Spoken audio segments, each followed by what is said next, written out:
The consommé tastes like lemon. It's meant to taste like duck à l'orange when you take a spoonful of that consommé. I'm really worried. Today I've made a duck, orange and fennel consommé. It's a clever dish, but I can see some things on there already that I'm like, Yeah. You know, have you done enough? I don't think I've nailed it, and I wanted to really badly. What haven't you nailed? The skin on my duck. And the consommé, I used lemon juice with the egg whites. And I feel like it's added acidity that I didn't want into the consommé. And I thought, if there's a day to push myself, it's today. And I'm really proud of myself that I did something really different. It's just I feel like in that last moment I've done something I shouldn't have to that broth. Well, Georgia, it's only that dish that can save you now. Yeah. Well, taste. Thank you. Thank you. I know what you're looking at, Gary, and that's the skin. Bags of fat. Bags of fat, which is a problem when you've got something so delicate like a consommé. Exactly. It's a shame. Shall we? How's that consommé? Is it clear?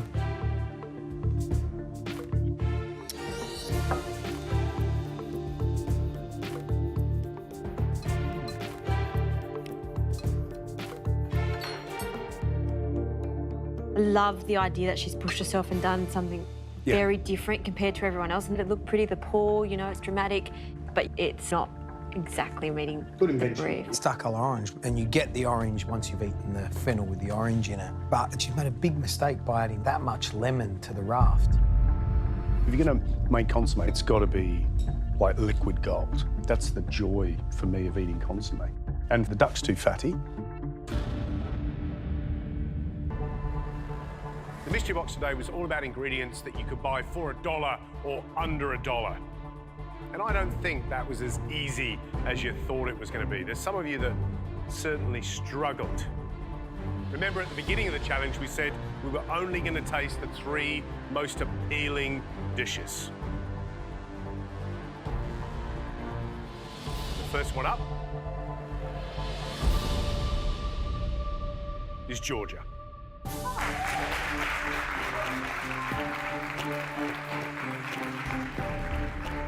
Georgia, you're a little surprised. Just a little. I'll be perfectly honest with you. When I wandered around and said, what are you doing? And you said, I'm doing chicken wings with a pear chutney. I was like, oh. The reason we picked you is it looks great. Yep. We love how you've trimmed those chicken wings. Yep. We love crispy, crunchy chicken. Nothing wrong with that. Crispy chicken drumettes with a white bean puree and a pear and ginger ale chutney. You only had 2 chicken wings. There appear to be 3 here. Yes. And we want to know, I think you've achieved a bit of magic. So you've made a fake drumette, have you? Yes, I have. That's very, very clever, and we love it. Thank you.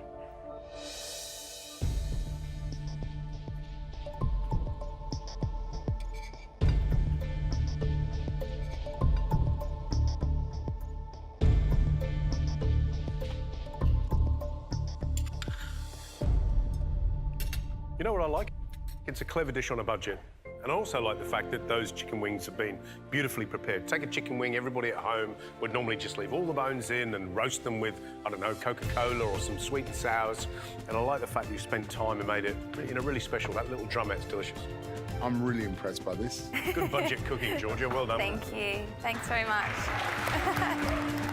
I'm really happy that they like the technique I used and it's paid off. It's just a really rewarding feeling when you get that positive reinforcement from the judges. Sarah.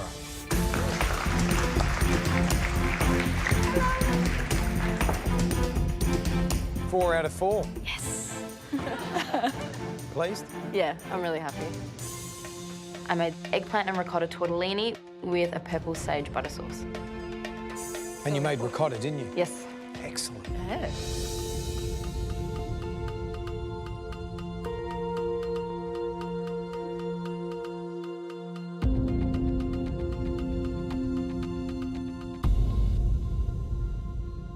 How much chilli did you use, can I ask? Yeah, I tasted it and it has a little bit of heat, but not too much. Okay.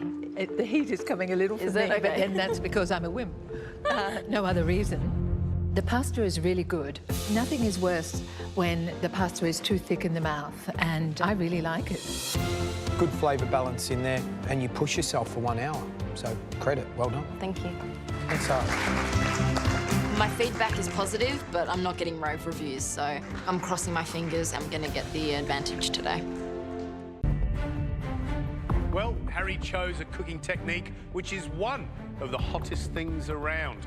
The consequences of this challenge, 3 people safe, but 3 people into tomorrow's pressure test.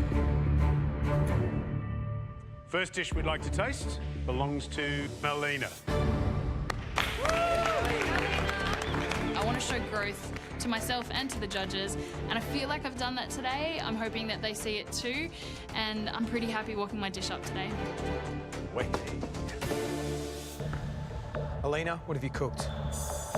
I've decided to call it cool as a cucumber because that's the opposite of how I was feeling at the beginning of the cook.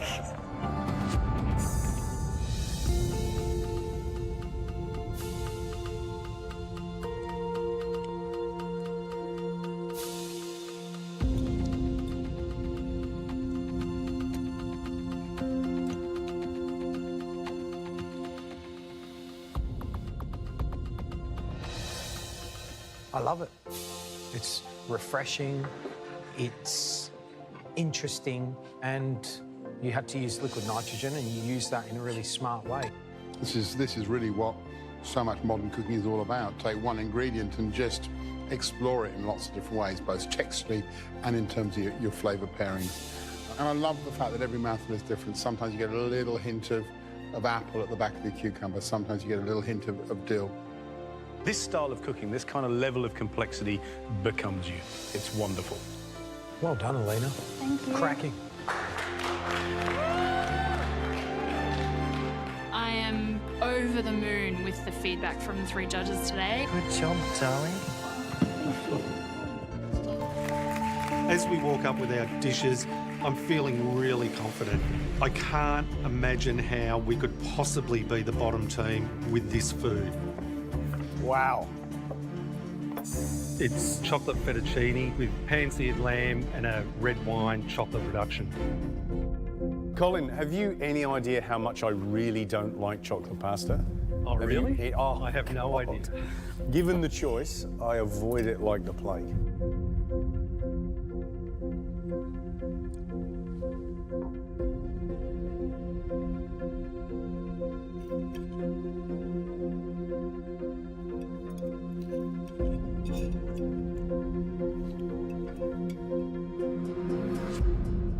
I've never had a chocolate pasta dish that I've liked.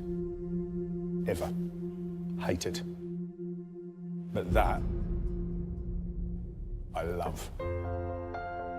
And this sauce is meaty, red winey, it's spot on, can't criticise it. Perfect balance of bitter chocolate.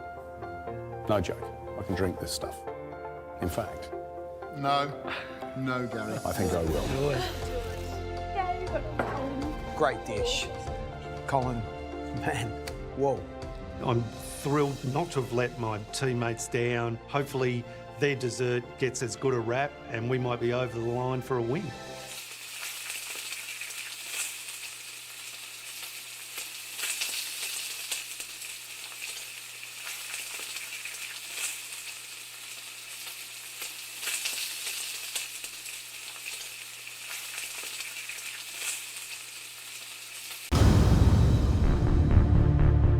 You are kidding me.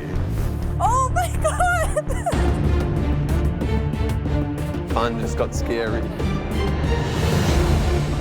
It's Marco Pierre White. I'm absolutely terrified. He made Gordon Ramsay cry. I mean, who makes Gordon Ramsay cry? Oh, that's scary. Tracy, it's Marco Pierre White. Oh my God, what? We're walking in and he's still just standing perfectly still and just staring at us like the most serious look you'll ever get. Marco Pierre White is a legend in cookery. He's the youngest guy ever to get 3 Michelin stars, the first guy to ever give them back. You know, this guy's a big man. He's intimidating. I'm Marco. I'm not that presumptuous that you know who I am. This week is not about me. It's about you. My job is very simple. It's to give you the confidence to bring out what's within you, no matter how intimidating it is. Tell me something about yourself. Marco decides to stop in front of me, of all people, and he just death stares me straight in the eyes. I'm a bowl cut operator, and now I'm a master chef to change my life. I like that. Cooking changed my life. This is intense. It's taken to this point for me to combat George's death stare. Marco's like George times 1,000. He just looks straight at you, direct in your eyes. It is scary. I'm sure there's one or two of you who know you can do better. You know it's within you to cook better than you're cooking. Find that inner strength. Learn to multitask. Question everything. Taste, taste, taste. Let's cook some great food. I'm looking forward to spending time with you. I really am. At the end of the week, I'll know each and every one of you. And then I will tell you whether you can cook. And I'll tell you whether you want to cook. Keep it simple. And look at each individual ingredient for what it is, not for what you want it to be. If you look at my hand, what do you see? You see a palm. I see 4 knuckles. We're looking at the same thing, we see something very different. Never allow the obvious to blind you. Look at it for what it is. Be honest with yourself. It's so hard to hold his gaze and you don't know where to look. I've never responded to anyone like this. I didn't think I had it in me to be so petrified of someone. Amelia. Hello. I watched when Marco was eyeballing you over the mystery box, and Yeah. You looked a bit lost for Terrified? word, a bit terrified. Yeah, I am a bit terrified. It's quite a dry pan, isn't it? Yes. How are you going to caramelize your shells to create that bisque flavor which you're seeking to achieve? Because the word bisque is the flavor created by roasting. Yes. Good luck. Thank you. I'm doing a tomato lobster bisque with a lobster medallion and a coriander ravioli. I've poached my lobster, I've got my bisque half done, but all I can feel is Marco's presence just prowling around the benches. Hello, how are you? I just can't concentrate and I'm falling behind. Every time I see him, I just feel this panic rising within me and I just forget about what I'm doing. So intimidating. Tracy. Yes. What are you going to make this? And I just basically freak out. Going to poach the, I can hardly speak. Sorry, I'm very intimidated. Breathe. I can't breathe. I don't even know if I know how to cook anymore. And I'm trying to calm myself from crying because I don't want to cry in front of him. Why are you intimidated? He's a lovely bear of a man. He's lovely. He's lovely. It smells delicious. It does. Tracy, I've been in your position so many times in my life. Especially when I was younger. Good luck. Thank you. Marco's words are really kind and they've kind of just melted my fears away and I just hope I haven't wasted too much time panicking now.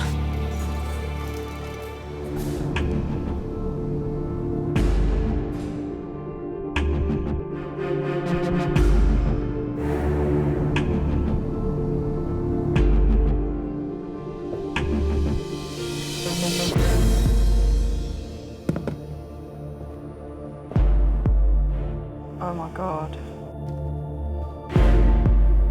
So before Marco makes his decision on the top 5, he visits each person's bench, looks at their dish, stares intently into everybody's eyes.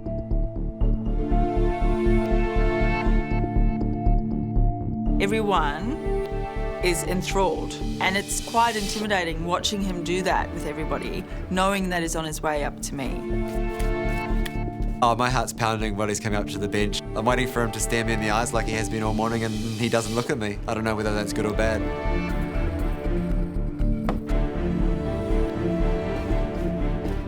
I really want Marco Pierre White to choose me to taste my dish, but that lobster I don't think is cooked at all.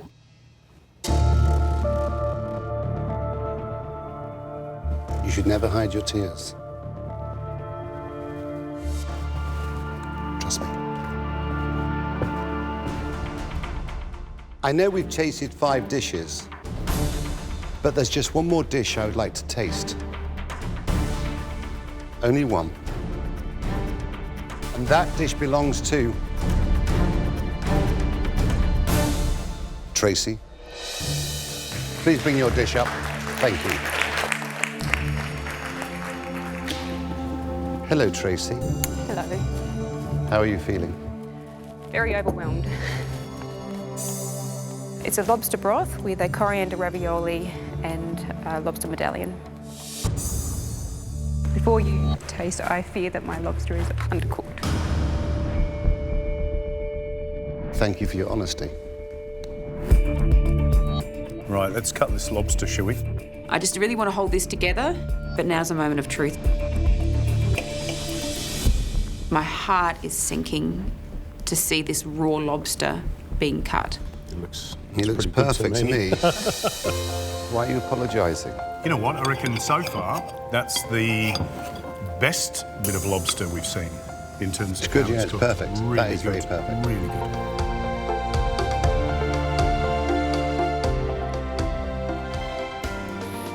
I prefer your smile to your tears. Your lobster is perfect without question. I like your bisque. It's got real flavour. I like the tomatoes as well, just softens it. What this dish tells me about you as a person is that you like to create flavours. You're very giving. It shows with what you serve on your plate. Thank you. Thank you. I'm so relieved. I've been so intimidated about having Marco in the kitchen, but maybe it just helped me to push on. Such an amazing, amazing cook. You call it a chowder or a bisque? Bisque. Not chowder. No. Do you think people know what a bisque is? Yes. It's a French restaurant. You have a point. Thank you for the correction. Nice flavour as well. Thank you, Marco. My bisque is looking beautiful, and I'm just going to leave it sit there and simmer. I'm going to do the mousse now. Yep, perfect. Stop! Look at me.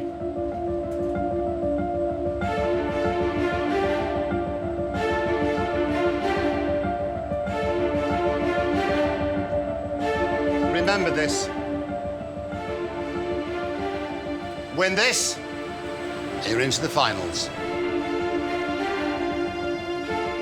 And if you want my honest opinion, if you're going to win something in life, whether it's a challenge or whether it's stars in the Michelin, you have to push and you have to fight. You just don't get it given to you. So earn it and push and work for it. Yes, Marco.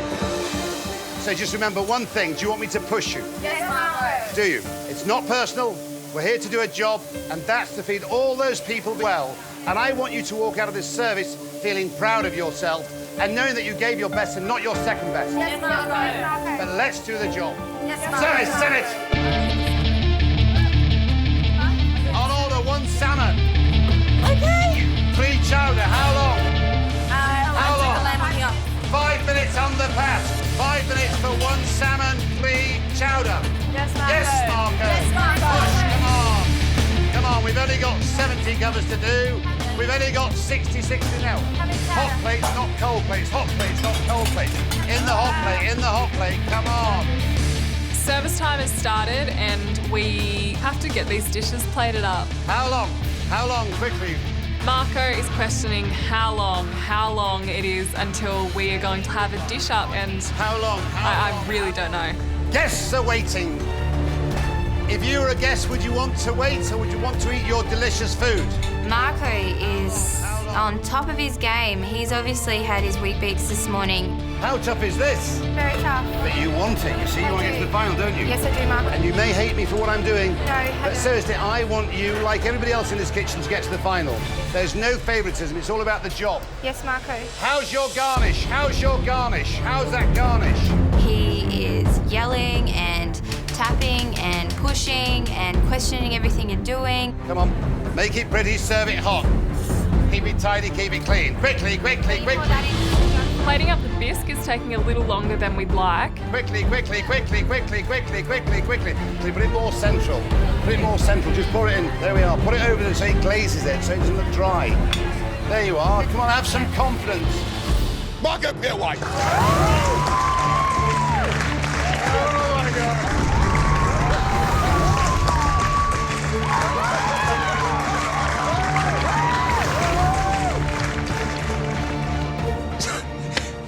Bloody Marco. You know, it's... I'm terrified.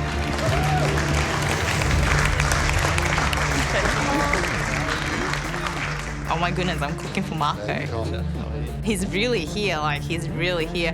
Hello, Charlie. You've actually got your names on your jacket. I'm watching him walk up the line, shaking people's hands, and I'm thinking, oh, please shake mine. Please shake mine. And then it happened. Hello, Matt. It's one of those things you're never, ever, ever going to forget. Nicolette, how are you? Oh, look at that. That's nice. You should save those tears for another day. A nice reaction, wasn't it? Oh, my God. Well, Marco, welcome back to the MasterChef kitchen. You're a regular here. We love having you. These guys are about to face a mystery box. Give them some advice. Give them some of your wisdom. You want some advice? Keep it simple. Don't overwork it. Don't be overambitious. When I was a young man, I was never ambitious. Why? Because I didn't have the confidence to be ambitious.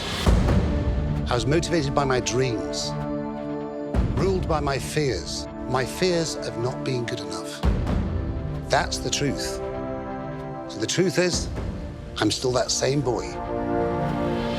As I was all those years ago, I'm still motivated by my dreams. I'm still ruled by my fears. My fears of what I put on the plate is not good enough. If you're going to win MasterChef Australia 2016, then you have to be honest. Honest with yourself, honest with what you put on the plate. That is my advice if you want to win. One simple question. Hands up who wants to win. Good luck.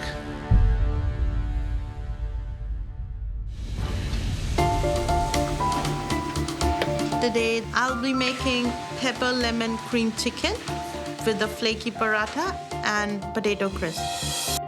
Getting my food tasting by Marco will be one of my dreams.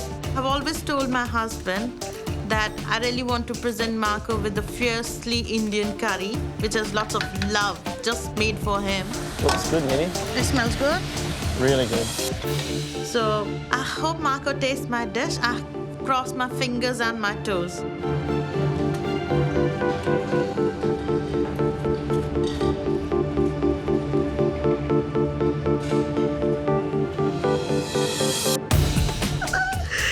Oh my God. The legend is there in front of my eyes. You understand spices very well. My dad told me. There's a very gentle warmth. Really clever. Thank you. His personality, it melts you. He's like a coconut, that he's hard from outside, but inside, he's really a soft and a very beautiful person. You know what, Marco? I love you a lot. I love you too. I was like, oh my God, my love story is complete. For an ordinary person like me who gets a chance to cook for Marco, that's a big achievement. And getting it tasted is a double achievement for me. Wow. Like the look of it. What is it? Cream pepper chicken with flaky paratha and potato crisps. This is a very simple dish, but this is quite close to my heart. Why? I always do this dish when I'm not having a good day or something. And it's easy, and it's flavorful, and it's full of fat. So I like it. I like the idea of a dish that you make for yourself when you're not having a great day. That's beautiful. Shall we taste it?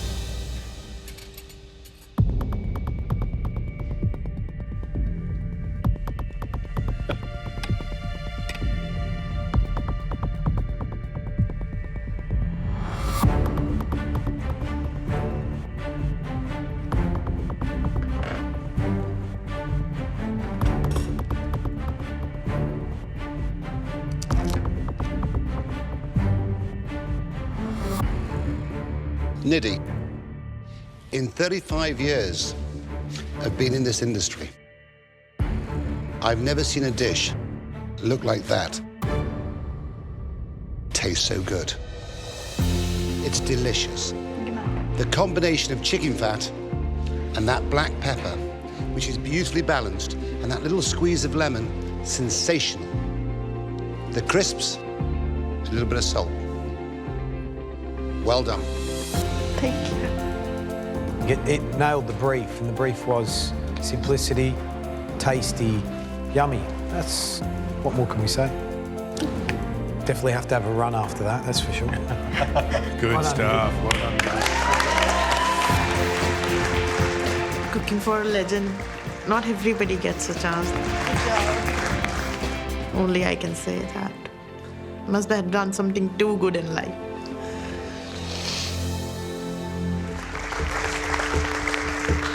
Other than Michael Pierre White wants to taste my food. I mean, there's melted ice cream there. But I think I did something right today. Seemed a little surprised that we called you. Yeah. You know, because we picked it because it looks really pretty, and the promise of that caramel ice cream, I think, is a delicious proposition. It's sad that it melted.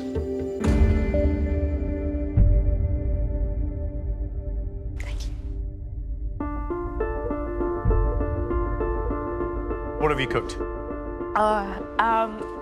Ella's favorite sweet and sour dessert. So it's the butterscotch ice cream with the sour lemon curd and lots of little crunchy bits. Did you say Ella's? Yeah. Is that your daughter? Yeah, my 5-year-old. So you're starting to think about your children and create desserts for your children? Yeah. Is that what you're doing? Said to be honest, and I'm thinking about my kids today. Okay. That's fair enough. You'll miss them, always. Shall we taste? So what are these here? They're like a... Tuile. Crispy tuile. That is so thin. The meringue, yeah, the buttons? Yes.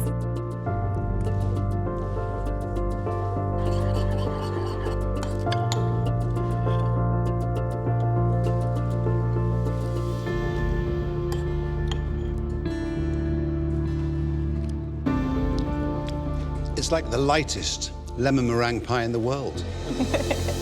Deconstructed. Really clever. And the butterscotch ice cream, it's still delicious, even though it's melted. The meringue, the lemon, the spun sugar, the little tuile biscuits. You've done a fantastic job. Thank you. Thank you. All right, Cecilia. Good Thank job, you. Bye-bye.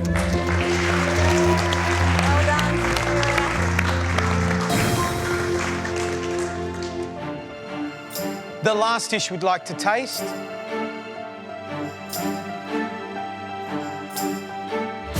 belongs to Charlie. Charlie, he's happy. Come on, Charlie.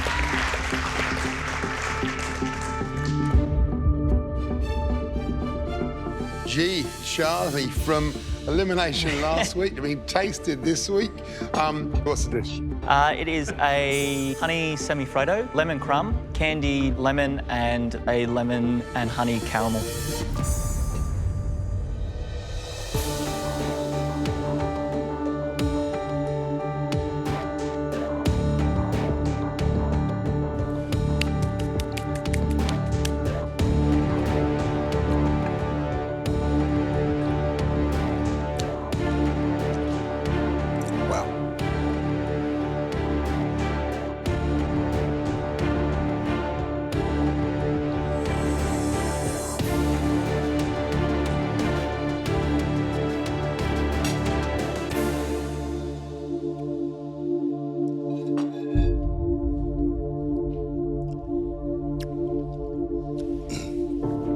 I've stood at this block many, many, many times, and I've eaten many desserts in the MasterChef kitchen. This, without question, is the greatest dessert I've ever eaten in MasterChef. Oh, yeah.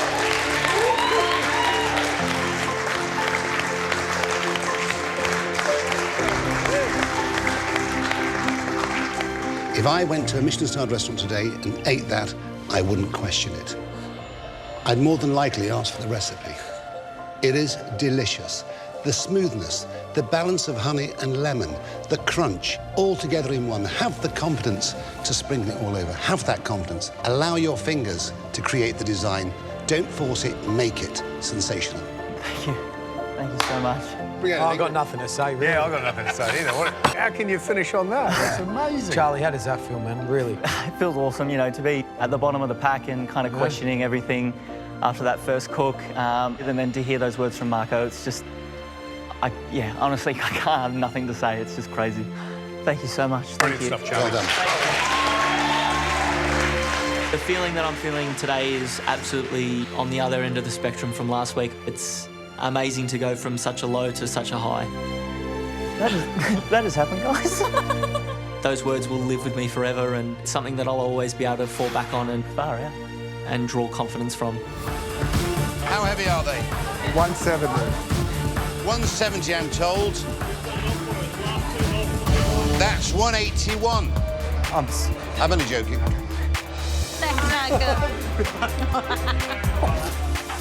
Red team, blue team, red team, blue team. Yes, Marco. Yes, Marco. 2 hours down, 1 hour to go. Come on, push.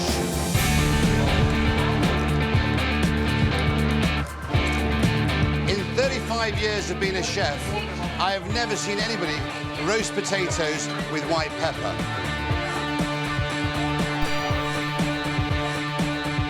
Smashing it.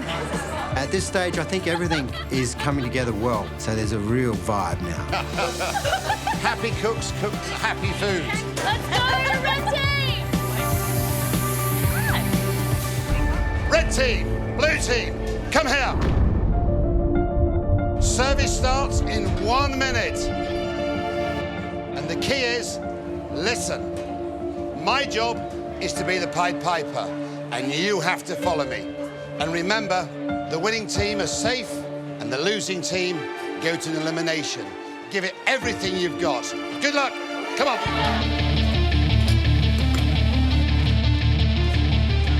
On order, red team, away with 4 prawns. Yes, Marco. Yes, Marco. Wow, this is it. This is actually it.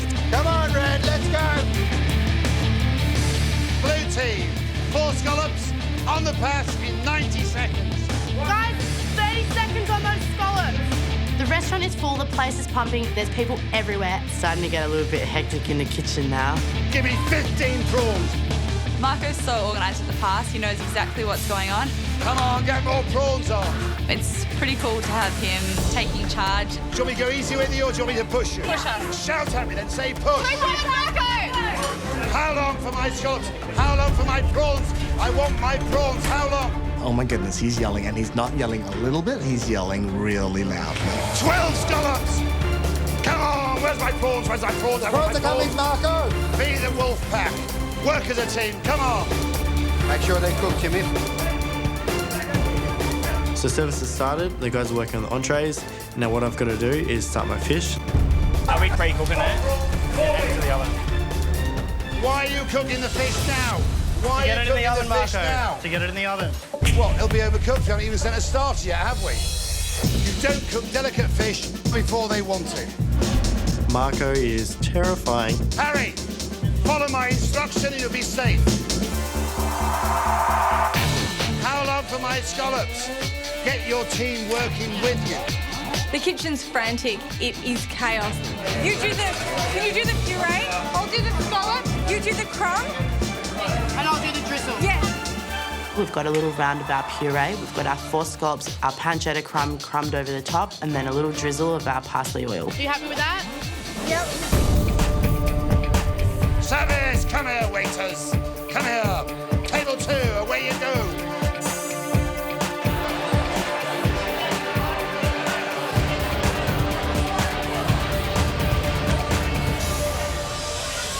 Go, go, go.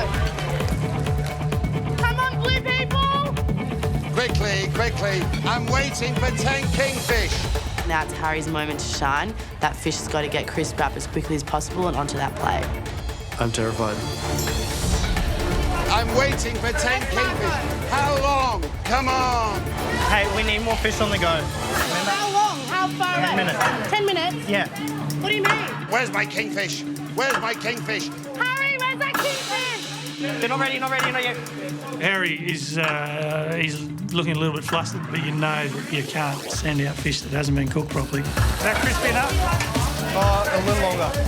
I'm really worried about that fish. I need it now and I can't see any of it. Just push. Come on. 1, 2, 3, 4, 5, 6. How long for my 17 kingfish? How long for my 17. How long? 4 minutes, Marco. You've got 2. Marco screams out 17 more kingfish. Matty, how much fish do you have? That's it. What? I'm looking in the pan, and we've got about 6 here, we've got about 7 there, and that's it. Do we not have any more? That's it. What do you mean that's it? Are you guys kidding? I've got no more fish.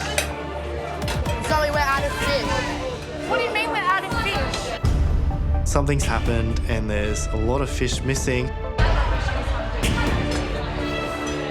Everyone else has had their names, but we're still waiting. What's going on? Everyone else is eating. We're starving. Where's the meal? Fish, fish, fish. We're all too scared to tell him that we've run out. He's gonna kill me. Marco! Harry! So Marco's calling for more kingfish. Harry, where's Harry? Something's happened, and there's a lot of fish missing, which is terrifying. Harry, what are you doing? Have you run out of fish, Harry? I know, Marco. I counted. There was more than 85, but I have no idea where they are. They just swam off, didn't they? I'm really confused and emotional. I don't know what to do. I want 4 kingfish. I want 4 kingfish. Where's my kingfish? I'm thinking, where's that coming from? Because we don't have any more fish. Where are you hiding this fish? We haven't got any kingfish there. That's not looking good, is it, for you boys? That's not good. Do you want to go to elimination? When a man like Marco screams that he wants some fish, you better find some fish. What's that? What do I find hiding at the back of the fridge? One last kingfish. Miles runs from the fridge with a whole kingfish. I'm like, yes. Have you found a kingfish? Yeah, we found one. Wow, you're in trouble, aren't you? I've never filleted a fish so fast in my life. Give me tweezers, quick. Push, guys, come on! How long for my kingfish? 4 minutes, Marco. 4 minutes closer to elimination if you don't push. Guys, I need that kingfish now. Where is it? Go, go, go. So they need to be perfect. So I need sauce. I need sauce on that. Where's my fish? Where's my fish? 2. Service. I need 2 more kingfish. And it's salted, so it's perfect. Ready to go.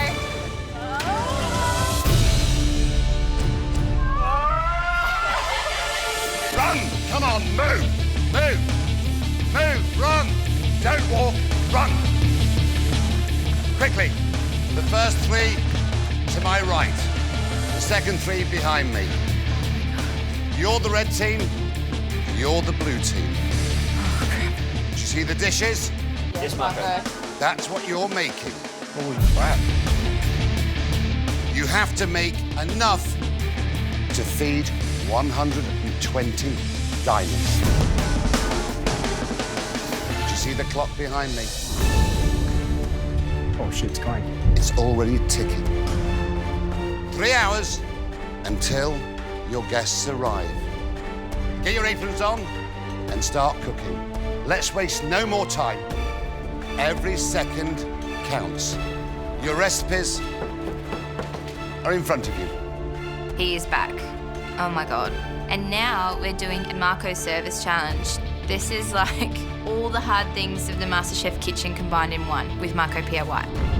We've pretty much gone smack bam into this horrible combination of service challenge, pressure test, and Marco Pierre White's running it all. This is like the MasterChef nightmare. Suddenly, a shadow appears on my bench and I look up and it's Marco Pierre White. How many a portion? 3 a portion, 210 in total.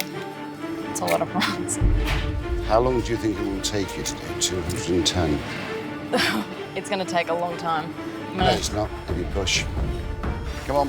Faster, faster, faster. You should be doing 4 prawns a minute. That's ridiculous. What does he think I am? So today our entree is an aromatic golden duck broth with duck breast, a duck and ginger tortellini, and some shiitake mushrooms.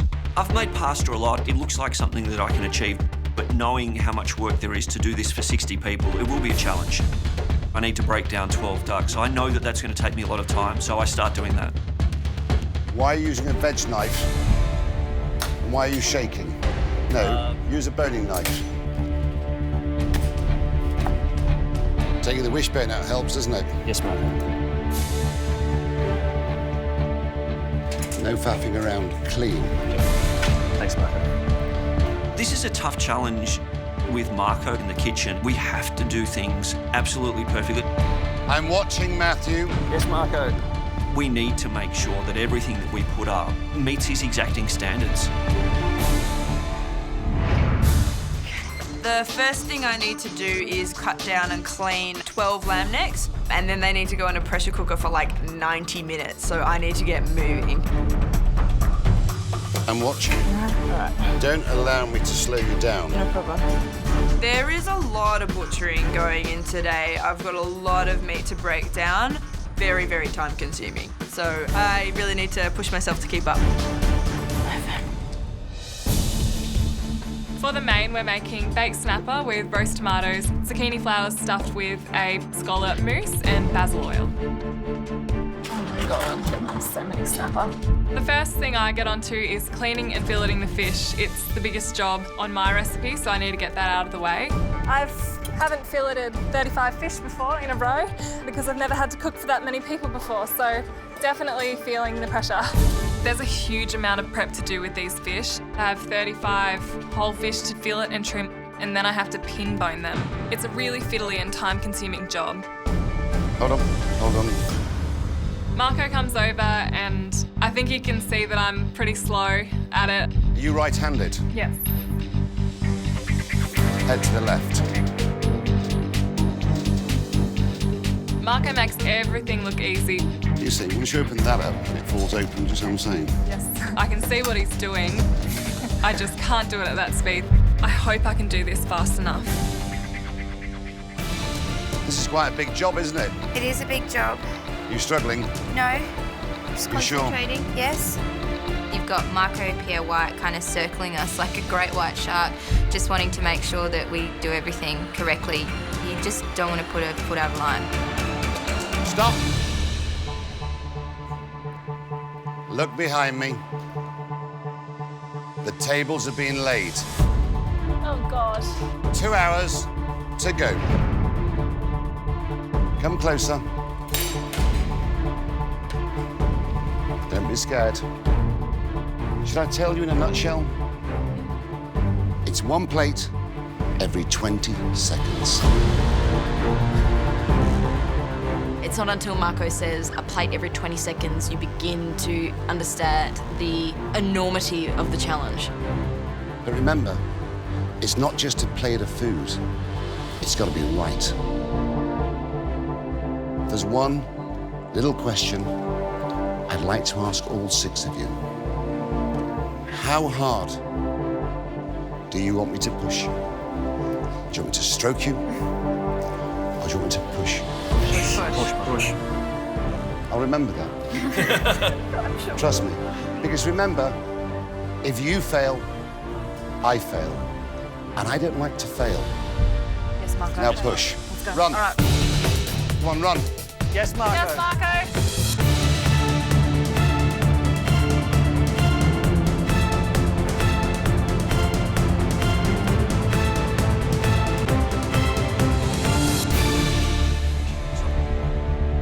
Welcome back. Marco, how are they? I think they're under pressure, but they're slowly getting there. Haven't seen this kind of intensity since they've started. I think we're going to have a really tough service. Yeah. Because 120 covers about to descend on you in less than Well, this 2 is the hours. 120, that's an awful lot of people. Oh, yeah. At this moment in time, they're working as individuals. But I think as we get closer to the service, they'll start to work as a team. What they've got to do is just dissolve their fear and just do what they do well, and that's cook. That's your last plate of food. Well done, Matthew. Thanks, Marco.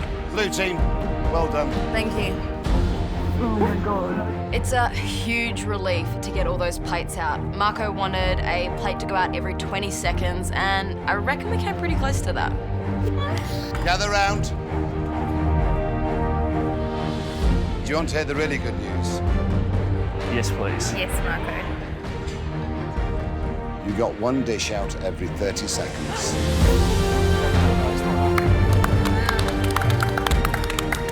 There you are. That's amazing. That was an incredibly difficult challenge, but having Marco pushing us was a real motivator. Well done. Well done, Lucy.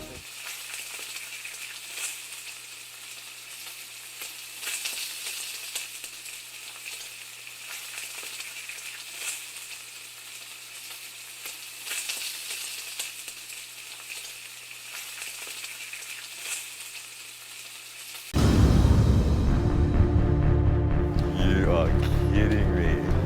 Oh my God! Fun just got scary. It's Marco Pierre White. I'm absolutely terrified. He made Gordon Ramsay cry. I mean, who makes Gordon Ramsay cry? I don't know if you know it, but this man here has inspired probably thousands of chefs around the world. He's had many titles in the past, some of them a little scary. The original devil in the kitchen, the godfather of modern cuisine, the original enfant terrible.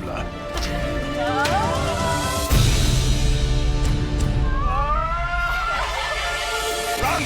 Come on, move! Move! Move! Run! Don't walk, run! Quickly. The first 3 to my right. The second 3 behind me. You're the red team. You're the blue team. Do you see the dishes? Yes, Marco. That's what you're making. Holy crap. You have to make enough to feed 120 diners. How are you? I'm good, thanks, Marco. Nervous? Yes. Good. Because I am too. Cooks, the team that deliver the finest food are into the final immunity challenge of the year. That's your prize. It's worth fighting for. The end is so close now, and that immunity pin will put that person through into the finals week. I told you I would be back, and I am. I'm here to do a job. I'm not here to be your friend. Today's gonna be tough. You don't want to be on the losing side today. Playtime's over. Push. Suddenly, a shadow appears on my bench, and I look up, and it's Marco Pierre White. How many a portion? 3 a portion, 210 in total. It's a lot of prawns. How long do you think it will take you to do 210? It's going to take a long time. No, it's not. If you push. Come on. Faster, faster, faster. You should be doing 4 prawns a minute. That's ridiculous. What does he think I am? So today our entree is an aromatic golden duck broth with duck breast, a duck and ginger tortellini, and some shiitake mushrooms. I've made pasta a lot. It looks like something that I can achieve, but knowing how much work there is to do this for 60 people, it will be a challenge. I need to break down 12 ducks. I know that that's going to take me a lot of time, so I start doing that. Why are you using a veg knife? And why are you shaking? No, use a boning knife. Taking the wishbone out helps, doesn't it? Yes, ma'am. No faffing around, clean. Thanks, ma'am. This is a tough challenge with Marco in the kitchen. We have to do things absolutely perfectly. I'm watching, Matthew. Yes, Marco. We need to make sure that everything that we put up meets his exacting standards. So I've got all the duck breasts off and I'm going to cook those later. Now I have to move on to chopping up the carcasses to start making the duck broth. Get a cleaver, get a cleaver. Where's your cleaver? Now tell me.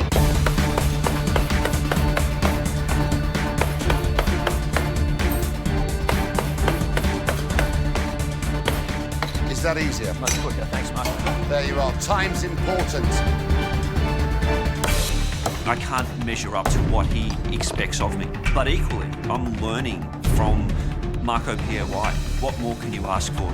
If you don't get your broth on, you won't be serving tortellini, will you? The broth is a really important part of this dish. It's getting the flavour into the broth that's going to make this dish taste delicious. The key now for me is to chop these bones up as small as I can, get them in the oven roasting off, and get as much flavour into this broth as I can. So, the service challenge. One thing I can promise you, it will be fast. Really fast. It will expose you for who you are. By the end of service, I will know who's capable of reaching the final. The secret of a service is attacking it. Just keep on pushing. Because if you don't, it'll swallow you. You have 2 hours for preparation time. Create your menus and get your preparation ready. Then it's service. Think about the job in hand. Yeah, thanks, Marco. Very few times in your life where you get an opportunity to impress someone you really respect. Put yourself in the position of the customer. Just imagine that you are eating that dish. There's a million emotions going on, and it's frantic. Cooks! Yes, Marco. 1 hour gone, 1 hour to go. Start pushing yourselves. Come on. Come on. Run, Colin. Be careful when you chop, chop, chop, chop. Are you left-handed? Yes. I don't go like that. That's dangerous. Okay? I use the heel. Okay. You see what I do? Keep your fingers away. Working with Marco today, I feel like it's a really good opportunity to learn a lot. He just wants everybody to do their best. You've got less than an hour. Time is not your friend. It's your enemy. Let's not forget that. Let's go for 45. I think the garfish is very important to us winning the challenge. It's one of the first dishes to go out. Garfish can be difficult to prepare. If you fillet it and try to take the bones out and you leave any, then you're in trouble. But I think you might get complaints. We might do, but... Because when people go to a restaurant, unless it's cooked entire on the bone, yes? Yeah. Yes? People assume that it's going to be boneless. Yeah. Yeah. And when you get bones in your mouth, you think, ooh, you're rather scared to eat it then. Yeah. So if you want my advice, I'd serve it whole on the bone. If I'm aware of bones, number one. Number two, it always cooks better on the bone. Yeah, I agree. And number three, you've cut down the workload enormously, haven't you? Yes. It's presenting itself, isn't it? It is. It's great to have someone like Marco talk you through his thinking process. No one can complain there's a bone in my fish when it's obviously on the bone. It even says it on the menu. Thanks, Marco. You'll be thanking me at the end of the day. I will be. Yeah. How's it going, Tash? Good, Marco. On the menu, it says Earl Grey jelly, yes, with berries. That's got 5 berries in it. Yep. you like to have lots of berries? Or would you like to have just 5? Lots. Just remember, people want to see generosity. Yeah. I'd have taken some of the jelly, and I would have had no fruit. What I want is fruit with every mouthful of jelly. Yeah. Think about it. It's all about the construction of the dish and the eating of it. Marco is known for pushing the young chefs under him to be the best that they can be, and I know I'm going to learn so much from this service. I think Marco's a big softie, and I don't really find him intimidating. 7 pork, 5 lamb. 7 pork, 5 lamb. 1 minute for 1 pork. 1 minute for 1 pork. 1 minute for 1 pork. Do not listen to me. Marco does not react positively to this. So, is this for this table we're sending now? Yes. I think it's under. I don't want to send out under pork. So what I'm saying is that's going cold, and you're still cooking. It's not good, is it? It's not good, no. But underdone pork is worse. You've had a long time to organise yourselves. Yes. So at this stage in the service, we should not be serving raw meat, should we? No, we shouldn't. So how's he got to that? I'm not sure. I've lost track. Well, if you don't know... I lost track. How do I know? Is that the best you can do? I lost track. Well, I'm back on it now. You I'm chose aware. to be the captain, Yes. and you're saying I lost track. Yes, I know.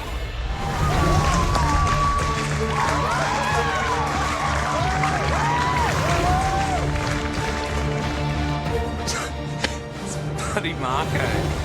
You know, it's... I'm terrified.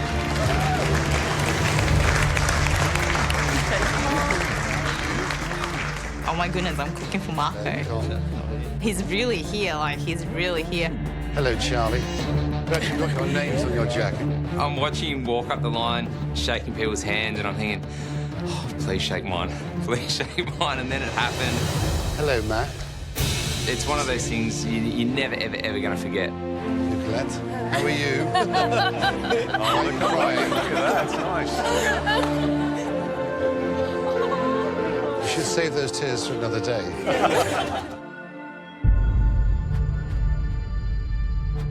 You want some advice? Keep it simple. Don't overwork it. Don't be overambitious. When I was a young man, I was never ambitious. Why? Because I didn't have the confidence to be ambitious. I was motivated by my dreams, ruled by my fears of not being good enough. That's the truth. So the truth is, I'm still that same boy.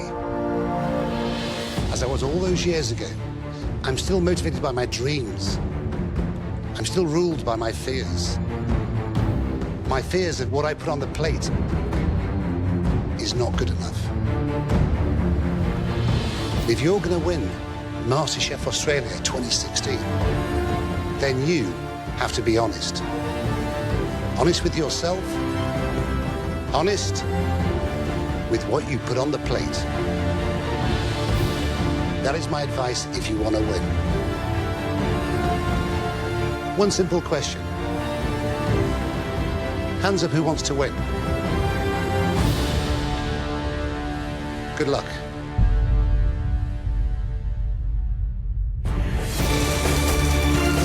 Got my sauce started, which is my main concern at this point. Obviously, I want to get as much flavour as possible in there.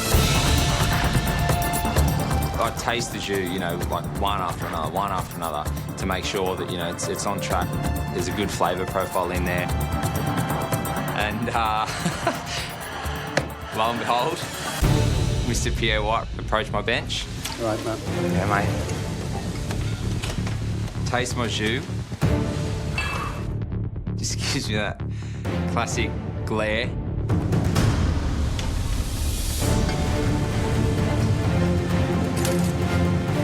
Now I'm just hoping that he's happy with it.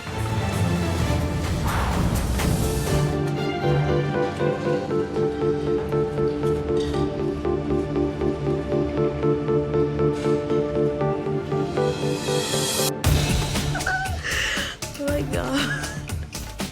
The legend is there in front of my eyes. You understand spices very well. My dad told me. There's a very gentle warmth. Really clever. Thank you. His personality, it melts you. He's like a coconut, that he's hard from outside, but inside, He's really a soft and a very beautiful person. You know what, Marco? I love you a lot. I love you too.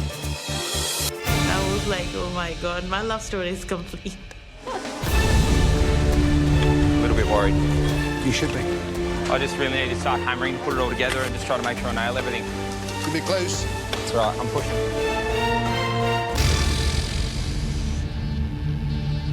I just want to finish strong.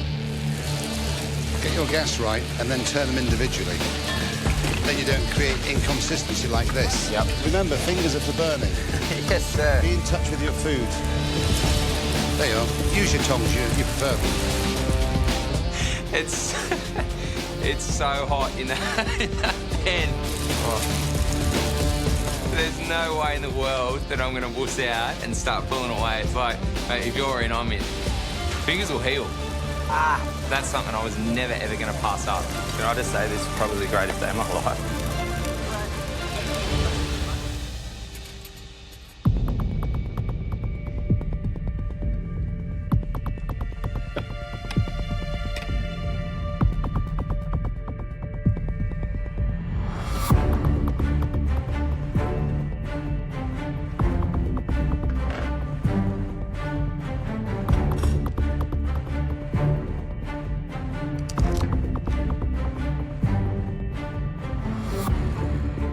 Nidhi, in 35 years of being in this industry, I've never seen a dish look like that. Tastes so good. It's delicious. The combination of chicken fat and that black pepper, which is beautifully balanced, and that little squeeze of lemon, sensational. The crisps, a little bit of salt. Well done. It nailed the brief, and the brief was simplicity, tasty, yummy. That's, what more can we say? Definitely have to have a run after that, that's for sure. Good stuff. Well done. Cooking for a legend, not everybody gets a chance. Only I can say that. Must have done something too good in life. Next, Matt.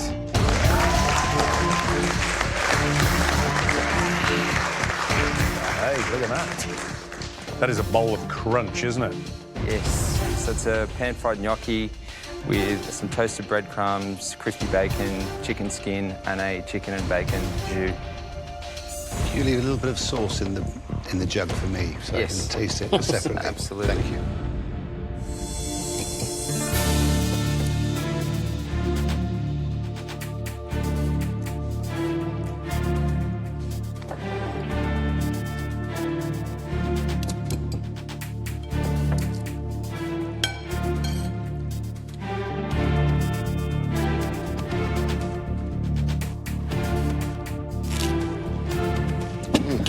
It's like eating a bowl of cereal in a sense, isn't it?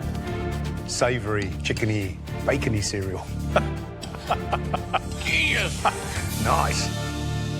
Matthew, I don't think that you realise how clever you are. To have created that intensity of flavour within your sauce, within such a short time, with such few ingredients, highlights only one thing. Genius within your hands. Very clever. Thank you. Well done, Matt. It is hands down, I'm going to say probably the best day of my life. Yeah! I know I've just recently got married, but seriously, that's just out of control. You look confident. Can I taste this? Yeah, definitely. It looks all so delicious and smells beautiful. Thanks, Marco.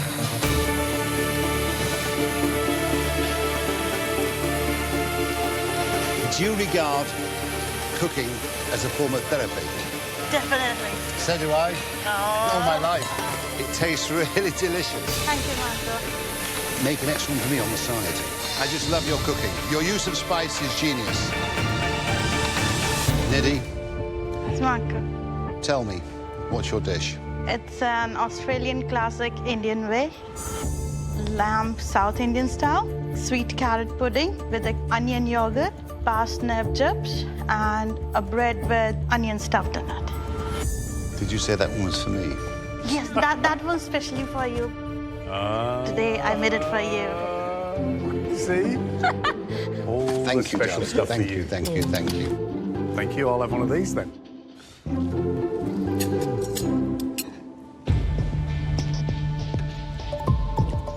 I went back to front there, didn't I? Yeah. Did you go pudding first? I went pudding first.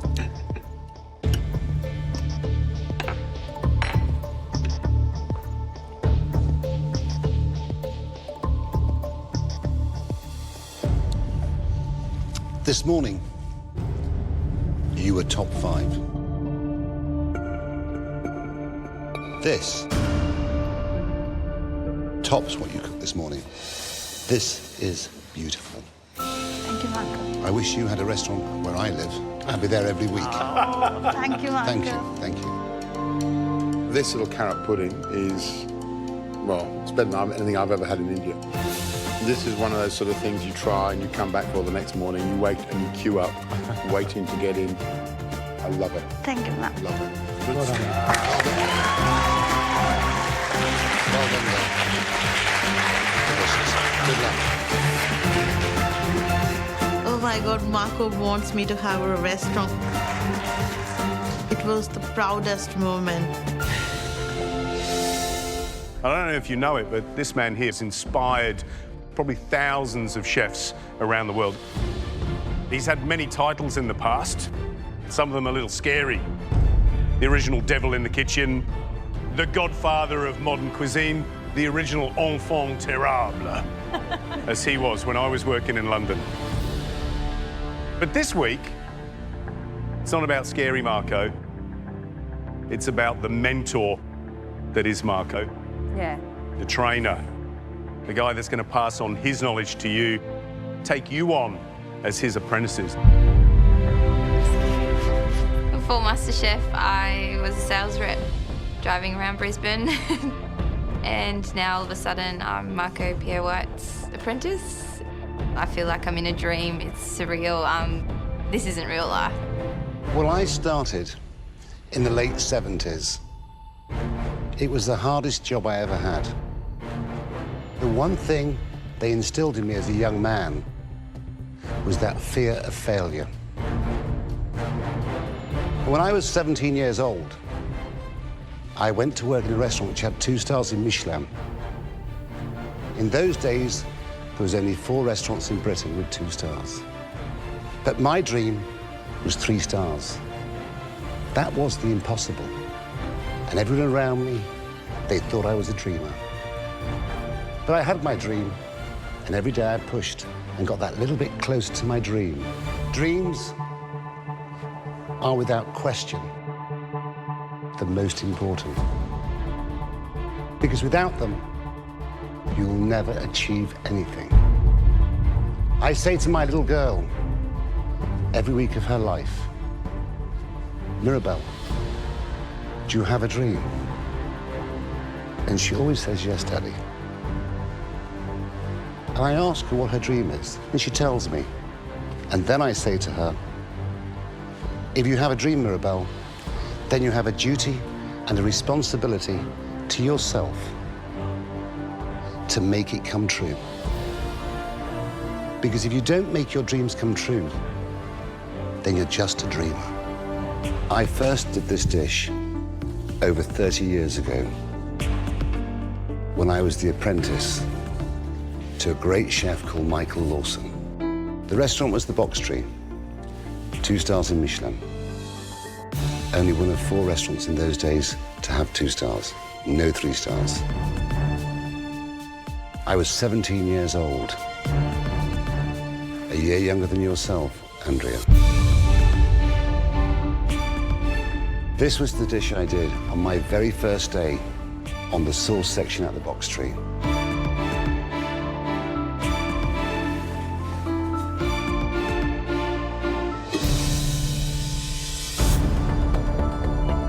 Noisettes of lamb à la forestière with a Madeira sauce.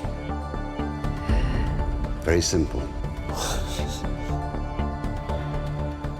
lamb, mushrooms, gravy. Today you're lucky. You're very lucky. As Marco is going to demonstrate on how to break down and prepare a noisette of lamb. When we hear we're going to get a little masterclass, major sigh of relief. He's going to make this look so easy. So, on your knife, that's your fillet steak. Watching Marco Pierre White break down the lamb saddle, it's like watching Picasso paint a masterpiece. The skill and the technique and the speed, it is just amazing to watch. Keep your knife close to the bone. There's your carcass. As Marco's breaking down the saddle, he's actually saving every single piece of that lamb.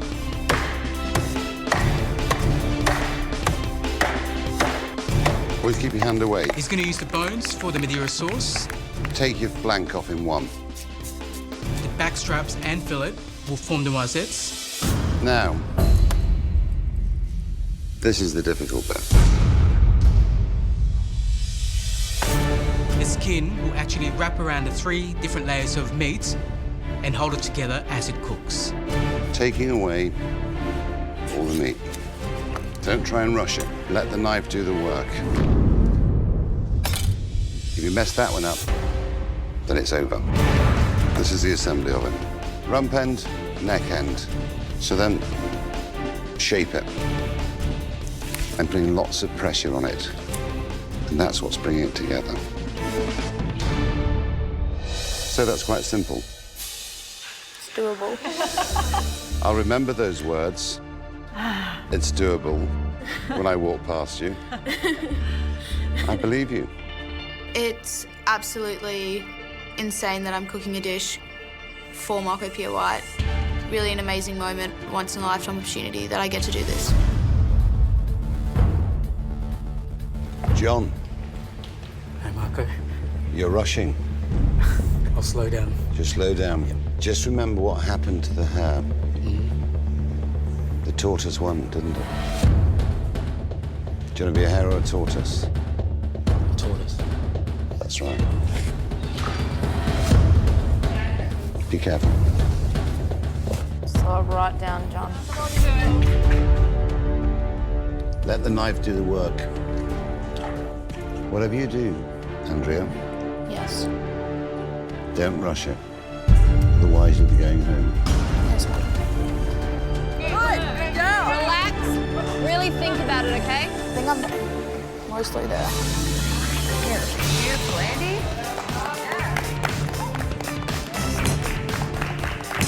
Now I start to form the noisettes. I beat the fillets and flatten them. Marco's face is very difficult to read, but I think blankness means good. Do you need me to cutter? I'm here to observe you, not help you. I think it's okay. Very good job.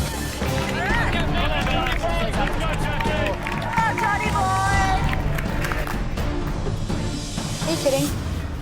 I pour the Madeira and the brandy over the bones. The recipe says to put in the oven, which will take up way too much time. So I think, why don't I just put heat under them on the stove? Andrea is now straying from Marco's recipe. I think it's a bad idea. He's the master and you don't mess with the recipe. Oh, Andy. Wait, Andrea, things on fire. Oh, Andrea, you're on fire. I blow it out, turn to look at the artichoke, blow it out again, try to get back to the artichoke, blow it out again. Still going, babe. Did I smell something burning? Blow the flames out, otherwise it'll singe the bones. Yes? Yes. Once you singe the bones, it makes the sauce bitter. Marco says to be careful because you'll get a burnt taste in the sauce, and I really want to avoid that. So I get the stock in because I know that that'll stop it. Beautiful. It's always these silly mistakes that send people home. Good work, Andy. Beautiful, Andy.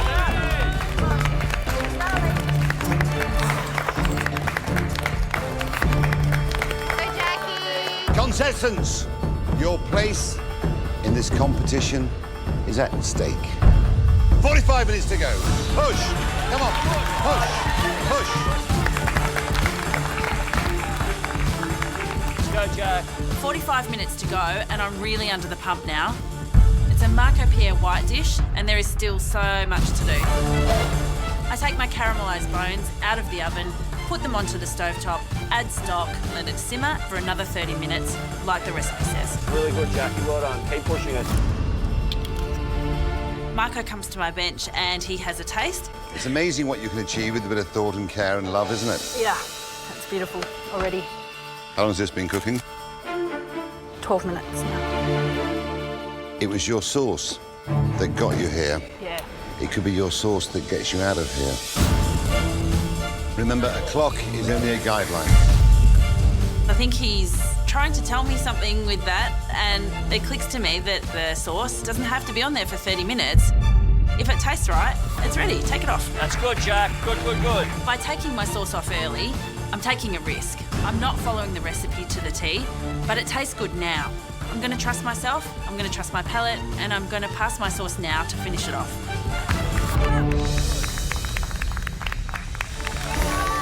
Come on, where's your four you're choosing? Which four? Which four? Which four? Which four? Then put them together. Move them out. There you are. I'm definitely starting to panic. I really need to get the meat on. It's going to take a couple minutes in the pan and then about 7 or 8 minutes in the oven, and then it also needs to rest. Good girl. Go on, Jackie. Let's go, Jack.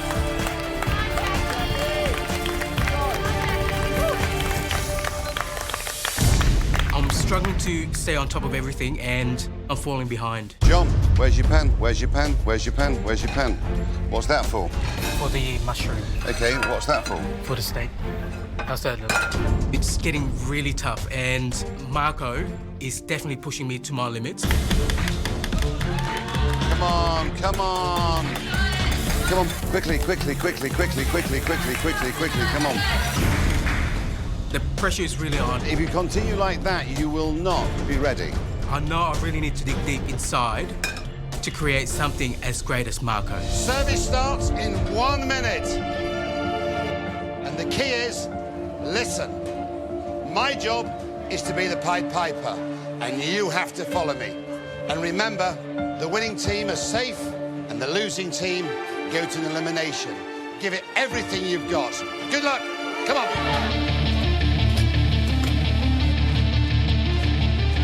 On order, red team, away with 4 prawns. Yes, Marco. Yes, Marco. Wow, this is it. This is actually it. Come on, red, let's go. Blue team, 4 scallops on the pass in 90 seconds. Guys, 30 seconds on those scallops. The restaurant is full, the place is pumping, there's people everywhere. It's starting to get a little bit hectic in the kitchen now. Give me 15 prawns. Marco's so organised at the pass, he knows exactly what's going on. Come on, get more prawns on. It's pretty cool to have him taking charge. Do you want me to go easy with you or do you want me to push you? Push up. Shout at me then, say push. Push up, Marco! How long for my shot? How long for my prawns? I want my prawns, how long?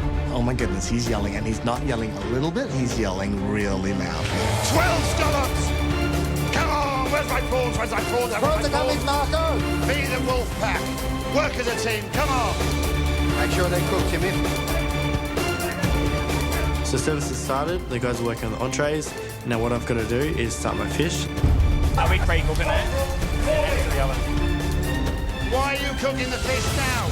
Why To get are it you in the cooking oven, the fish Marco. now? To get it in the oven. What, it'll be overcooked? We haven't even sent a starter yet, have we? You don't cook delicate fish before they want it. Marco is terrifying. Harry, follow my instruction and you'll be safe. 9 prawns I'm waiting on. You're behind. You're behind. Why? Because you're not working as a unit. Can you help me with the prawns, please? I really need help with this. Somebody. Yep, I'm doing it. Yeah, thanks. My heart is going a million miles an hour, and he is just yelling. Move, move, move. Come on, 9 prawns. 12 prawns, 9 prawns, 18 prawns. I'm just thinking, how on earth am I going to get these out? Come on, yes, Jimmy. Marco. Jimmy, run. Come on. Yes, Marco. 1, 2, 3, 4, 5, 6. How long for my 17 kingfish? How long for my 17. How long? 4 minutes, Marco. You've got 2. Marco screams out 17 more kingfish. Matty, how much fish do you have? That's it. What? I'm looking in the pan, and we've got about 6 here, we've got about 7 there, and that's it. We don't have any more. That's it. What do you mean that's it? Are you guys kidding? I've got no more fish. Zoe, we're out of fish. What do you mean we're out of fish? Something's happened, and there's a lot of fish missing. Everyone else has had their mains, but we're still waiting. What's going on? Everyone else is eating. We're starving. Where's the meal? Fish! Fish! Fish! We're all too scared to challenge that. We've run out. He's gonna kill me. Marco! Harry! So Marco's calling for more kingfish. Harry, where's Harry? Something's happened, and there's a lot of fish missing, which is terrifying. Harry, what are you doing? Have you run out of fish, Harry? I know, Marco. I counted. There was more than 85, but I have no idea where they are. They just swam off, didn't they? I'm really confused and emotional. I don't know what to do. I want 4 kingfish. I want 4 kingfish. Where's my kingfish? I'm thinking, where's that coming from? Because we don't have any more fish. Where are you hiding this fish? We haven't got any kingfish left. That's not looking good, is it, for you boys? That's not good. Do you want to go to elimination? When a man like Marco screams that he wants some fish, you better find some fish. What's that? What do I find hiding at the back of the fridge? One last kingfish. Miles runs from the fridge with a whole kingfish. I'm like, yes. Have you found a kingfish? Yeah, we found one. Wow, you're in trouble, aren't you? I've never filleted a fish so fast in my life. Give me tweezers, quick. Push, guys, come on! How long for my kingfish? 4 minutes, Marco. 4 minutes closer to elimination if you don't push.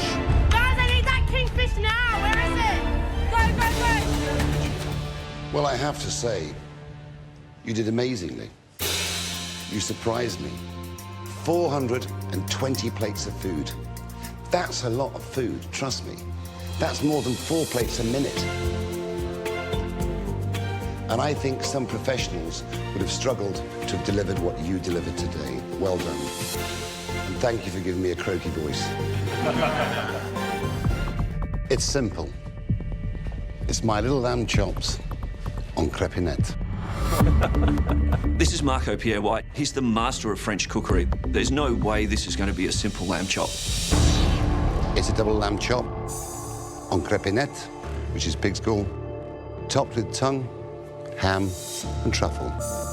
It's all about balance. Simple.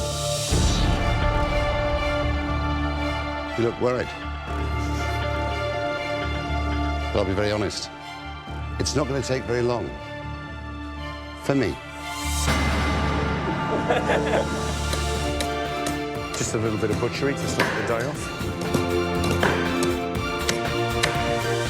Marco is already flying through it. He's already chopping up the spine, and I'm just like, how do I start this?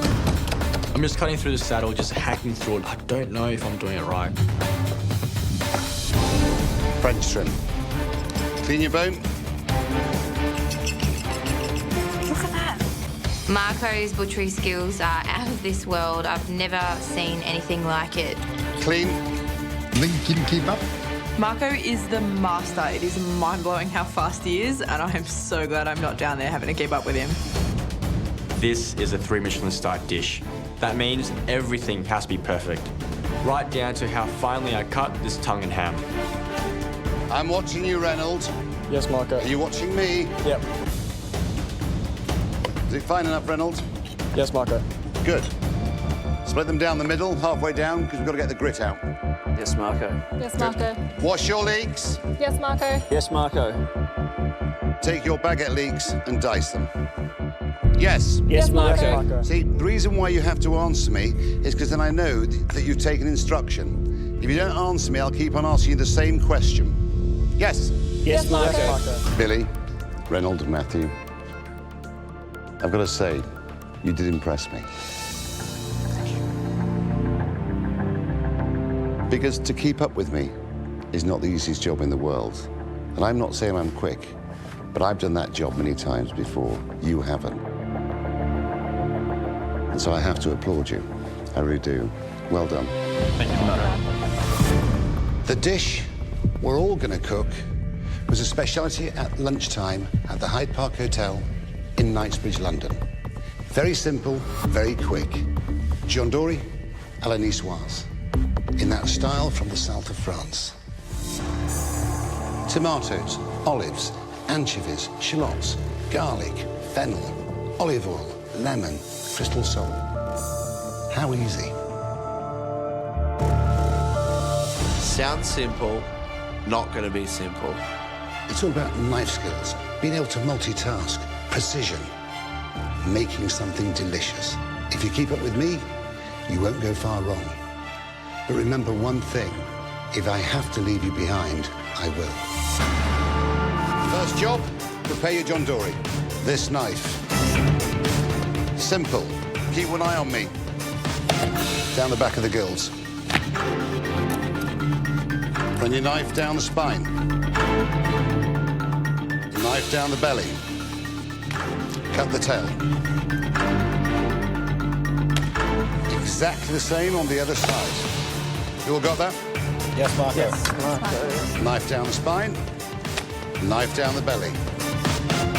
Watching Marco take this fish apart, he's smooth, he's confident. Off with the tail. It's all just happening rhythmically and methodically. It's a great pleasure to watch. It looks like he's done a few of these.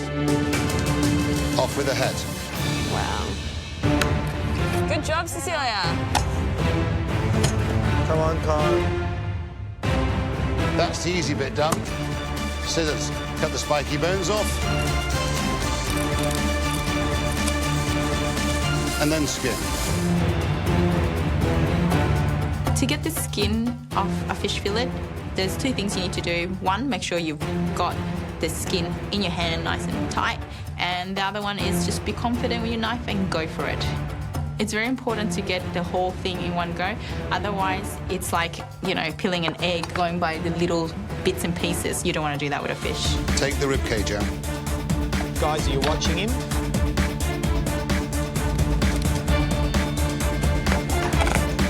Marco's fish is just, it's flawless. He's still got plenty of meat on there. Yeah, it's perfect. That's it, good girl. That's clever. Cecilia's is identical to what Marco's is. Good job, Cecilia. Finish, Cecilia. I think so. Then get your ingredients. Come on.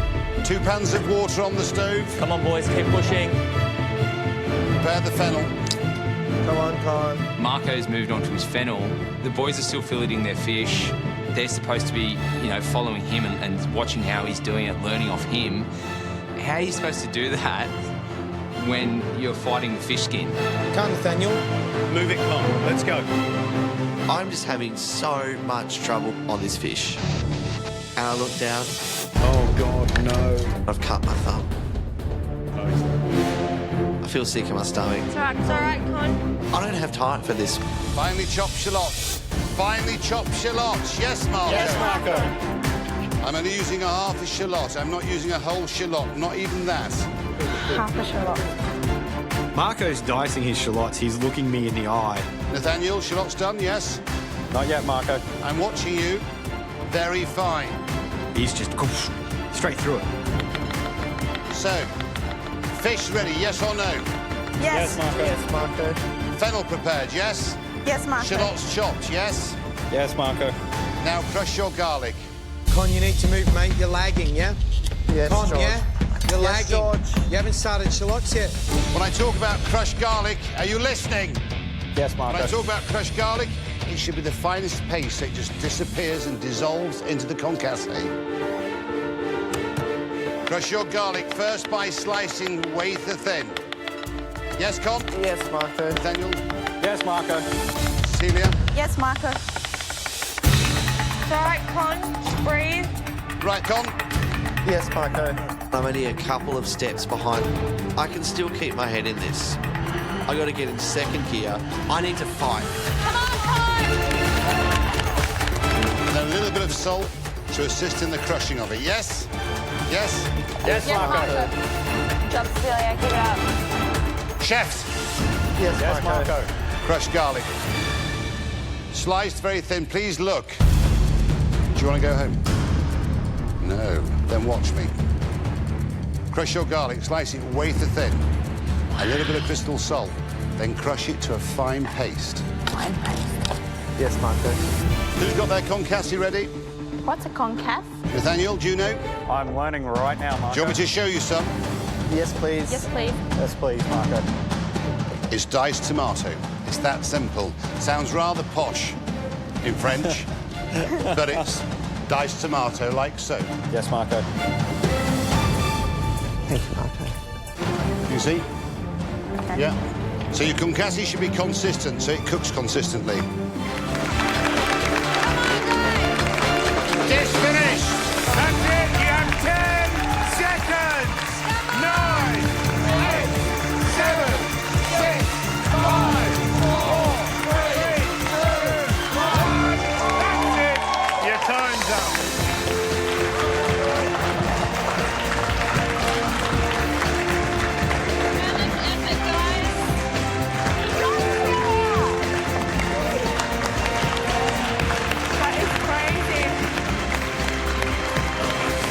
You all did very well. Thank you so much, Marco. That's not as easy as it looks, is it? Oh, no. I burnt my fingers on that one. That's what they're for, burning fingers. Yes, Marco. Get some water, have a laugh, enjoy. It's a dream come true. I try my best to keep up with him. I know my technique needs a lot of work. I just want to stay in the kitchen so I can work on it. I can sit here and say that my career was perfect. That would be a lie. I made more mistakes than any man or lady I ever cooked with. I really did. But I did one thing. I always took the knowledge from the experience. And that's what inspired me. You have a responsibility to yourself. Just make your dreams come true. Thank you, Marco. Thank you, Nathaniel. Thank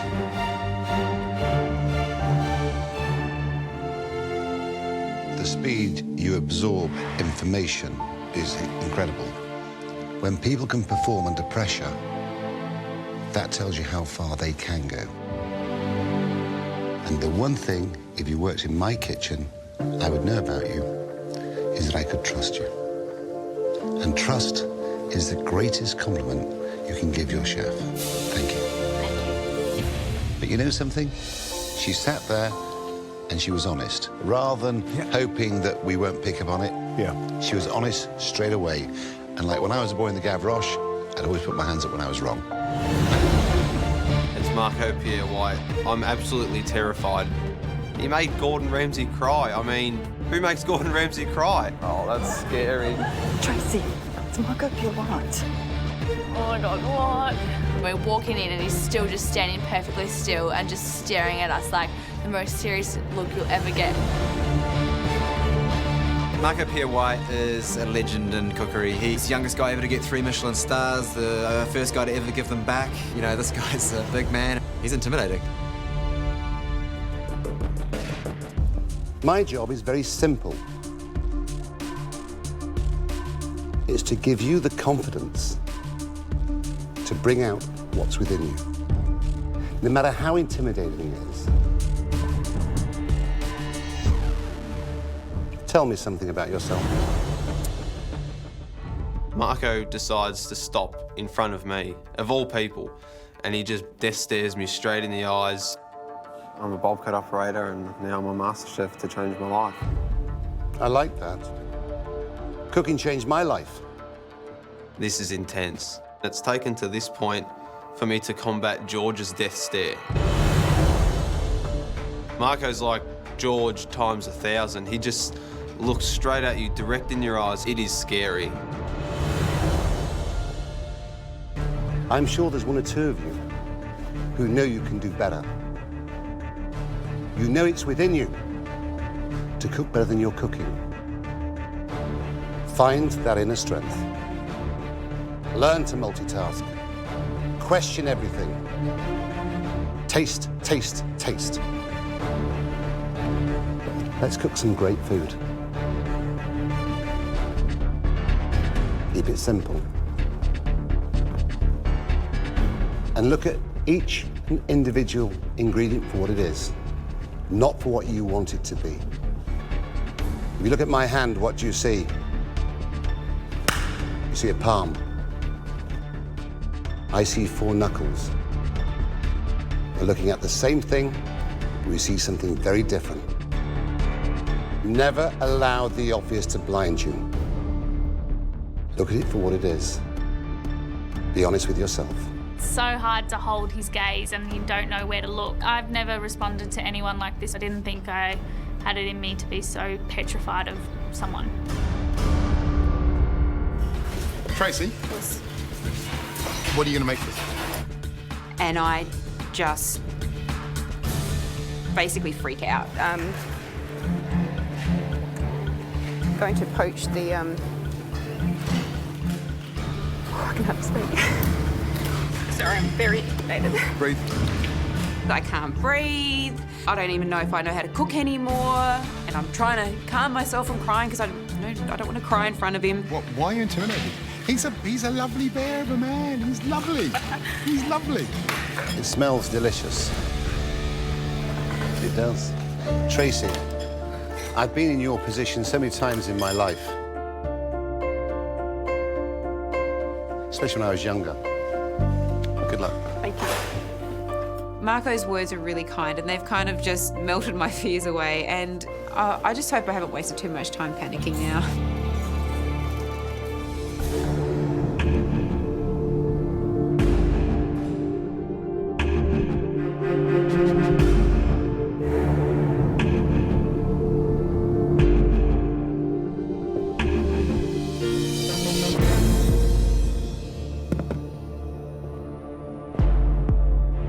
Oh my God. So before Marco makes his decision on the top 5, he visits each person's bench, looks at their dish, stares intently into everybody's eyes.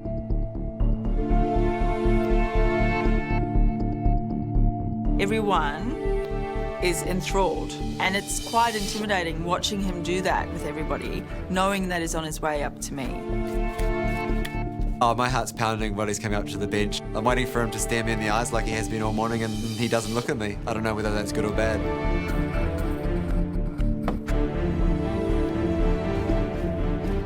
I really want Marco Pierre White to choose me to taste my dish, but that lobster I don't think is cooked at all.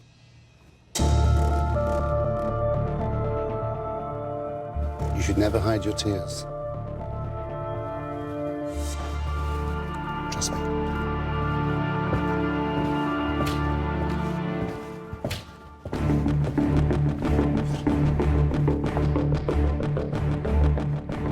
He gets to my bench, he looks at my dish, he looks at me.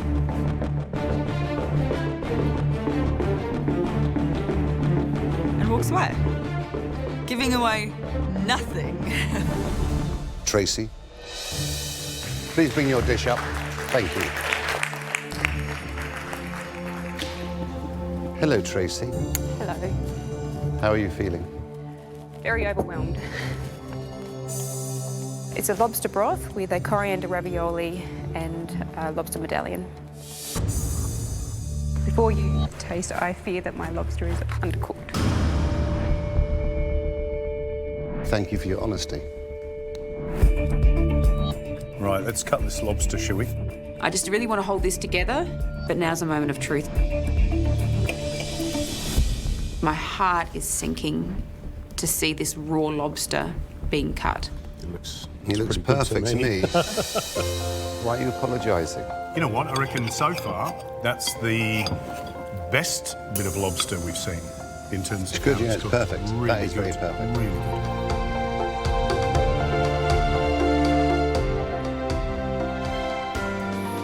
I prefer your smile to your tears. Your lobster is perfect without question. I like your bisque. It's got real flavour. I like the tomatoes as well, just softens it. What this dish tells me about you as a person is that you like to create flavours. You're very giving. It shows with what you serve on your plate. Thank you. Thank you. I'm so relieved. I've been so intimidated about having Marco in the kitchen, but maybe it just helped me to push on. Such an amazing, amazing cook. You've got 15 minutes to cook a delicious dish using only 3 ingredients, and your time starts now. Come on, guys! When time starts, is always a few elbowing each other and just start grabbing all the ingredients.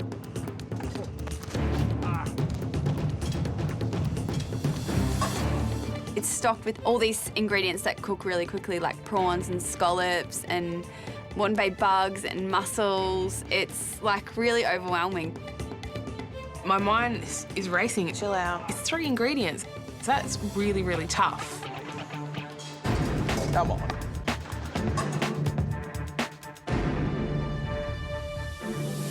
Michael, you know, tomatoes, basil, coral, trout. Great combination. Nice idea. Very fresh. Doesn't want to overcook that fish, though. No. Cooking the fish today is really important, and I want the skin to be a little bit crispy, so it sort of adds another texture to my dish.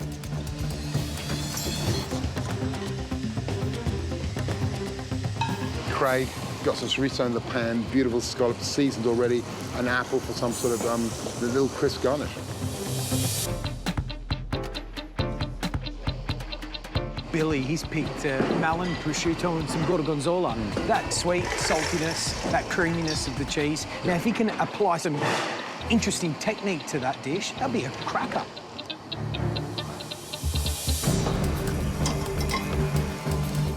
Shannon's making grilled prawns with honey and saffron. Interesting combination.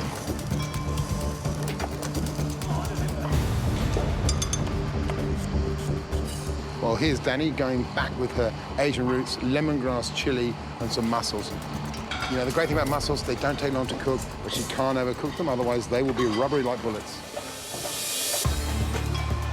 This dish of Danielle's sweet corn, puree with prosciutto and scallops could be an absolute winner. I've really got to watch how long I cook the prosciutto for, because it could easily burn. I've done this a million times before, so I don't really think that's going to be an issue. Ellie's got a squid. She's doing the obvious salt and pepper squid. She's making her own mayonnaise.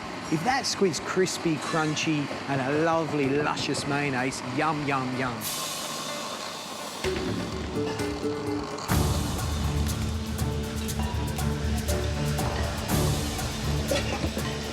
Frantic, fantastic, fabulous cooking, but you've got 5 minutes to go.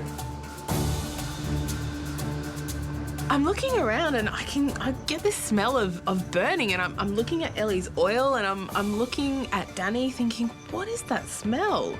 What's burning, guys? Like a handle or something? Then I realise that it's actually my prosciutto. Oh, shit. Oh.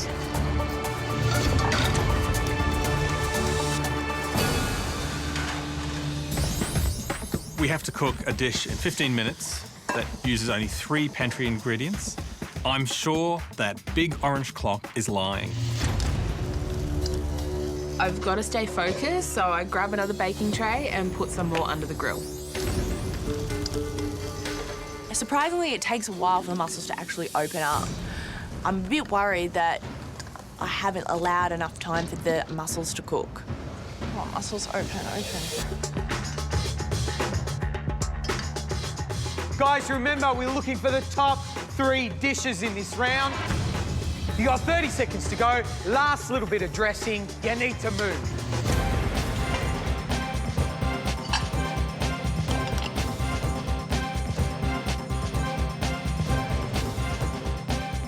Five, 4, 3, 2, 1. That's it, guys.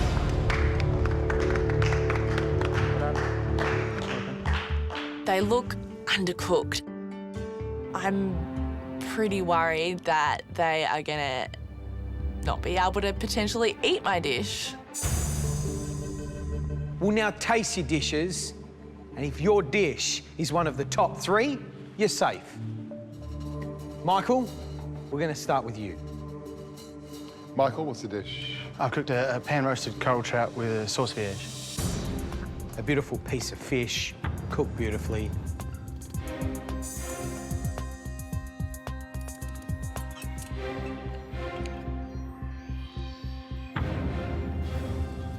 Sauce vierge is a lovely classic sauce, but it's all about balance. I believe you've gotten the balance a little bit off. For me, the dish lacks texture because you haven't crisped the skin. Thank you, Michael.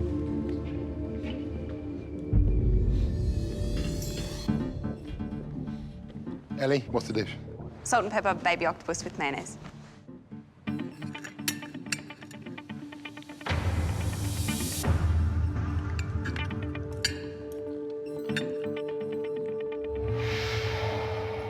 Excellent texture of mayonnaise.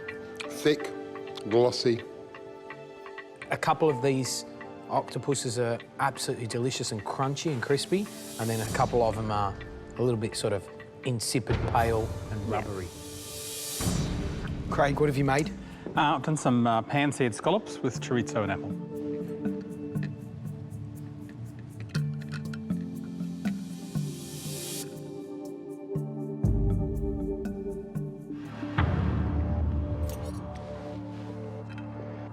The problem for me is that the apple should be there to add a crisp, crunchy texture to it. Because you've grated it, it started to give away a lot of its juice.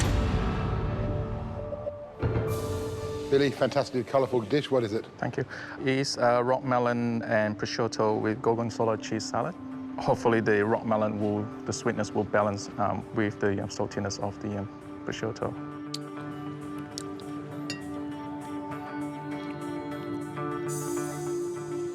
Geez, do I love the flavour. Thank you. Shannon, what's your dish? It's grilled prawns with saffron-infused honey.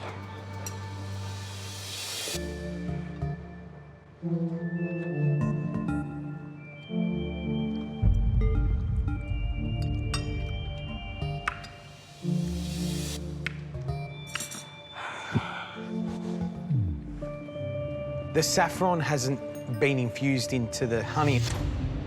You need to first leach it out into water and then infuse it.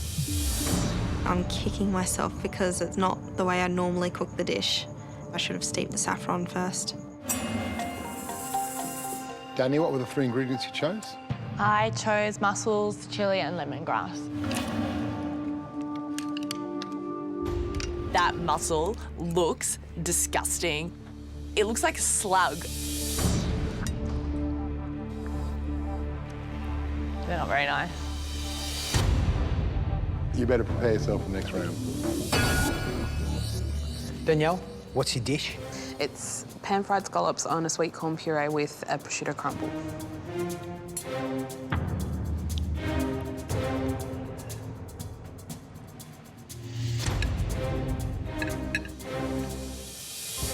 But you've delivered a great dish with just 3 ingredients.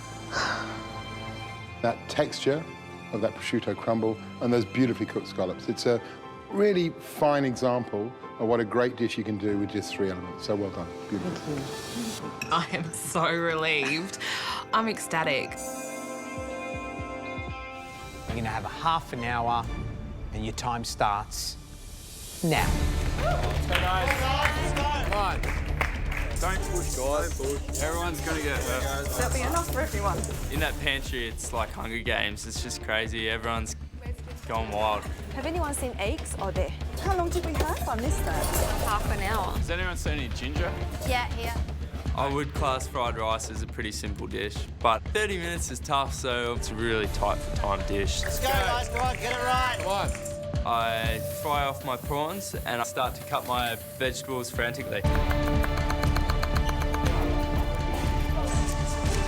Being the first person out of the competition is just not an option for me. So I know that I really have to bring it to get my butt out of there quick smart.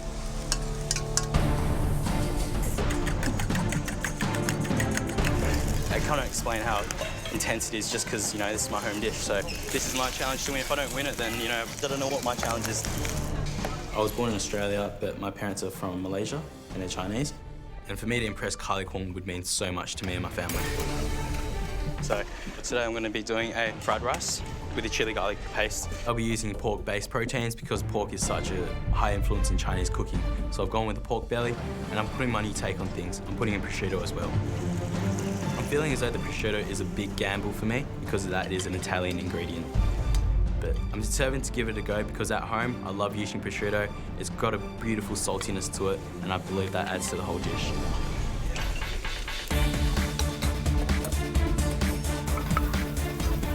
I'm doing a marinated pork fillet fried rice with crispy bacon, spring onions, carrot, capsicum, and just really trying to keep it really fresh and vibrant. Time hasn't been my best friend in this competition so far. Yesterday I was pretty shattered. I didn't put up a dish. What happened? Time management wasn't there today. Don't push things to the wire. Because otherwise, you've gone for this competition. I'm just going to try to stay calm and collected and just get something on the plate today because there's no way I'm not putting something up today. It is a bit intimidating presenting an Asian dish to Kylie Kwong. She's the queen of Chinese cooking, and you don't have much time to think in 30 minutes, so I just went into machine mode.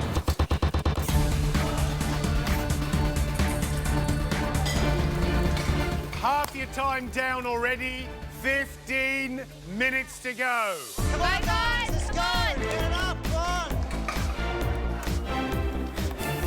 I love fried rice. I mean, you talk about it as being a sort of soulful, comforting dish. It's always a treat for me. What would you like to see? I mean, obviously, we need details here. First of all, I'd love to see egg in it. I want to see a fluffy egg omelette. I want to see a bit of flavour. Is that ginger? Is it salted radish? Is it some dried shrimps, diced bacon, or finely diced lapchong sausage? In terms of their mise en place, are you looking for this, spend a good 20 minutes chopping, cutting, preparing, and then that last sort of 5 minutes to hot wok, That's right. go for it? That's right. Hot, hot, hot. Add the fluffy egg at the last minute and the shallots. Sounds good to me. Going good at the moment. I'm just finishing it up now. I'm just going to have to really work on the seasoning. Hopefully it's the right amount. I've added the pepper. I taste it. It's got a great pepper taste to it. So I'm hoping that my palate's the same as the judges. Last little touches, 1 minute to go. Come on, guys. Come on. Guys. 1 minute. Yeah, chop. Get it on the plate, yeah? Let's go, guys. Get up. The thing that I'm most worried about is the balance of the flavours are really right with the dish. So I add some lemon and lime for the acidity, and I add some oyster sauce for the sweetness. 10 seconds to go. 9, 8, 7, 6, 5, 4, 3, 2, 1. That's it. Time's up. Well done. Great job, guys. Good work, man. Oh. That looks cool, man. Well done. I actually feel really good. I certainly couldn't have done any better for this challenge, so I've plated up something that looks really good. I think it tastes really good. My only concern right now is I've got a really high chili tolerance. I'm just hoping it's not too strong for the judges. Good job, man. Bravo. Sorry, yeah, well done. Jesus. I'm hoping that this is going to do justice to Kylie, and I'm hoping that my dish is going to be good enough to save me on this round. Hopefully I got enough flavours in there and it's enough. Sauce? I forgot my prawns. In my frantic haste to change the rice up, I forgot to put them in the dish. Pretty shattered. I didn't quite get my prawns on. I fried them off early and I forgot to put them on the plate. It could be the difference between being in that top 12 and being in the bottom 9.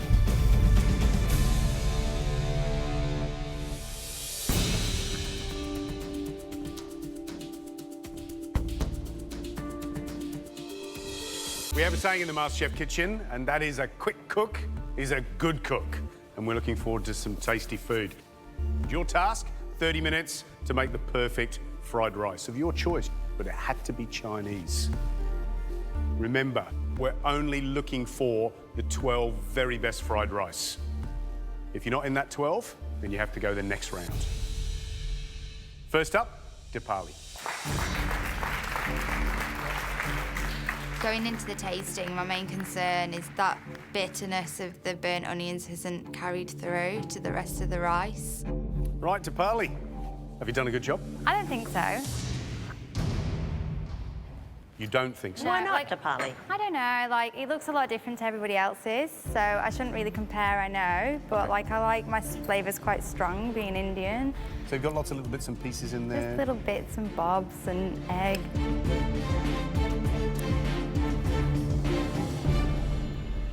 What I like about it is little bits of dried shrimp, because they're kind of, you know, they're really tasty and they have little flavour bombs in there, so we get that faint kind of umami and fishiness to it. beautiful fluffy omelette. I like the shallots. It's very flavoursome, but is that a bitterness I can taste? Burny onions. Yeah. So it has this overall flavour of bitterness. We just don't want that, do we? No. In hindsight, I wish I just left those onions out. I'm kind of preparing myself to be in that second round, to be honest. Nicole.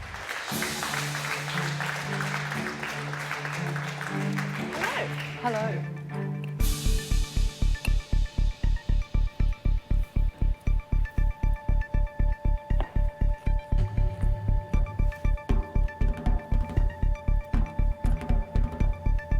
And that's gaylan, isn't it? Shredded gaylan through there, Yes, finely it is. sliced gaylan, which I really like. I saw you doing that and I thought, oh, that's interesting. I've never done that before. Now, upon tasting it and seeing it, it works very well.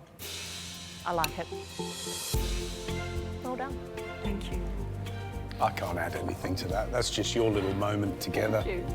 I'm quietly elated. I'm thinking fab things. She actually uses the words, I really like it. Next up, Amelia. Is that finely sliced Chinese white cabbage through it? Yes. Yeah. That's great in terms of texture.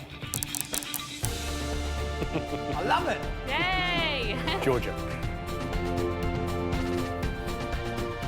It looks very simple, but it really packs a punch. I think it's really I think it's delicious. great It's too. quite traditional. Might even be the best one so far. Thank you. Emily. The pork on the top's very tasty. I really like that. I like the flavour. Tracy. The flavour's very good. I can see those mushrooms there too, the gnocchi mushrooms. I think it's a great effort, Tracy. Keep up the good work. Mini mystery box means a little bit of time. You got 30 minutes. Underneath your bench, you got some staples for the winner, the chance to compete for immunity. You ready? Oh, yeah. 30 minutes starts now.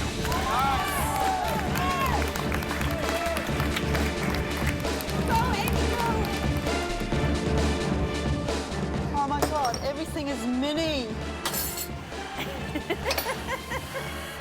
All mini. The little mini pot. So cute. We have all these little mini saucepans. Everything's mini, like mini spatulas. Oh my God, even these spoons are mini. It's like playing with dolls. Mini Laura doing mini challenge. Yeah, pretty much. I have never made an amuse bouche before, but I've seen them. I start breaking down the quail and Frenching the legs. I quite like cooking quail and I'm really good at cooking quail. Looks good, Amy. Oh, my hands are shaking. Amy, what's Hi, happening? Kylie. What's your plan? Well, I'm using the quail and I'm going to honey pan roast the quail to add a bit of flavour. What's the finished product looking like in your mind? Quail leg with some breast pan roasted and crispy beetroot chips. It's going to be in a little dish. I'm going to use the spring onion, a little bit of vinegar reduction, butter. That's a leak. Great. Is it? No, it's not. It's a leek.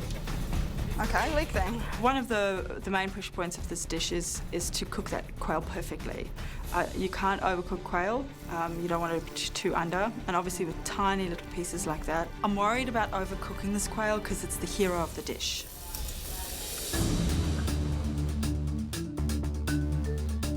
What are you making? I'm going to try and do a little quail Valentine roll stuffed. Wow. I'm trying to determine if I make like a little sauce grabiche with the finger lime. Gosh, for someone who was freaking out about the amuse-bouche, you're pretty... That's a better idea. That's a better idea than I've come up with in my head. That's I love fantastic. that. All right, I'm happy with that. Let's hope it works out. Well done, Tracy. Go, Trace. It's definitely a risk cooking this dish with so much technique, but I'm hoping that it's a risk that will win me this round. A tiny mystery box and a tiny 15 minutes left. 15 minutes. I don't even know how to debone a quail. It's the same as a chicken, same as a chicken. So I'm trying to fillet the breast off the bone and I'm not quite sure what I'm doing, so I'm just, trying to work with the bone and hopefully it comes out right and I get all the meat off the bone. So the aim behind my dish is basically to have the crunchy crumble of the whitebait and then just really tender quail. You got things under control? Yeah, I just don't even know how long it's supposed to cook for. My style of cooking is literally like homemade, rustic, so it's completely different to what I'm used to, like a little mouthful of food. So I'm a bit nervy, you know, because I want to get that pin. Oh my God, I can't breathe. Just relax, Laura. I actually can't. I'm really behind Laura today and I'd love to see her win, but at the moment she's freaking out and she's falling behind the others. It's fine. So I've got to get the sauce back into the pan and I've got to actually create a little bit more sauce. And we've got about 30 seconds to go. As I'm plating up, I'm thinking, maybe I should have it around the other way, and I'm just clumsily plopping quail egg cream on top. Right, guys, you got 10 seconds. 9, 8, 7, 6, 5, 4, 3, 2, 1. That's it. Step away from your benches. Your time's up. Well done. Time is up. Can't believe I've done it. Trying to do little food with shaking hands is not good. I feel good. I feel proud of what I've done. I'm not happy with my presentation at all.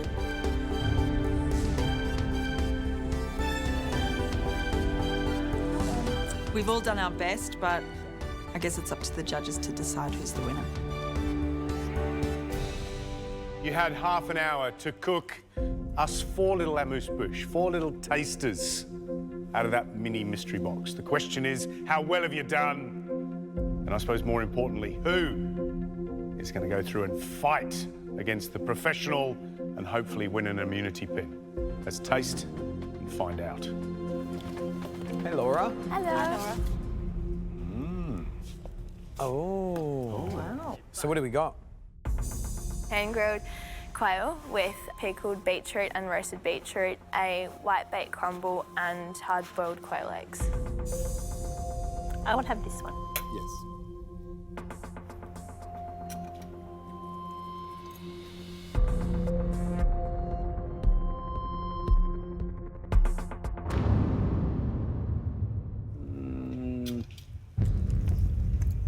A bone in there. Sorry.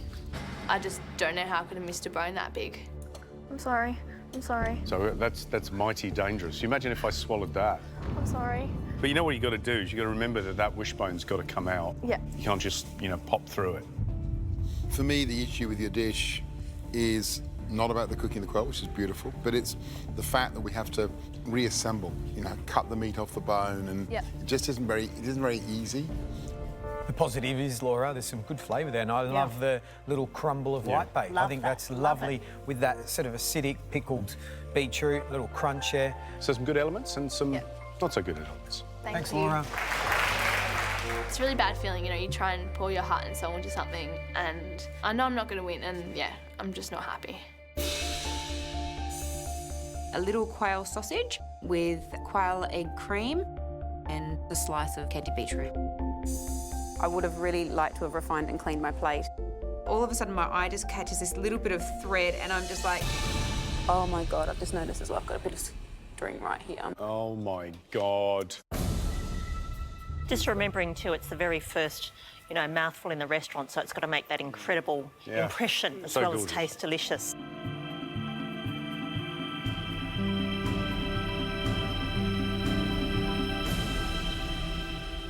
It is bloody delicious, though. Oh, good.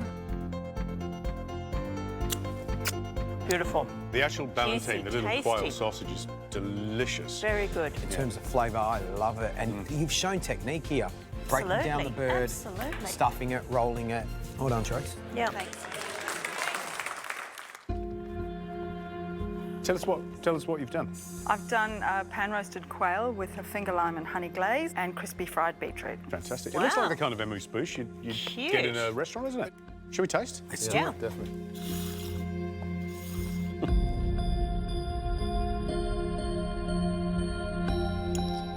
Well, that's very sticky on the bottom, so it's gone a bit toffee-ish.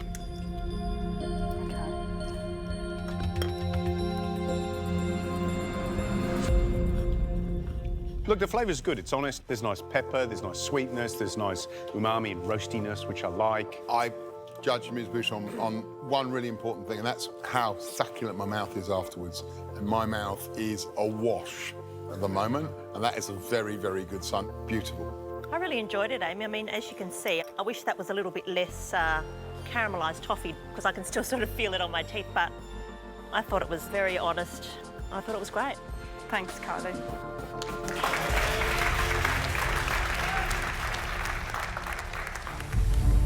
You have 30 minutes to give us a delicious blow-away salad that's going to keep you safe. What we're looking for in the tasting are the bottom 4. And those 4 will go into the next round. The good news is you have an open pantry, so you can cook anything you want. Be creative. We're excited. Your time starts now.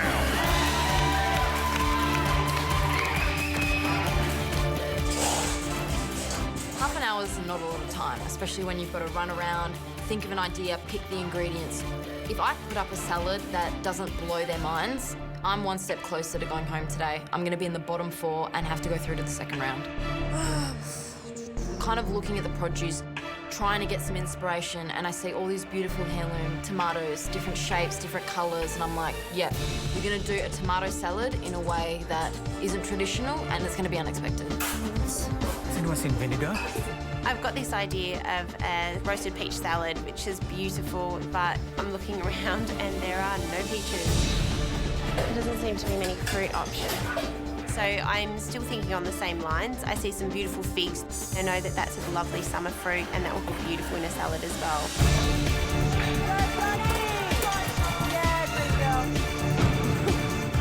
Carl, be careful, mate. Today I'm doing a parsnip macadamia and honey salad with baby carrots. I'm definitely feeling the pressure. My biggest thing is just to stay calm. I can't let nerves get the better of me. It nearly cost me my position in the competition last time. I'm not doing that again. I've got my carrots peeled, I just need to blanch them. I'm going for crunch and texture today, and those carrots have to be perfect. If I leave them in the water too long, they're going to be soft, and it's not a side dish vegetable challenge, it's a salad challenge. They need to be crunchy. I'm treating this salad like a roasted peach salad, but obviously the figs are completely different fruit. I really want to get a beautiful char on those figs, really caramelised, so that I've got that sweet, slightly burnt crispiness. So I'm just sprinkling them with a little bit of honey, putting them straight in the oven. I don't know how this is going to go. Go car, come on buddy. The dish I'm making is a pickled carrot and daikon salad. This salad is a part of my upbringing and pretty much every Vietnamese person's upbringing. Hey, daikon, yeah? There are a few risks with this dish. The carrots and the daikons have to be perfectly chopped in fine strips, and I know my knife skills aren't the best. If I were you, I'd shave them. I'd use a mandolin. We've only got 30 minutes, and I've got a shaky hand. It's a near impossible task. I know that I can make a beautiful salad. I am the salad queen. I eat salads almost every day at home. I make these really bizarre, weird, crazy concoctions of salads, and my family loves them. And I really hope the judges will really like the flavour combinations. Oh my God, I tried that. Why didn't it work? Thank you, George. Yeah. Nice. Can you do it in a bowl next time, please, George?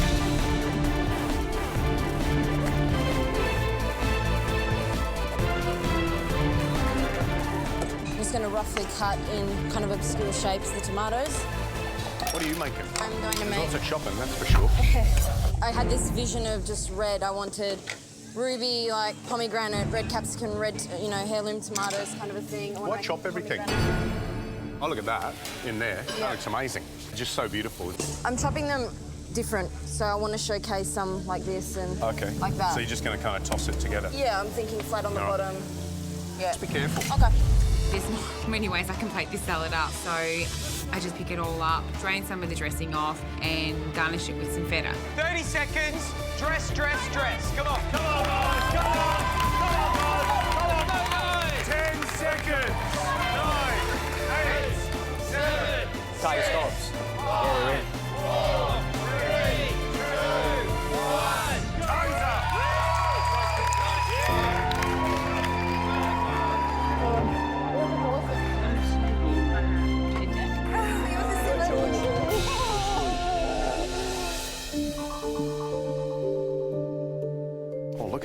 That looks great. So we've got baby carrots with crispy parsnip, a tahini yogurt on the bottom, and macadamia oil and honey dressing.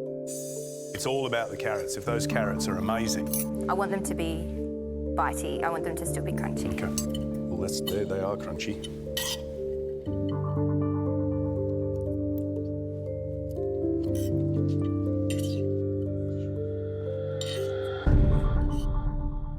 Yummy. I'm just going to say, absolutely delicious. I really love it. I get excited when I have things like that because there's just something a little bit different about it, which steps it forward, which is those macadamias. For me, what I love about this dish is the kind of golden toast and macadamia and those wonderful, sweet, crisp parsnip chips together are a really clever combination and one I've not seen before, so that's super creative.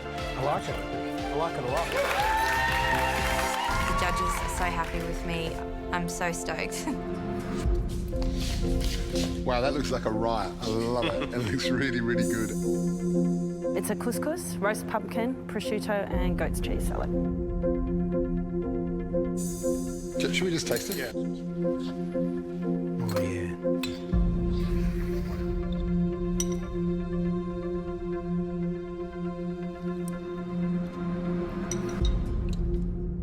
That is seriously yum. Love the pumpkin, love the goat cheese, love the prosciutto. I love the couscous. The couscous is just beautiful. It falls like rain from your fingers. It's fantastic. And I taste that, and that's everything I want salad to be.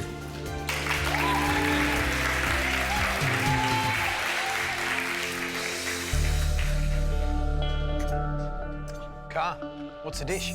It's a pickled carrot and daikon salad. And then I've put like scallops in. You happy with the way you've cut everything? It's not precise as I'd love to, but...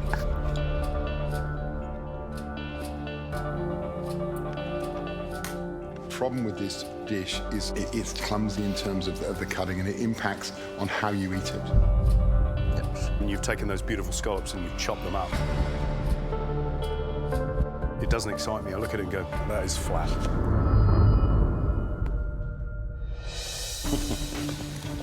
Oh, that looks good, doesn't it? Balsamic roasted beetroot and red onion, red quinoa, goat's cheese. Everything needed a bit more cooking, but the combination's delicious. It's really yum. Thank you. It's an achara, which is a Filipino pickled vegetable. I think it's really delicious, tasty salad, and we love pickly things these days. I think the key here is think about how you might drop those flavours onto the plate and just bring it bang up to date. So, entree bao, cold. It's a Thai pork and fresh herb salad. It needs fresh and crunch and less meat, because it's not actually about the meat. But having said that, it's tasty. So, Anna, tell us what you've done. I have done a fig and prosciutto salad with a goat's cheese mousse.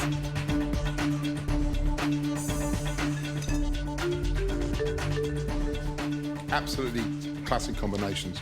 And I love the idea of spray cream. It's one of my favourite things. It's good food. Thanks. Ashi, how are you feeling today? I'm feeling nervous today. Don't want to go through the next round. What's the dish? It is a quinoa and baby carrot salad with a yogurt tahini dressing. I'm just imagining a glass of wine and that salad comes out. I'd be pretty happy, wouldn't you? I love the fact the carrot looks sweet and sticky and roasty. I'm salivating. Come on, break it up. They need it.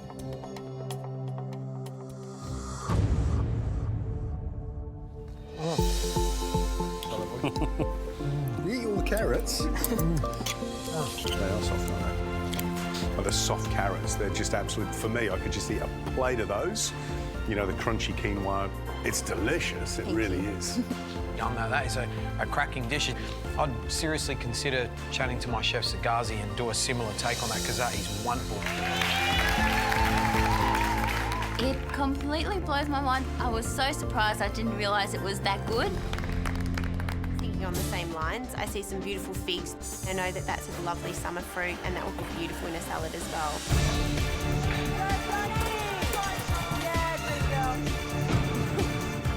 Carl, be careful, mate. Today I'm doing a parsnip macadamia and honey salad.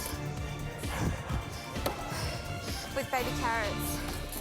I'm definitely feeling the pressure. My biggest thing is just to stay calm. I can't let nerves get the better of me. It nearly cost me my position in the competition last time. I'm not doing that again. I've got my carrots peeled, I just need to blanch them. I'm going for crunch and texture today, and those carrots have to be perfect. If I leave them in the water too long, they're going to be soft, and it's not a side dish vegetable challenge, it's a salad challenge. They need to be crunchy. I'm treating this salad like a roasted peach salad, but obviously the figs are completely different fruit. I really want to get a beautiful char on those figs, really caramelised, so that I've got that sweet, slightly burnt crispiness.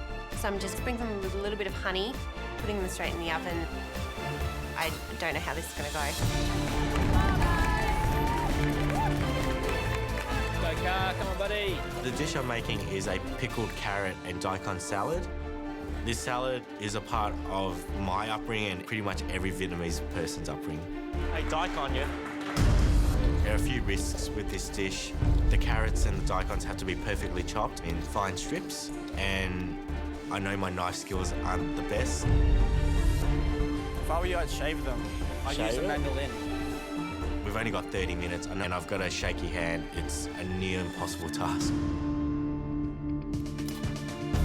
I know that I can make a beautiful salad. I am the salad queen. I eat salads almost every day at home. I make these really bizarre, weird, crazy concoctions of salads, and my family love them. I really hope the judges will really like the flavour combinations. Oh my God, I tried that. Why didn't it work? Thank you, George. Yeah.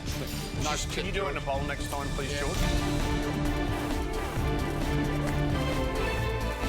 Made before an elimination challenge, but they ask for creative and inventive. You can't fall back on a classic. It's got to be new. Go, Georgia!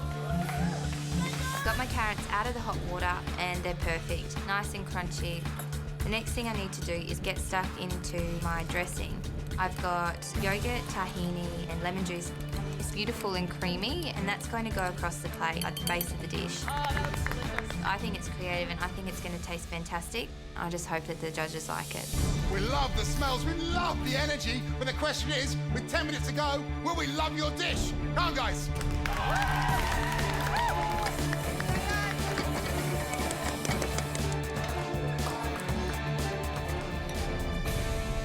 What do you like in the look? You know what I'm loving is the smell of vinegar, acidity. You've got oranges, you've got fennel, you've got yogurt over here. Super clean over here from Matthew. Like, how organised is he? And chalk and cheese, too, because Rose is so totally messy. Just trying not to embarrass myself with the amount of mess that I've made today. The couscous, the mint, the orange, there's a lot going on. I'm sort of starting to second guess that it looks the way that it should. I realised that I do have a lot of ingredients and I can see that it's probably a little bit too wet. It might be a great salad for home, but you've got to step it up in the MasterChef kitchen, and I'm starting to think this isn't going to be good enough. Well, this is the home run in the first round. 5 minutes to go. I'm making a spicy pork and fresh herb salad. The last 5 minutes, it's pretty frantic. I'm chopping up herbs. I need to make sure that once all of the herbs are added in, that it's all balanced in flavour. Come on, guys. I start plating up. I've got a lettuce that I'm thinking, oh, maybe I'll plate in there. I start to get some lettuce leaves off and they look kind of raggedy and not that great, but I haven't got any other ideas at this stage and I've just madly got to get this on the plate. Oh, shit. Sorry, Ducky. You're right, lad. Oh, nuts. My figs are not looking so good at all. I've really got to come up with another plan now. I have the idea I'll put a couple of Brussels sprouts into my salad as the green base. I've used Brussels sprouts before in salads and I know that's got a beautiful sweet flavour when they're raw. So I think that's just going to add another little texture to my dish today. We asked for a beautiful, creative, simple salad. Let's hope it's come together. 2 minutes to go. Come on, guys.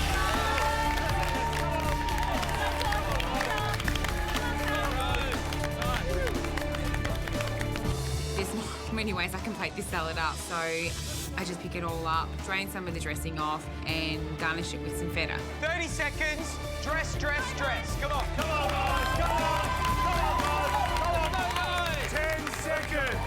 9, 8, 7, Cut your stops. Yeah, they're in. 4, 3, 2, 1. Time's up.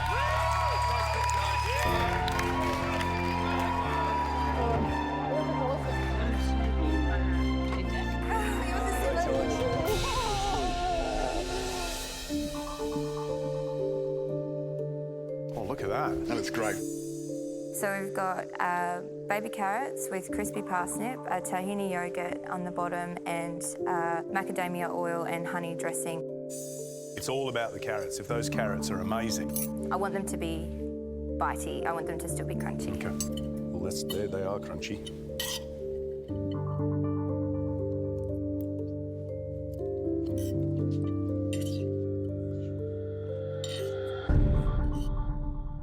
Yummy. I'm just going to say, absolutely delicious. I really love it. I get excited when I have things like that because there's just something a little bit different about it, which steps it forward, which is those macadamias. For me, what I love about this dish is the kind of golden toast and the macadamia and those wonderful, sweet, crisp parsnip chips together are a really clever combination, one I've not seen before, so that's super creative. I like it. I like it a lot.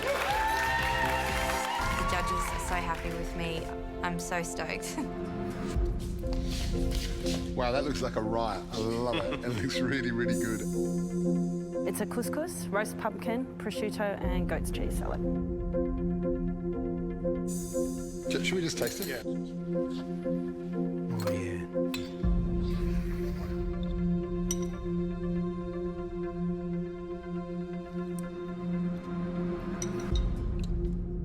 That is seriously yum. Love the pumpkin, love the goat cheese, love the prosciutto. Love the couscous. The couscous is just beautiful. It falls like rain from your fingers. It's fantastic. And I taste that, and that's everything I want a salad to be.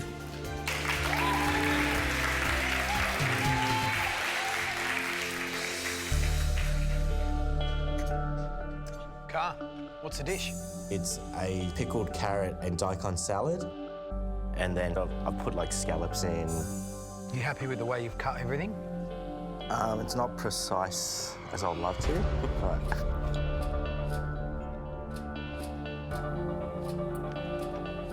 The problem with this dish is it's clumsy in terms of the cutting, and it impacts on how you eat it. And you've taken those beautiful scallops and you've chopped them up. It doesn't excite me. I look at it and go, that is flat.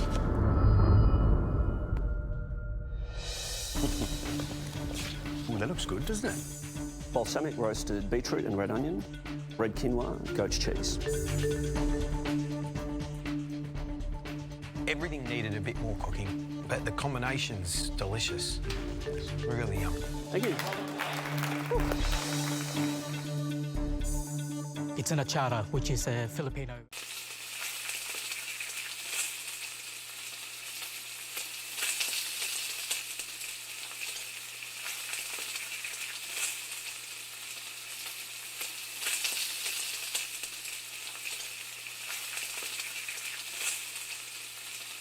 So, this is for you, Daniel. The entree. I'm hoping the entree box has got salmon, chicken, or any game bird.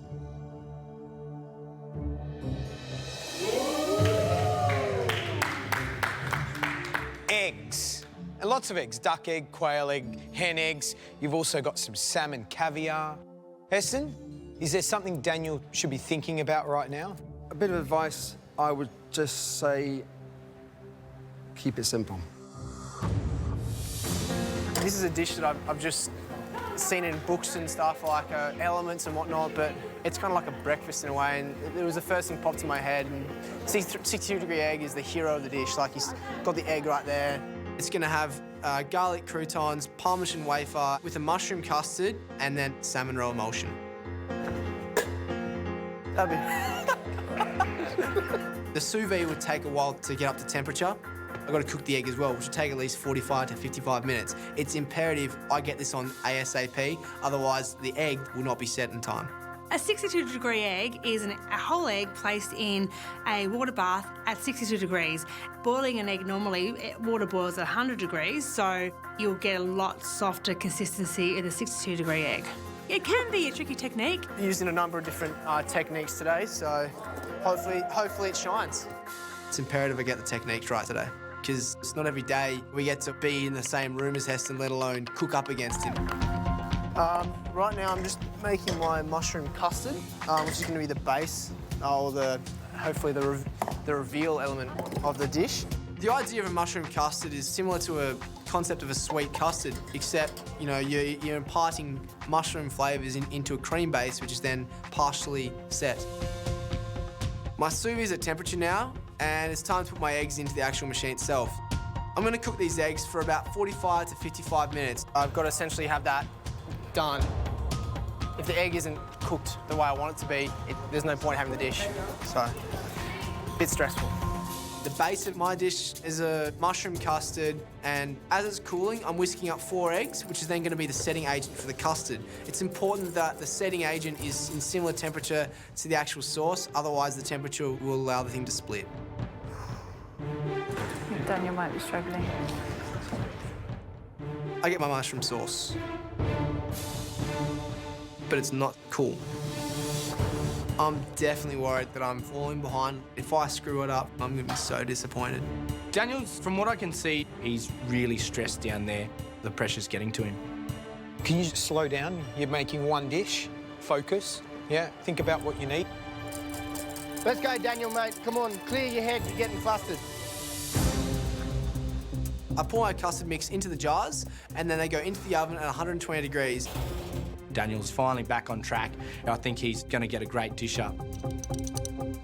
I'm making a roe emulsion. So I've got the roe in there, which is, essentially it's eggs themselves. Almost like a mayonnaise to finish it off for the breakfast.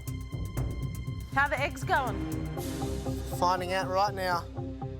It's time to check my 62-degree egg. It's got to be the hero of the dish. And if it's split, if it's broken, it's pretty much ruined my dish.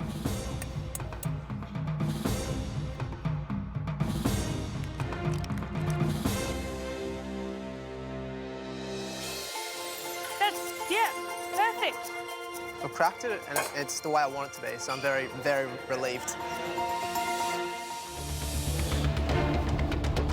Oh, that's hot.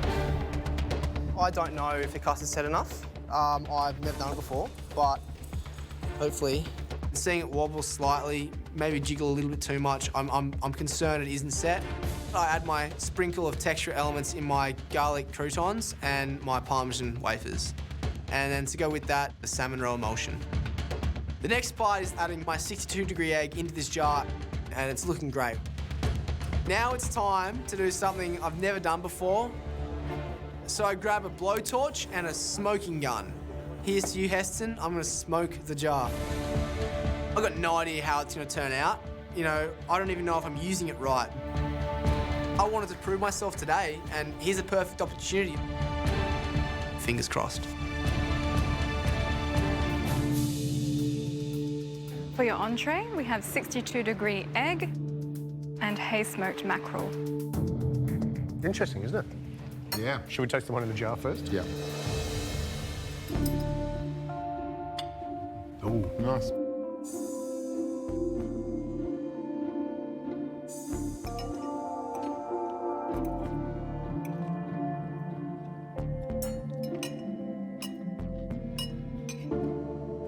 The flavour of the smoke, the little salty, fishy pop of the salmon roe, that beautifully cooked egg. I think it's a great dish. I think it's quite textural. I think the gooey egg, the crunchy crumbs, it's like eggs on toast but reworked. Great first dish, really impressive. Today I'm going to do a roast lamb rack with a chicken and mushroom jus. Lamb and chicken, it's a weird combination of flavours, but I know that it works. I've done it before and I absolutely love it. The stock is the backbone of a jus. So the first thing I need to do is break down the chicken to make this jus. I begin by just removing both breasts, the back legs, hacking up that carcass into small pieces and then into a roasting tray over a high heat. And just let it caramelise. I'm quite excited to see what you cook. You've got some really lovely ingredients there. So what's the plan? So I'm going to do a roast lamb rack with a pickled carrots in the juice those grapes with a mushroom and chicken jus. Okay. And so the only place that the grapes are in is in the carrots. And it is a great challenge, eh? I'd forgotten the brief. I don't want to have to start again, but I want that ticket straight through to finals. So I need to fix this. I can create a great identity for the sauce, so as soon as they taste it, bang, they know it's grapes. I've decided to drop the mushrooms from the jus and replace that with some red wine, and then I boost that with some of the dried fruits that we have available. Yeah, I think that's going to work. We've got to put up the best dish of the competition to get through to finals week, so I'm willing to throw down everything I've got and see if we can come up with the goods. I've got my celeriac puree on the go. It's nice and buttery, and my sauce is bubbling away. I'm really happy with it. It's super rich, super intense, and it's got the grapes through it. I love it. So now I can finally move on to Frenching my lamb rack. To prepare the rack of lamb, I need to begin by removing the second half of the cap. I'm going to take 2 of the bones out and then French the others. I'm feeling under the pump because that's a pretty time-consuming job. There's really not that much longer to go in the cook now, and I've only just finished Frenching my lamb rack, so I need to get it in the oven. I feel like I might be able to get it to the point that I wanted, but this one is going to come down to the wire. Now that the lamb's all sorted, I can start moving on to my pickling liquid. I begin by getting the 2 bunches of grapes, running them through the juicer, and then I'll put that on the stove, bring it to a boil, add verjuice, champagne vinegar, and sugar. I'm using the natural sweetness of those grapes to create that element in the pickle. I feel like I'm really hitting the brief now. And it tastes beautiful, but it all comes down to the lamb rack. I'm feeling good. I'm feeling like I'm definitely in with a shot. I'm happy with where I'm at. The carrots are pickling, my whitloaf is in the pan braising, and it's looking good. If the sauce ticks the boxes in terms of meeting the brief, I'm really happy with it. So I guess now all that's left is to cook that lamb perfectly. I take my lamb out of the oven to see how it's travelling, and it's pretty soft. It feels like it's nowhere near being cooked.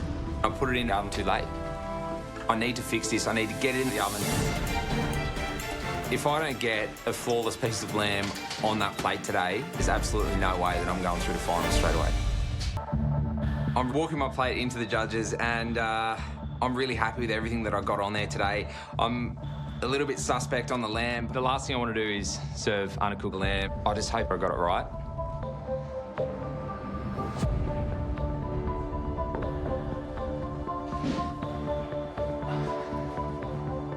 Tell us what the dish is. It's a roasted lamb rack with whitloaf, celeriac puree, and a red wine and muscatel jus.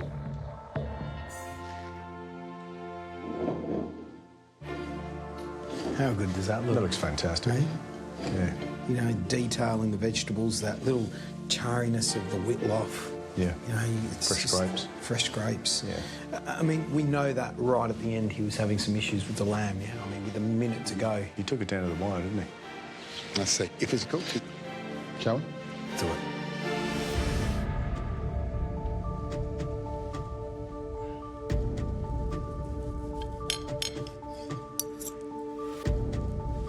That's cooked perfectly. That is spot on, isn't it?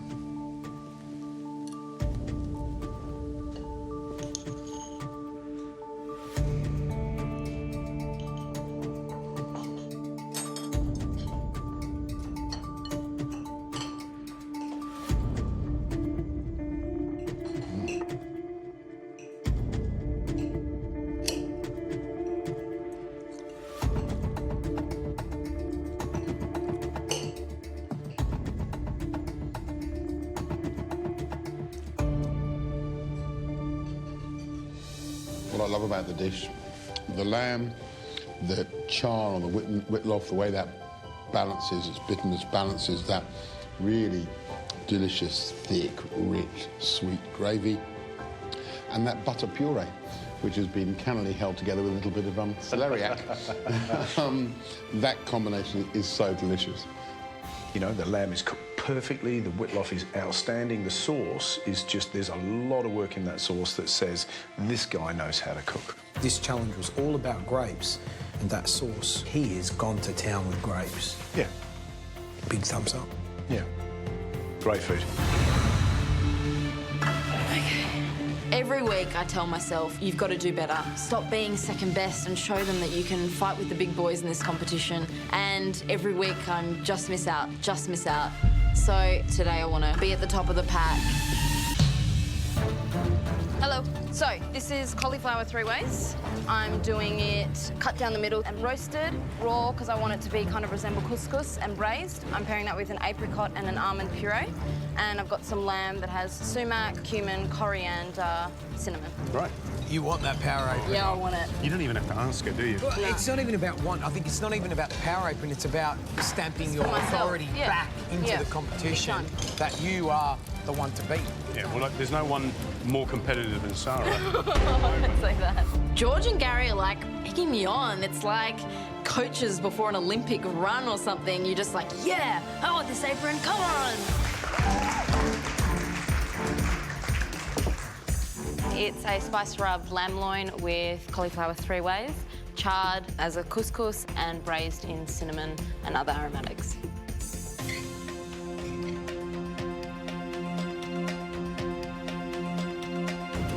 What I love about it, love the flavour. You've jammed tons of flavour in there. Everything goes together. You know, it's like a big orchestra. That combination of the almond, the tahini, and the apricot, great. And the way you treated that cauliflower, you get 3 very different textures and very different flavours. Thanks, guys.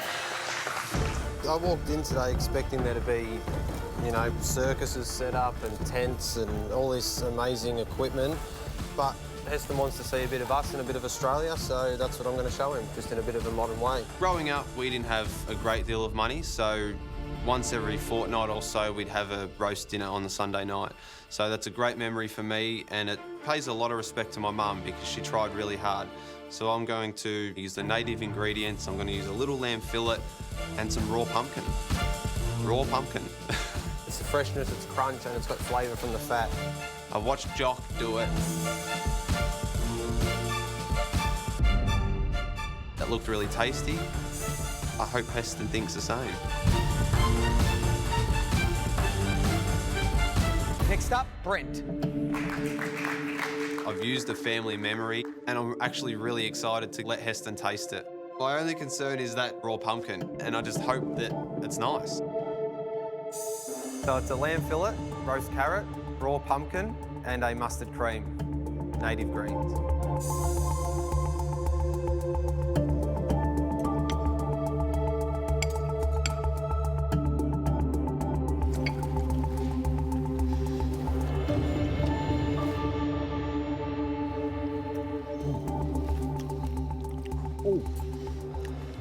It's like all the ingredients seem to do this. It's a very delicate dish, but it also feels like it's wrapped in a warm blanket. The lamb is nice and moist, the pumpkin's yum. The texture's perfect. It's perfect. It's wonderful. That's a great dish. Thank you. Just reiterating the 3 criteria. Creativity, it's there. Local, native produce, it's there. The third thing, you think, OK, how does this bring family together? It's warm, it's comforting, you feel like you still had this sort of family roast. And finally, has it inspired me? Yes. Thank you. Thank you. Well done, Brent. To have a cook like that for Heston it's perfect. I mean, I impressed Heston. This is the best cook I've had in the whole competition, and what a day to do it. I'm going to make twice cooked lamb with a lamb jus, macadamia nut, onion, garlic puree, pickled beets, and some vegetables.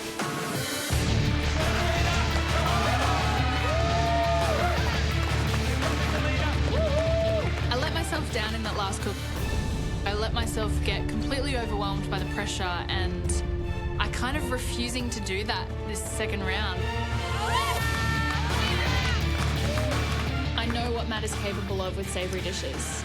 Anything less than my best is only going to widen his lead. It's all or nothing. Now that I've braised my lamb, I need to start building the stock in the pressure cooker. I want to be building these beautiful flavours from the get-go. My entree didn't have the intensity of flavour that I really love about cooking, the cooking that sort of warms you from the inside. And that's what I need to bring to this main course. My lamb is going to take at least an hour in the pressure cooker, and then I've still got to glaze it at the end. I'm pushing it, but I have to utilise every second of the cook if I'm going to close the gap with Matt. With my sauce reducing, it's time to get my pickled veggies on the go. I'm going to use a raspberry vinegar in the hot pickle for the beets and in the cold pickle for the onion. Raspberry vinegar can be too strong, but today I think it's perfect to cut through the richness of the lamb. Lovely. It's really smart. It's probably something I wouldn't think of. If I want to have any chance of making up those 3 points, I need to be thinking about the flavours in every element that's going on this main course dish. I need a creamy element on this plate, so I'm making a macadamia nut onion garlic puree. Most purees are smooth and velvety, but I want a slightly granular consistency. That texture is going to come from the macadamias to add another layer to this main. Great ideas, Ellie. I have to think about the eating experience as well as the flavours that are going into this dish. Oh, yum. Well done, guys. How they're cooking at the moment is really beautiful to watch. It's time to take the lamb out of the pressure cooker. Oh, that smells so good, Ellie. Nice lamb, Elena. It's falling apart. Well done. It's soft, it's tender, and it's taken on all of the flavour that I had hoped in that pressure cooker. But there's less than 5 minutes to go, and I still have to glaze the lamb in the pan. Keep pushing. Good, Ellie. I was going to use sugar to help caramelise the lamb, but it's not going to work fast enough. I need a plan B. I can't let one element let me down like in round 1. I just have to fix it. Run, Elena, run, run, run. I know what this lamb needs. Molasses. Got this, come on, Elena. I get it on that lamb to caramelise and create this textural, barky, crunchy crust. Oh, molasses, yum.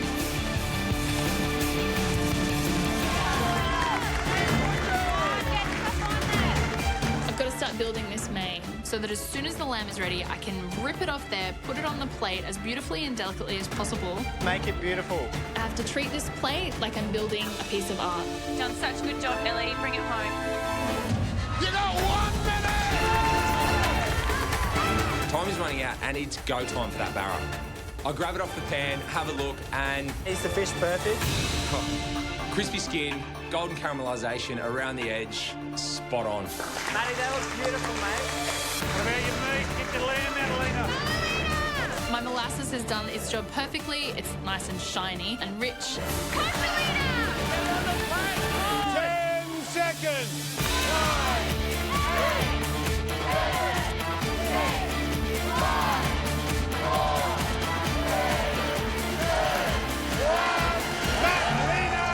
2, 1. That's it!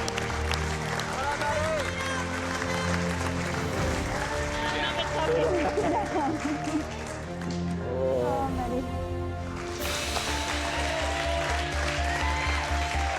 I stuck true to myself and I felt like myself, and whatever happens now, I'm really happy.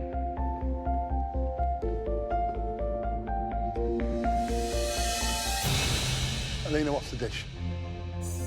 Twice cooked lamb with a lamb jus, macadamia nut onion garlic puree, pickled beets and some vegetables. It's a pretty dish, isn't it? Looks like a little plate of jewels. Lovely.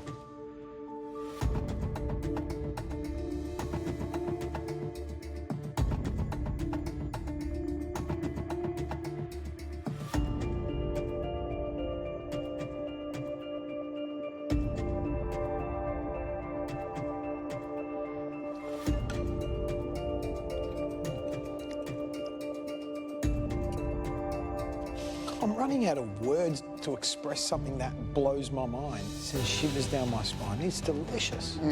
It's those little clever additions of the vinegar that's used to pickle. She used the raspberry vinegar. Yeah. Smart, you know, and that's Elena, you know, rather than what everyone would go for, brown vinegar, malt vinegar, white vinegar. And then this sauce, oh my gosh, does she know how to make sauce? this could sit in any good Michelin-star restaurant and be happy. 100%. She's absolutely delivered a beautiful dish. This is the Alina that got here. It's in the grand final. It's the one that we were expecting to see in the entree round. I think that's an absolutely smashing plate of food, and gee, I love this restaurant. Can we come again? Yeah, absolutely.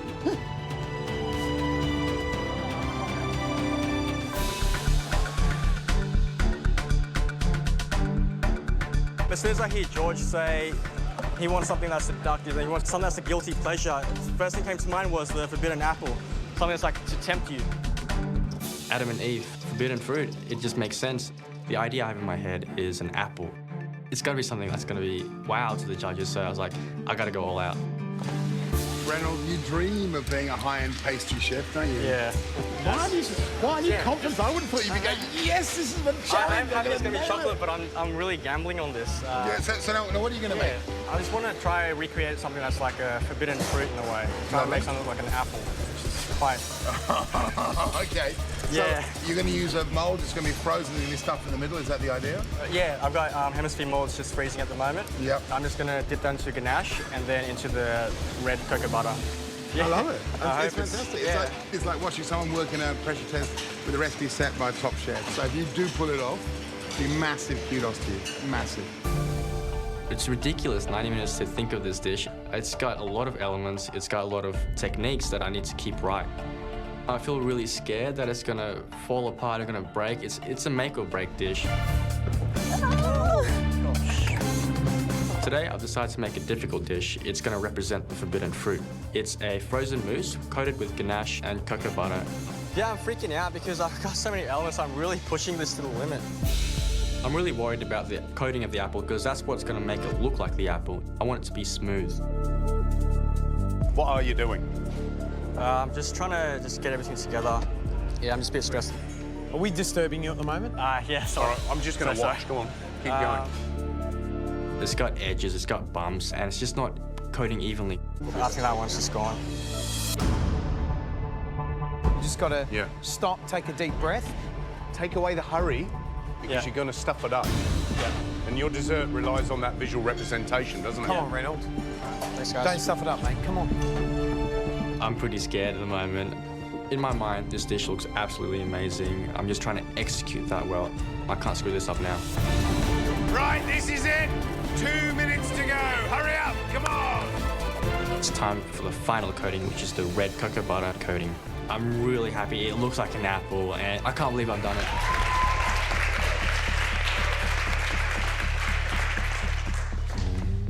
Good, man. Looks really good.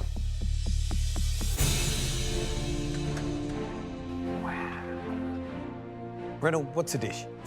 I call it the forbidden fruit. It's a chocolate mousse inside with a raspberry coulis, coated with ganache and cocoa butter. And I've played it up around with some raspberries and strawberries on a chocolate soil and a raspberry sorbet. It looks spectacular. Like, honestly, mate, that looks wonderful. Yeah. You done it before? No. No, I was hoping to make it look more like an apple. I tried my best. Yes. Yeah, I'm quite happy with it, though. Quite. Smash it open, because I can't wait.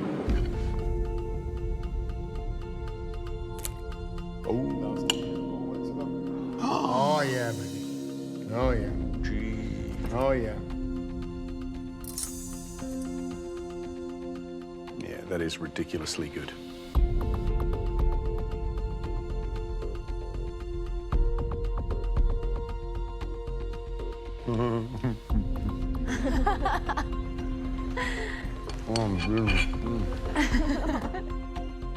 Start of week 2. Not finals week next week, the beginning of week 2, and you're putting up food like this. Unbelievable. Thank you. Unbelievable. Yeah. Everything is right about it. The intensity of the raspberry sorbet, the smoothness, the lightness of the mousse, the chocolatey richness, the cocoa butter coating, the right amount of crumb for the dish, the way it looks. Yeah. Like, wow. Yeah, wow, wow, wow. Absolutely. Perfect dish, perfect. Perfect. I'm absolutely gobsmacked, mate. Thank you. Really am. Wow, Reynolds. Top 5 this morning. Let's not kid ourselves. It's top 3 dish, man. Thank you. And it deserves one of these. It deserves one of these. Come here. Respect. Yeah? Respect.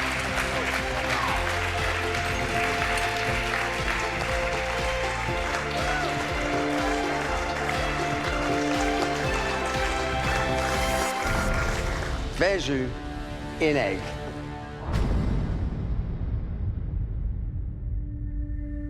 It looks like a little egg.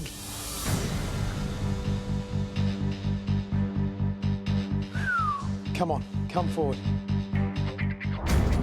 Knowing Heston, an egg is never an egg. There is a world of pain about to hatch out of that thing. This dish was inspired from a recipe book in 1726, I think it was, by a guy called Patrick Lamb. And that's the Georgian period, which was the last great period of British gastronomy, before now, of course. And it was called Eggs in Verjus. And the recipe was really quite simple. It just said, you take some eggs and then finish with verjus. So what we decided to do was just flip it on its head. Instead of putting the eggs in verjus, we put the verjus in the egg. Well, and the addition of 91 steps. Yeah, the small matter. Yeah, the small matter. We have the pastry nest with some candied orange zest, little thyme, and then on top of that we have some sugar work to complete the nest, and then we have the egg. Then we have the egg. Well, the egg is chocolate casing, and inside, well, I'll show you what's inside. Oh my God. Now, that's a coconut panna cotta. You can see it's nice and delicate. And then there's a fluid gel. That is a mixture of mandarin and thyme. Thymol is the molecule that gives thyme its flavour. And there's a thymol, it's quite a lot of it in mandarin. And the combination is fantastic. It looks just like an egg yolk. This is beyond a plate of food. This is a science, this is an art. So if you could crack through, it's not quite finished yet. Underneath is a coffee parfait. You know, it goes on and on and on. It's a masterpiece. All right, here's another one for tasting, so you get one each. Give it a crack.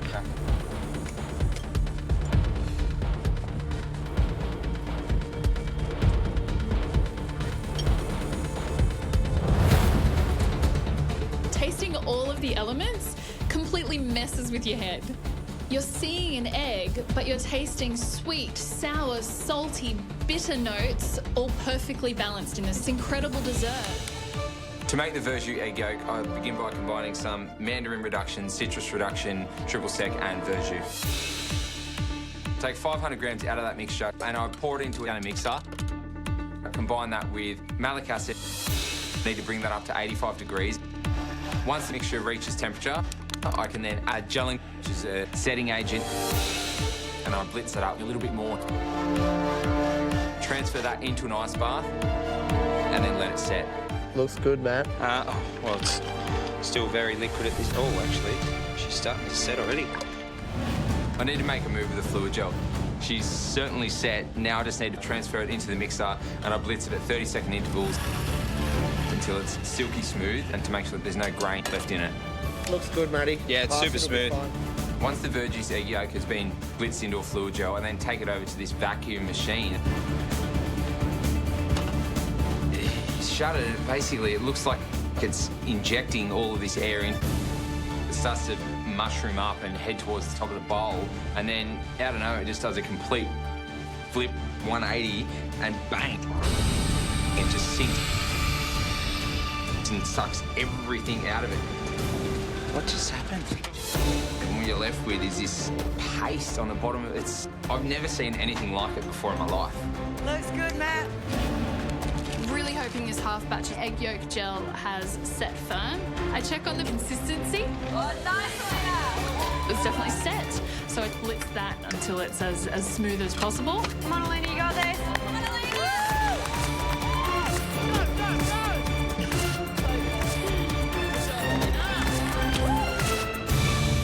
next element I need to move on with is the coconut panna cotta, and that essentially is going to be the egg white. The panna cotta is like a soft-boiled egg. It's got that slightly gelatinous texture to it, but still firm enough for me to pipe the egg yolk into.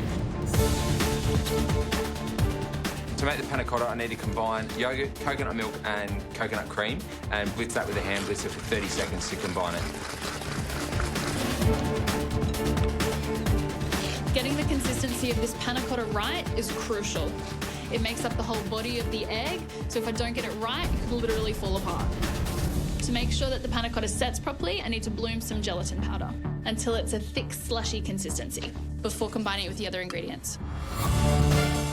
While the gelatin's blooming, I need to get the milk, coconut cream and caster sugar up to 60 degrees. I can then add the bloomed gelatin. Good job, Lena. Add that with the rest to the coconut mixture and start to pour it into the moulds. I need to put that into the fridge and get moving on to the other elements. There's a lot of detail in these recipes, and it's hidden details. You've really got to read it word for word, which is probably the scariest thing about it. To make the panna cotta, once the mixture reaches temperature, I can then add the gelatin and stir that until it's combined. Look at the difference. I'm a little worried about Matt's bloom gelatin mixture. It's nowhere near as thick as Alina's was when she put hers into the panna cotta. Good work, though. Could be absolutely fine. I just hope it still sits all right.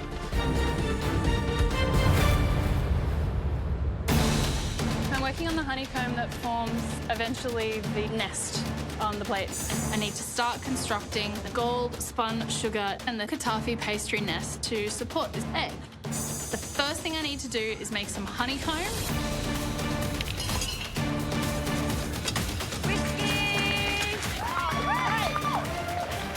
Then I need to allow that to set before I put it under the heat lamps to start pulling it. Oh, looks stunning, Ellie. How crazy is that? That's amazing. That's amazing.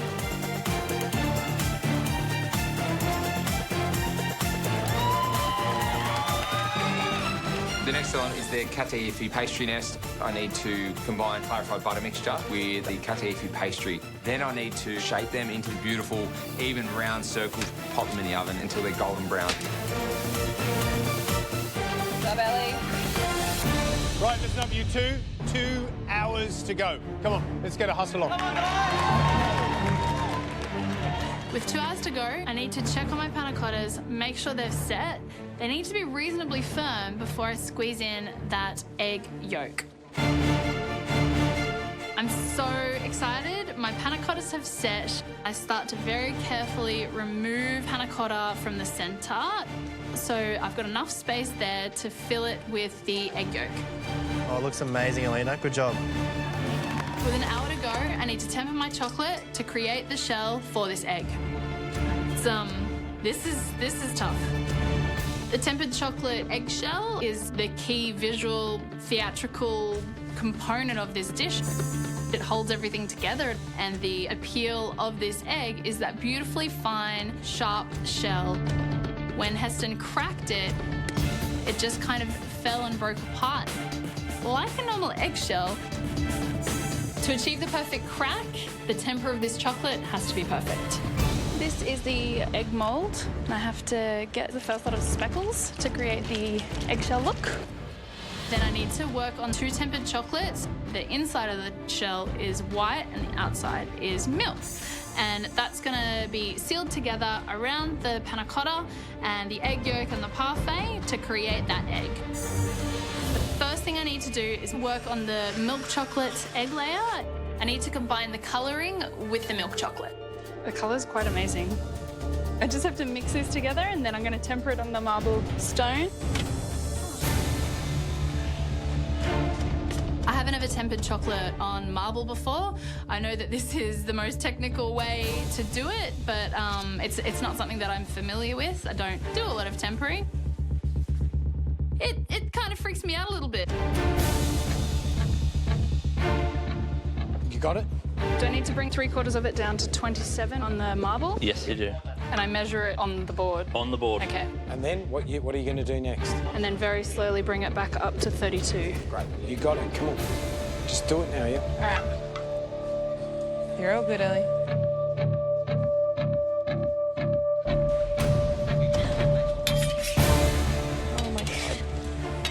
Oh my god, this is terrifying. That's a hard temper. I'm just freaking out now. When you're lowering and increasing temperatures, you can't vary a degree. 1 degree below 27 or 1 degree above 32, and it's not going to temper properly, and you won't have that perfect crack. Good work, Ellie. 27.3, 27.2. My milk chocolate has hit exactly 27 degrees. Beautiful. Good work, Ellie. So I can incorporate that with the rest of the mixture, bring that up to precisely 32 degrees to ensure I get that perfect crack. Pour it into the container, it attaches to the spray gun, and take it over to the spraying station.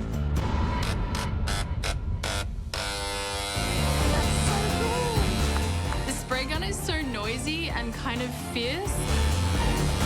I'm a little bit nervous. I just want to get it right. I need to take a lot of care, spraying just the right amount. They can't be too thick because there's another layer of white chocolate to go in there. Clean them off really well, Elena. Scrape off all of the excess.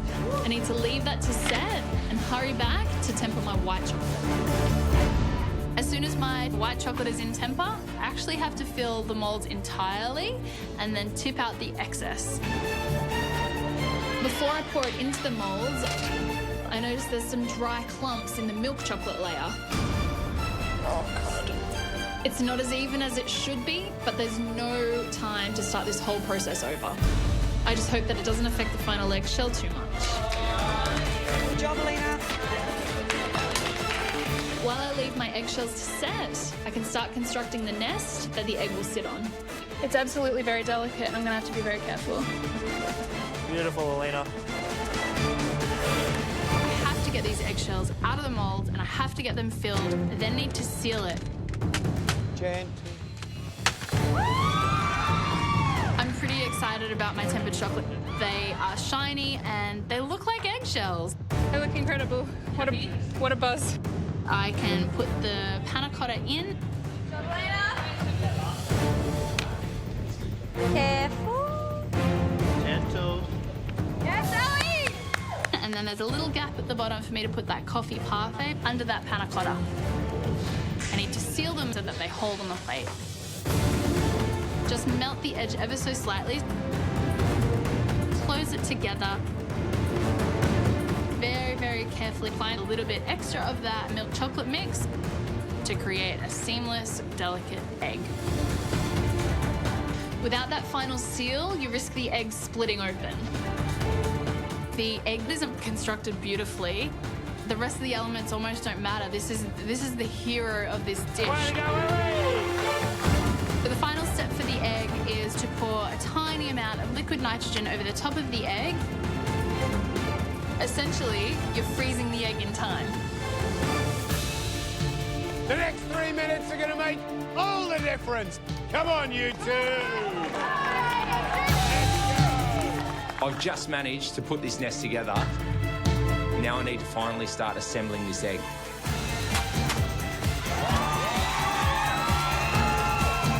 The pressure of this cook is bearing down on me. Time is practically up, and I've got the most finicky process to go in sealing this egg. I've got hot hands, the most fragile of all chocolates, a millimetre thin.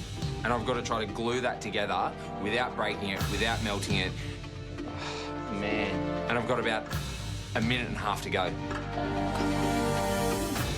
I melt the edge of the chocolate and I gently put it together, and it looks like it's just holding. That's it, mate.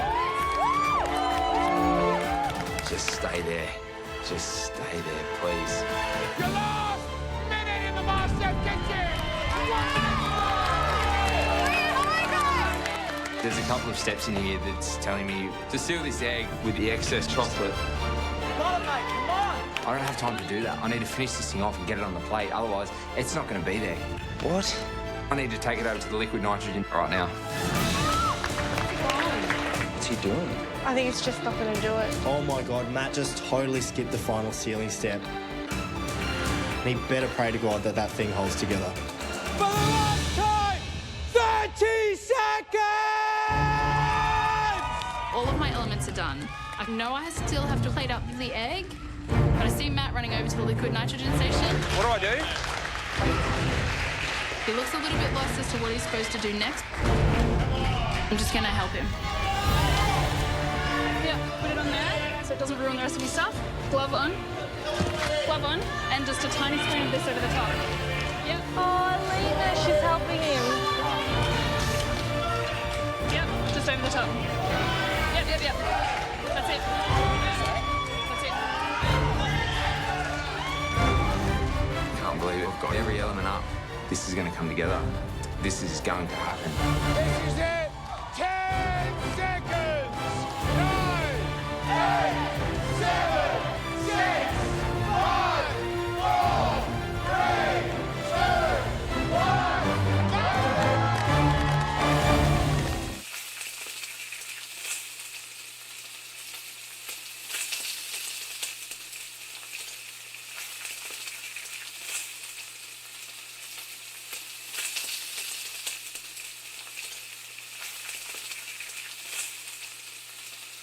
Reynolds.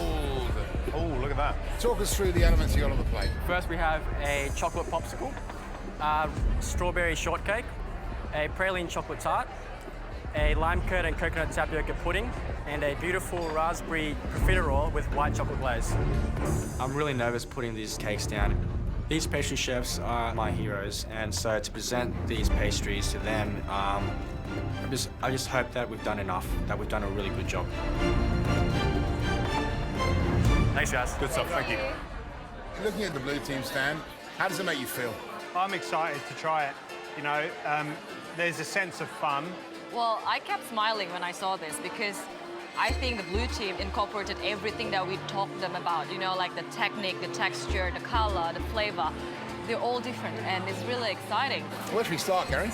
I just want to go to the lollipops. I don't know about you. Yeah, so do I. I think we should just go straight for the popsicle. Yeah. Oh, it's soft, really soft.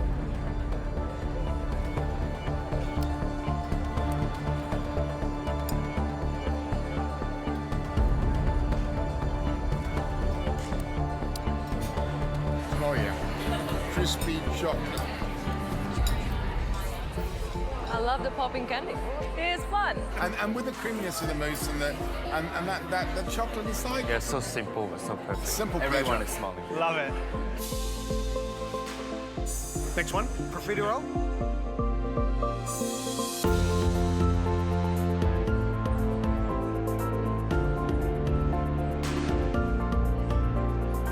From the outer side, it looks really good. It rises up really well.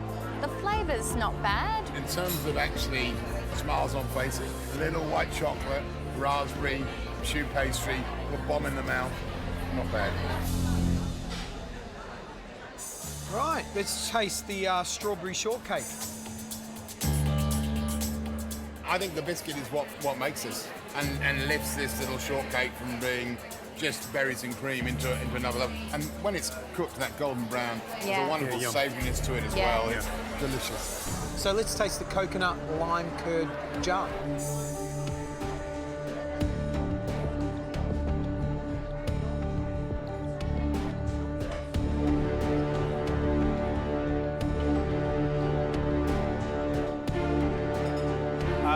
I love coconut sago. I love crunch at the bottom. I love all these light flavours, and there's mint at the end. It just lifted everything. I think it's really fun, and these are the sorts of things that I really enjoy. Right, let's taste the final item from the blue team, which is this hazelnut praline tart. What did they use to bake the tart? Was it a mold? The pastry's a problem. I don't like that. I didn't like it either. I've had wows all the way along through this blue team's tasting, but this, sadly, it's not quite there.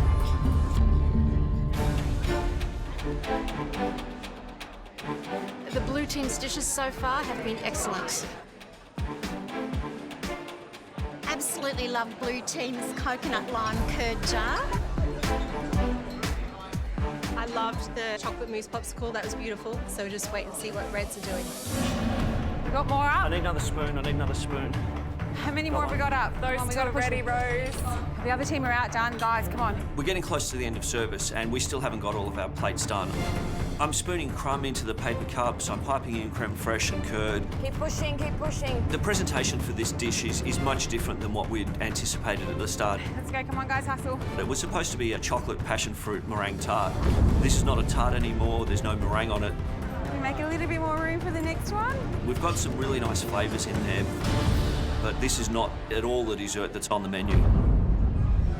Last plates, guys. Let's hurry up and get this out. Okay. We got all our stands done, we got all our dishes done. There was a point where I wasn't sure that this was going to happen, but I didn't lose faith in my team, and seeing it all come together now, it's got height, it's got definition, it's got colour.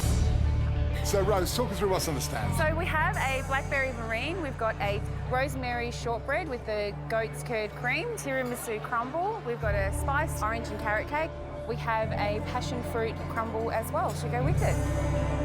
We had quite a few hiccups, but we overcame them. So I'm just hoping that they can see that the flavour combinations and the ideas are really good. Enjoy. Thank you very much. Thank you very much indeed. Thank you. Thank you. Let's start the red team's tasting with their blackberry verine.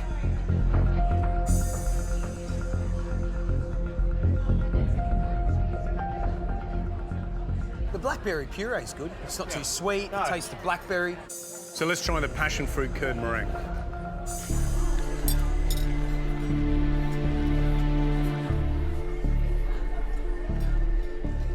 Where's the meringue? Where's the meringue? There's a cream. Cream. It's cream, yeah. It's a shame, isn't it? It's a shame, you know, I love passion fruit.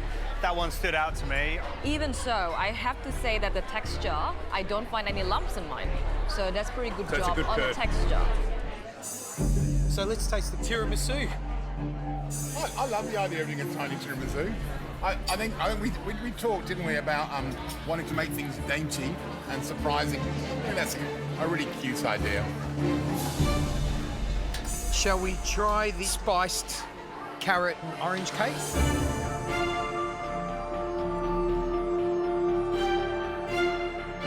Oh, wow.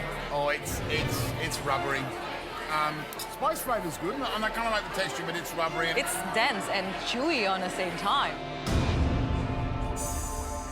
Right, rosemary biscuit.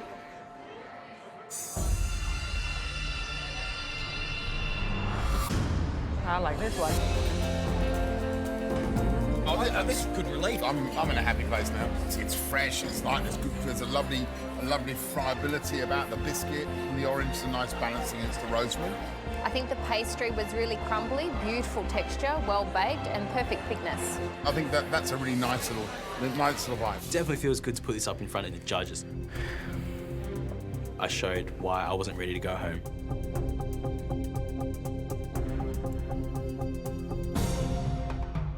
All right, Stephen. Now it's up to us to taste. Fingers crossed. Fingers Good crossed. luck, mate. Thank you very Well much. done. Just before you chop it all up, I actually just want to say that I'm really pleased that he got all the elements on the plate. I have to say, actually, I'm pretty impressed. Even the chocolate seems like it's tempered really well.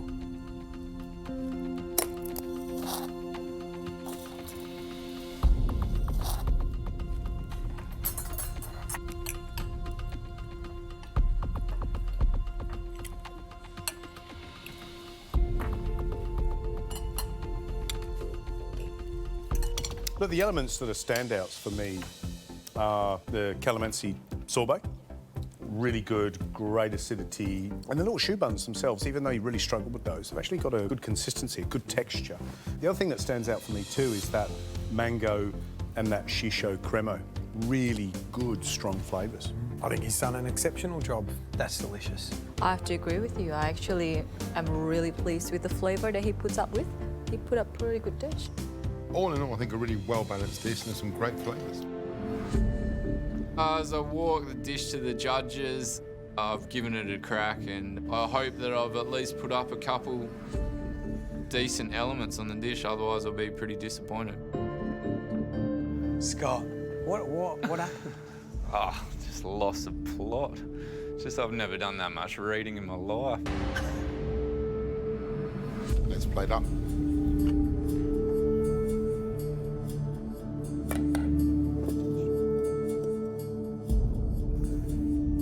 Thank you, Scott. We'll taste. Thank you.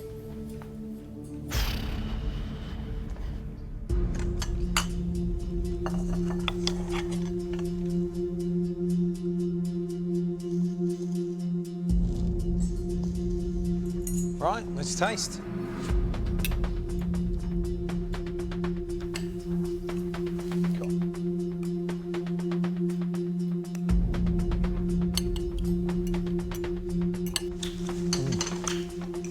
How good's that?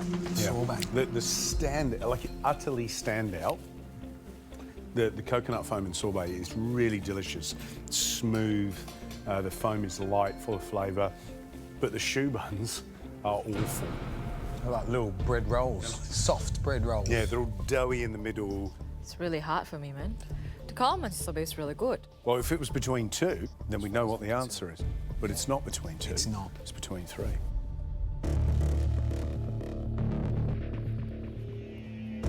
What has just happened to the last 2 hours is rubbish. My plate didn't look fantastic, but at least I had all the elements on there. Now I don't even have that.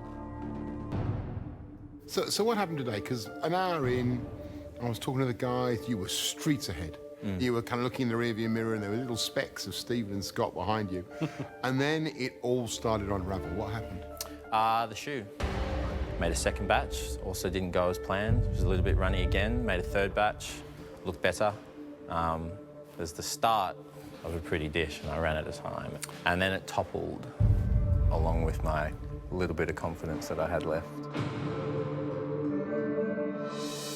We've looked at what happened at the end of that cook, and the rules we play by, whatever's on the plate at the end of time, when we say time, we get to judge. Yeah.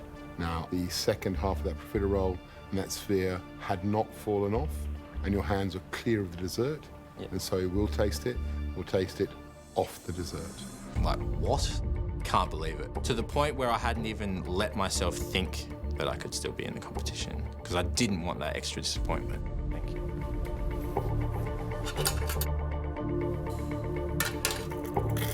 Oh, sorry.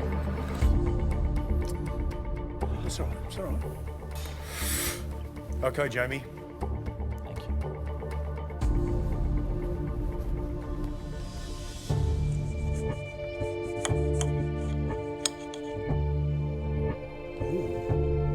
That's good. What's he done there, though? He's filled one half of the bottom of the choux bun With shiso. with the shiso and the other half with the mango. Is that what he's done? And with yours, how was it? It was mango. Both. Just mango. Right, let's taste.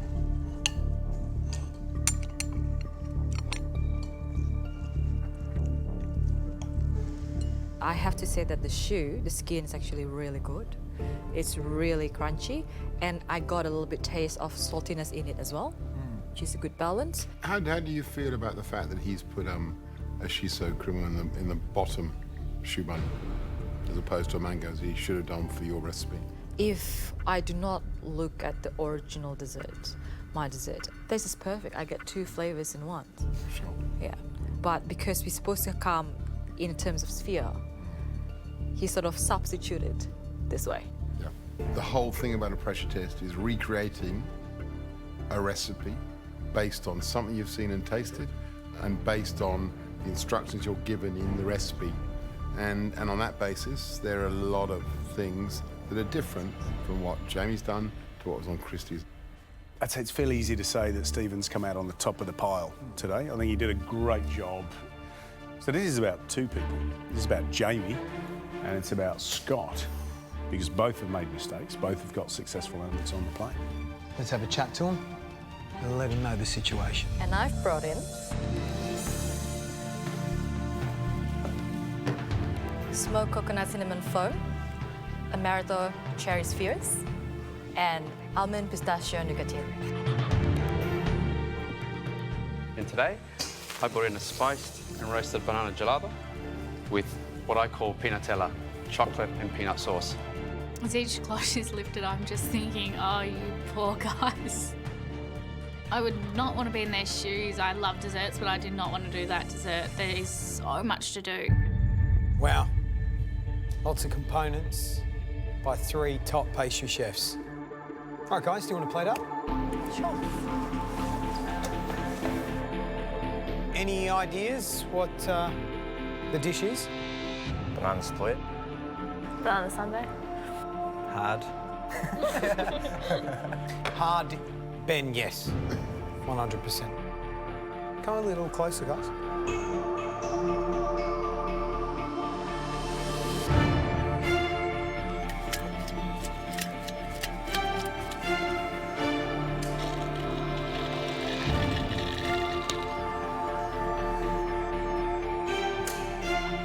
Cherry on top. Laura, well done. Jamie, you're right. It's a banana split. But a banana split wouldn't be a banana split without the one last little component. There you go. How good does that look? I think a little round of applause, huh? Love it, love it, love it. Darren, do you want to go through the components? Sure. There's a lot of pressure points in this dish, guys. Starting with the banana would be the temperature of the banana as well as the subtlety of the coffee. You don't want to overpower that banana. It's a banana dish, not a coffee dish. Nick, can you talk to us about the gelato and how to perfect that? Basically, you need to ensure that you get rid of a lot of the moisture in the banana so that for the same amount in the recipe, you get more bang for your buck, more flavour. Christy, a foam and, of course, that spherification, a lot can go wrong there. You have to do it at the beginning of the challenge. If you put it too late, it wouldn't set, and in the end, it's just going to destroy the whole entire look. And secondly, for the cherry sphere, you need to remember to cook it at the right temperature, because if you cook it less, you want it to be burst in your mouth, but you want it to be of a syrup consistency, not like just water. I'm definitely getting nervous, and I'm definitely thinking this is going to be harder than anything I've done in this kitchen before. Do you want a taste? Yes. Go for it, get in there.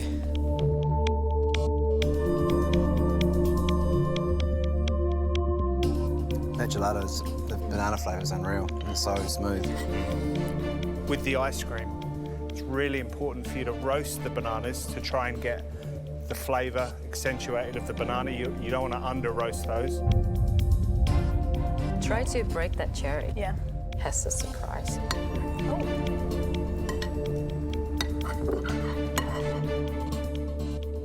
Have you tasted the peanutella? Yeah. The consistency of it ties in all the components. Tasting that peanutella sauce, you can really tell it's the key element. It brings all the different flavours and textures together.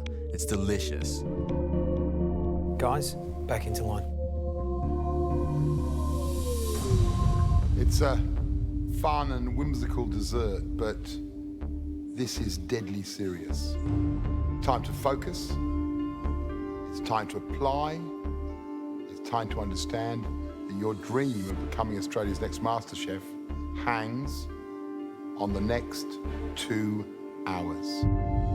2 hours? I'm saying, are you serious? Like, 2 hours to make this? This is going to be really hard. The recipe and everything that you need to make this dessert is at your benches. The 2 hours to save yourselves starts now.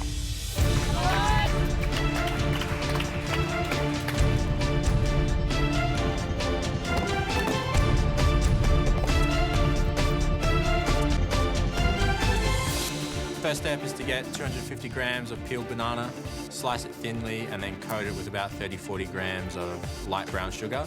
Get that into the oven and get it roasting. Once it gets down to 180 grams, then you can blitz it and use it as the base of the ice cream. And it's time to get the rest of the base of the ice cream ready. I get my milk, sugar, and cream on, and bring it to temperature.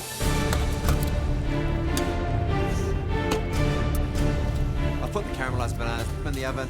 The next thing I need to do is get all of my spices into the milk mixture for the ice cream. I measure out some vanilla, some cinnamon, some cloves, some star anise, some coffee beans, and get those in with the milk to infuse. I've got my ingredients for the gelato on. The next thing I need to do is get the foam on as well. I think I'm on top of it, and if I can keep this up, I might be okay.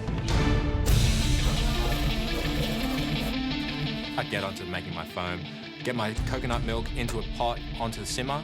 Once it's brought to temperature, I can add the spices, add some crushed cardamom. It's important that you crush the cardamom, otherwise the foam won't take on as much of the flavour as you need.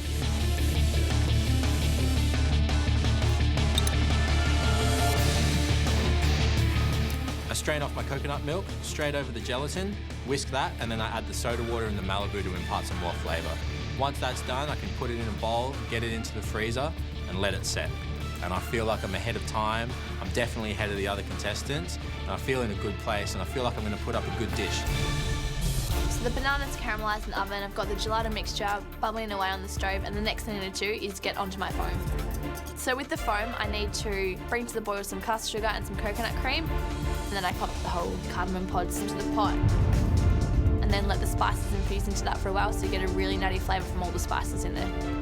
The next thing I do is weigh out some gelatin, soak that in the water for the foam, and then I need to weigh out some Malibu and some tonic water to also add to the foam. All right, talk to me, Laura. Where you at? You've made the ice cream? Yes. Coconut foam? Coconut foam's in the blast freezer cooling down as Great. well. Question, did you smash your pods? Smash them. The black cardamom? Cardamom pods. No, I didn't. My heart sinks. Darling, if I were you, I'll do it again. The whole thing? Yes. I'm just all over the place. Like, I'm trying to push through as much as I can, and I'm just hoping that I don't crack and fall down. This is ridiculous. I've realised that I need to move on. I'm not going to remake the foam. I'm going to smash up the cardamom pods and just heat up a bit of the mixture on the stovetop and let the cardamom pods infuse into that and then pour it back into the original mixture. It's a massive risk. I could stuff up the whole dish just based on this foam, so I'm hoping that the cardamom flavour's there. I'll get mine out with that, son. It's all about that banana ice cream right now. Nick's concerned. You should be too. Half an hour down, an hour and a half to go. Come on. Come on, guys.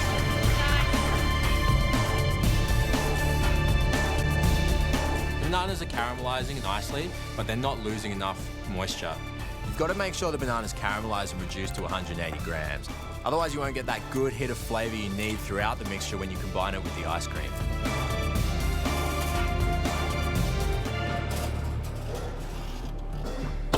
I take the bananas out and then weigh at 180 grams, put into the gelato mixture. I place them into the food processor with the gelato mixture and then blitz that all up. I'm really concerned for Laura already. She's removed that banana and it hasn't even roasted for long enough. Without the flavour of the banana in your gelato, it's not banana gelato. How you going? Good, I think. I'm just trying to move as quickly as I can, but I don't think it's fast enough, actually. Were you able to reduce the weight of the bananas in the oven? Kind of, yes. Like, I let them caramelise till all the sugar was caramelised, and then I weighed out, I think it was about 180 of the banana into it. The banana's got to be caramelised sufficiently so that the weight of that banana goes down. Because by reducing the bananas, that's where all the intensity of the flavour is going to come from.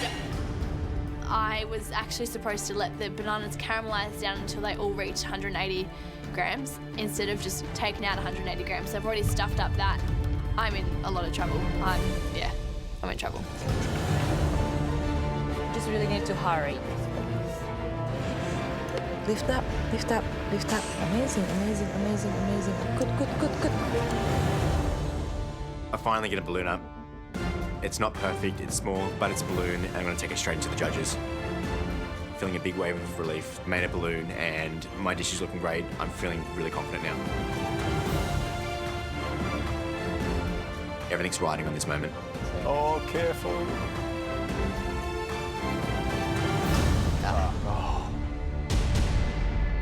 Oh, Trent. I'm absolutely gutted.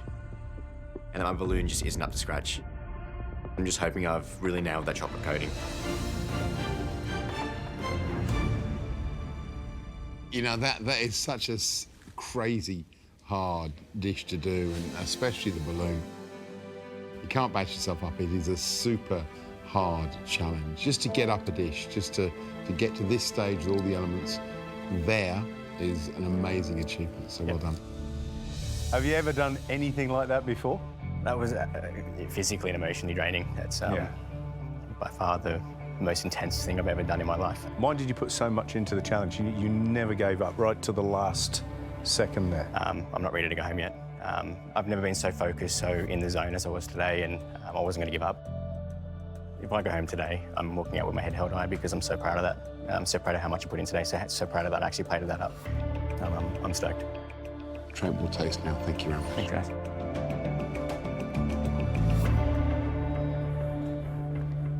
That little glaze, yours was perfectly piped. It looks like a dipped ice cream. It looks a bit like it's melting, but it's not. But what I'm impressed by is the fact that it's got some great colour. It's bright and attractive.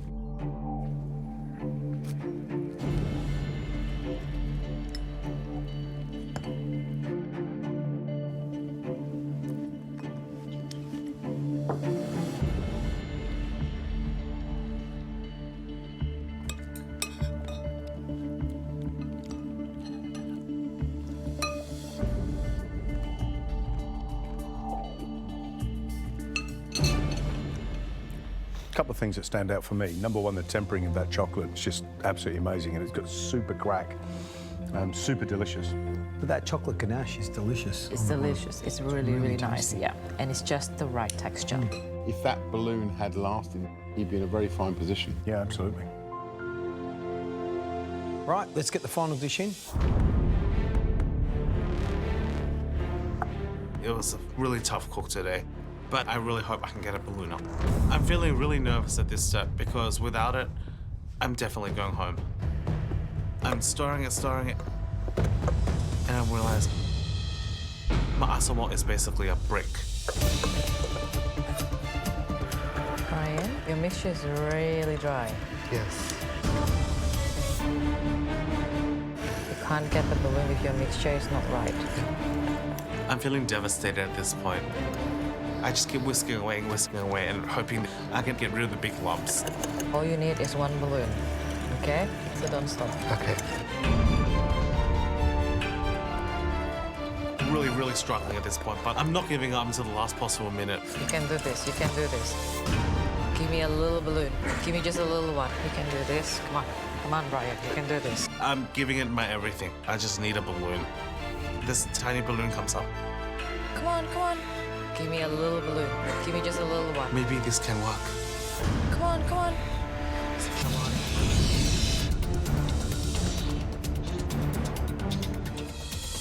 There's not much time left. I'm really desperate at this point. You have 1 minute, Brian. Oh, your time is up. Get your dessert out. Don't worry. Not just about the balloon. My balloon didn't get up. I'm devastated. But at this point, I'm just second-guessing every single element. Is that semi-feta going to be icy or is it going to be smooth? I'm just in a whirlwind of emotions at the moment. You okay? Yeah, just really disappointed that the balloon didn't get up. Yeah, but put it into perspective, mate. I mean, that is so difficult. I'm just feeling really disappointed in myself for getting to this position and just disappointed.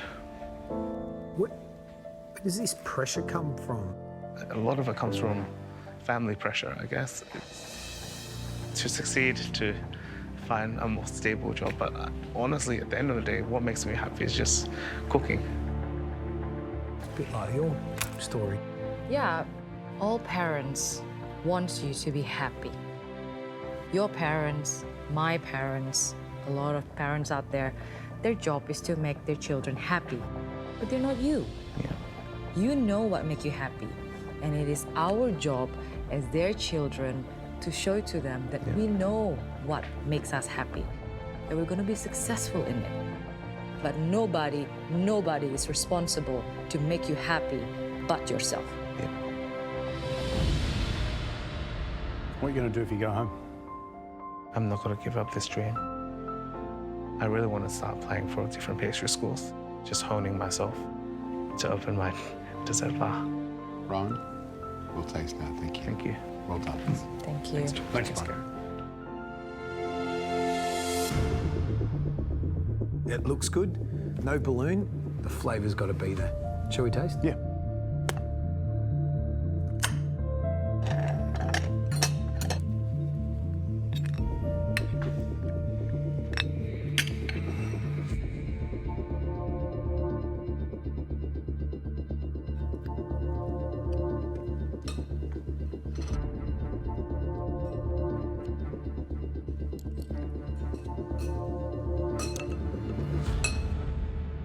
On the positive side, the chocolate ganache is delicious. It's soft as it's supposed to be. And I reckon that's one of the best tempers out of all of them. Yeah, in it's terms fine, of the chocolate. isn't it? It's really fine, very shiny, and what a crack. I'm really enjoying this. I'm getting the cherry flavour. The combination of that thin white chocolate shell, lots of that thick dark chocolate sauce, and big chunks of cherry in my semifreddo makes it pretty good to eat. But the texture of the semifreddo is off-putting. Please welcome Christy Tanya.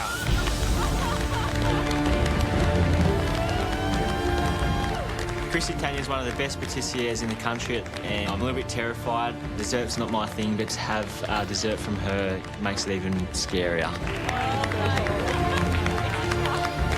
The first thing I notice is the height of the cloth. To me, that suggests some form of structure to this dish. It's off to a good start. Welcome back.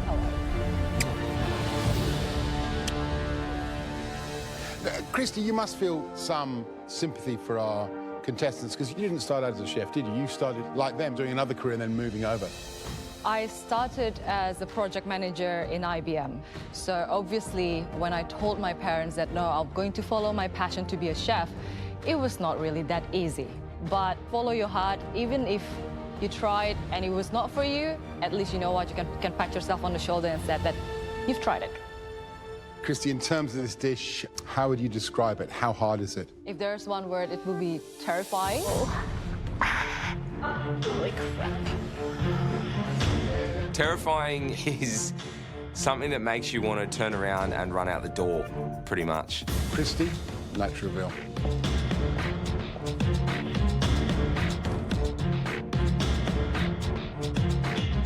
Today, you will be recreating my Mystique. Oh.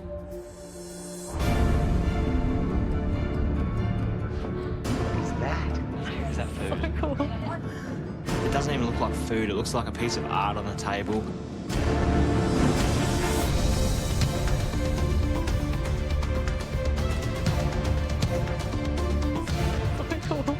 Oh, it's the cake on the bottom too. Honestly, I do feel nervous for you today. Oh my God. The title Mystique completely matches this dish because I'm looking at it, but I have absolutely no idea what it is. I'm sorry, guys. It's just a cake. I mean, how hard is it to make a cake? It's so cool. Is that edible chocolate? Everything is edible. You're kidding me. I can see the perfectly glazed cake and then the biscuits on top of that, the white chocolate tempered, 2 kinds of domes and sticks sort of poking out everywhere. It looks incredible. From the top, you basically have the chocolate decoration. You have to temper both white and dark chocolate. The dark chocolate you have to temper at 2 different temperatures. The hotter one to make the stick, and then you bring it cooler so you can get this pattern. All right? That is only the decorations. That's probably only 15% of the whole thing. Okay, 15%. Nice. So the other 85%? 85% is what we're going to cut and we're going to see. All right? Oh my God. He's going to throw any layers. Oh my goodness. Get out. So over here is another component. It's an orange chocolate sablé. Show us what's inside. Oh, it's so silky. Wow. Oh, there's a few layers in there. So from the top, There's two different types of glaze. One that you need to make the pattern on, and the one that you have to glaze over. What's surrounded on the outer side is a caramel milk chocolate mousse. And then vanilla marshmallow.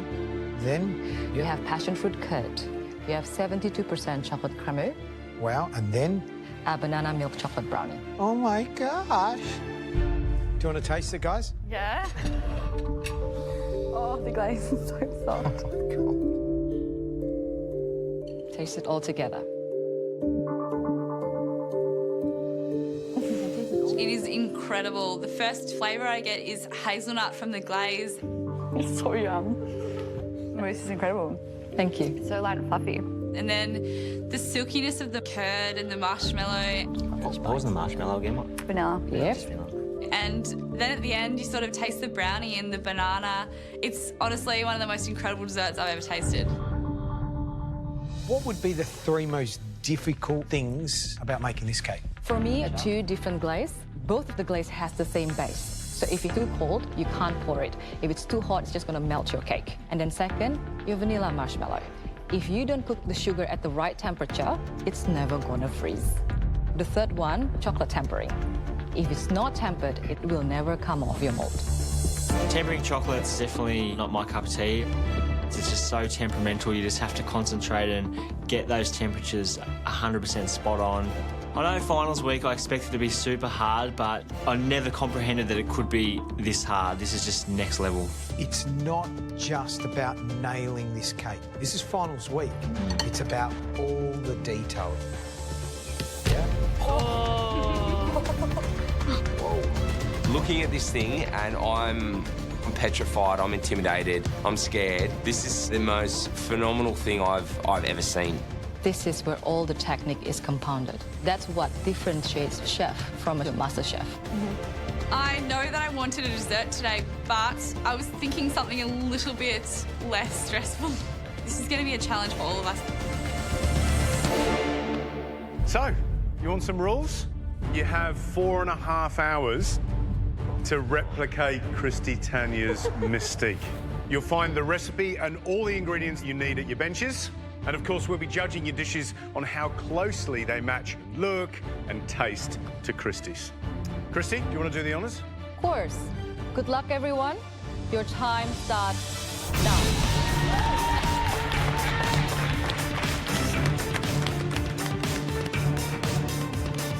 This is really quite a monster pressure test today. Mimi is probably the strongest dessert cook out of the three. Trent is fantastic at reading recipes. I'm worried about Matt. Matt hasn't been in a solo pressure test before. This is going to be a really tough one. And I'm hoping that he just focus from the beginning, because there's a long way to go. I'm better with savoury, I'm not so good with sweet. I think the only way for me to survive this today is mental stamina. Just need to focus, focus, focus, focus. Follow that recipe and don't give up. Good job, Trent. Looking at this recipe, it's huge. There's 60-something steps. It's going to be a mammoth job today. The recipe is definitely very hard. I'm just trying to concentrate on getting everything 100% right. First element I start working on is the vanilla marshmallow. Christy's vanilla marshmallow, it was so light and airy. If I follow the recipe to a T, I'm confident that I can nail it. Come on, guys, you've got this. Good, Min? Yes. For this vanilla marshmallow, I need to make an Italian meringue, which is whipped egg whites and a sugar syrup, into which I add the bloom gelatin while the mixture's still warm. The meringue's looking pretty good, actually. I find that Italian meringues are really hard. Like, you either get them right perfectly or they just don't take right. I've whipped my marshmallows until it's cooled down, so I transfer it to a piping bag, ready to pipe it into the mould. Don't worry about tying it, just get it in. It's really important that the 4 different layers are a quarter of the mould each, so it's got to be a quarter marshmallow, a quarter curd, a quarter cremeux, and then a quarter of the brownie. Wow, Mimi, that looks so good. It's the detail on this dish that makes it look so incredible, so I need to pay a lot of attention today. Smooth it out a bit. Good work. You happy with the thickness, Trent? I feel like I'm under control, but yeah, you never know with these things how you're tracking until you get close to the end. My strategy for today is just to get through each step as quick as possible. There's 65 steps and I don't want to fall behind. Good job, Trent. I Sorry, it's too much. He's got plenty in there. Once I got my marshmallow in the mould and get it straight into the blast chiller to set, then I can start on the next step, which is the passion fruit curd. Yeah, the whole comp's on the line today, so yeah, this could be the last cook in the kitchen, or it could be the first through finals week. Nice pace, Trent. Cooks, you've had 30 minutes, 4 hours to go. Come on.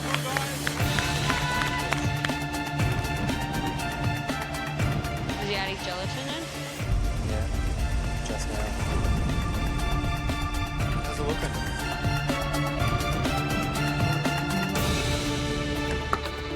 It's not right. I'm not happy with it. What's the problem, Matty? Having some issues with the marshmallow. No good? Yeah, the gelatin hasn't broken down in the meringue. It's still got that. I can still sort of taste it. First pressure test, first step, and I've absolutely bungled it up. What happened? The gelatin didn't dissolve into the into the mix. So which means when you put the gelatin, this is already too cold. So think about it, okay?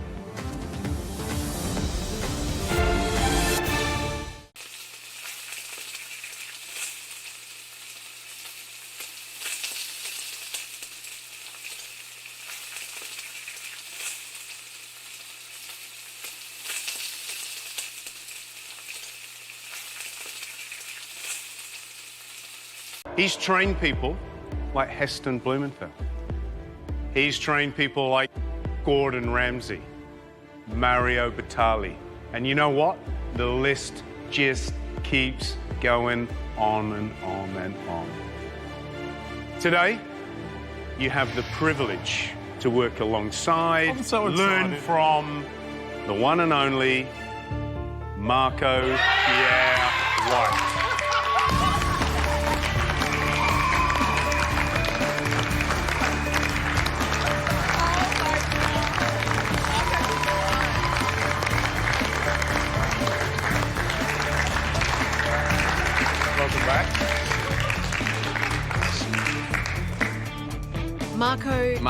Marco Pierre White is a legend.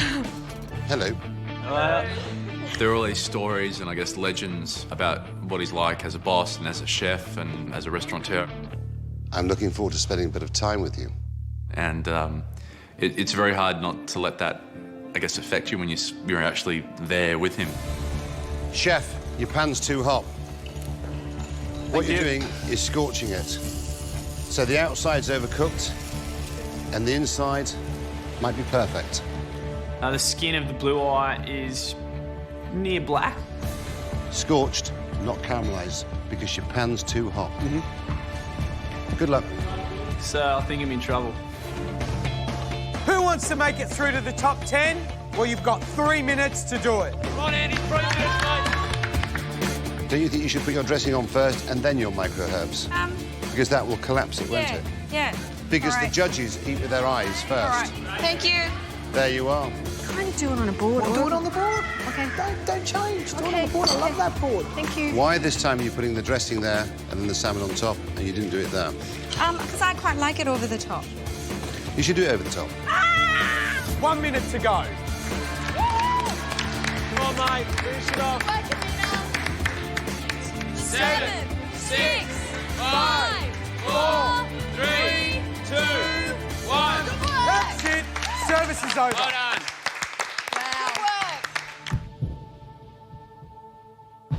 Deb, 20 minutes. What did you cook?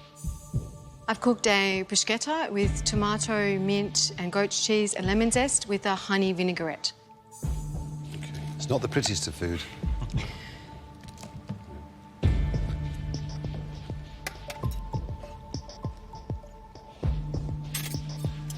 What's interesting, and what's very obvious about your cooking, you like big flavours. You like generosity. Your energy goes into the making and the tasting, rather than the presentation, which I like. Deb, it's good, honest cooking. Question is it too simple when you look down at the other dishes? I feel really positive with the judges' comments and Marco's comments, but there's 5 more dishes to go. I'm just going to relax and see what happens. You look nervous. Yeah, a little nervous. Yeah. Having seen you cook, I'd be a little bit nervous. Yeah. What is the dish? Tell us what it is. Crispy skin blue eye with a caper and tomato salad and salsa verde.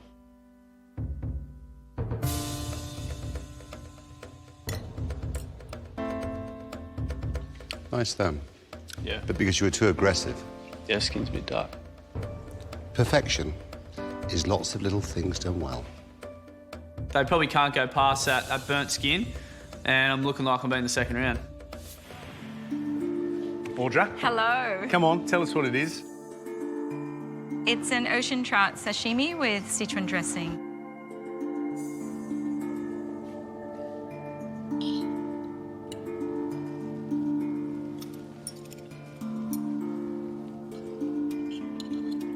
I'm shaking in my pants. I'm just shaking.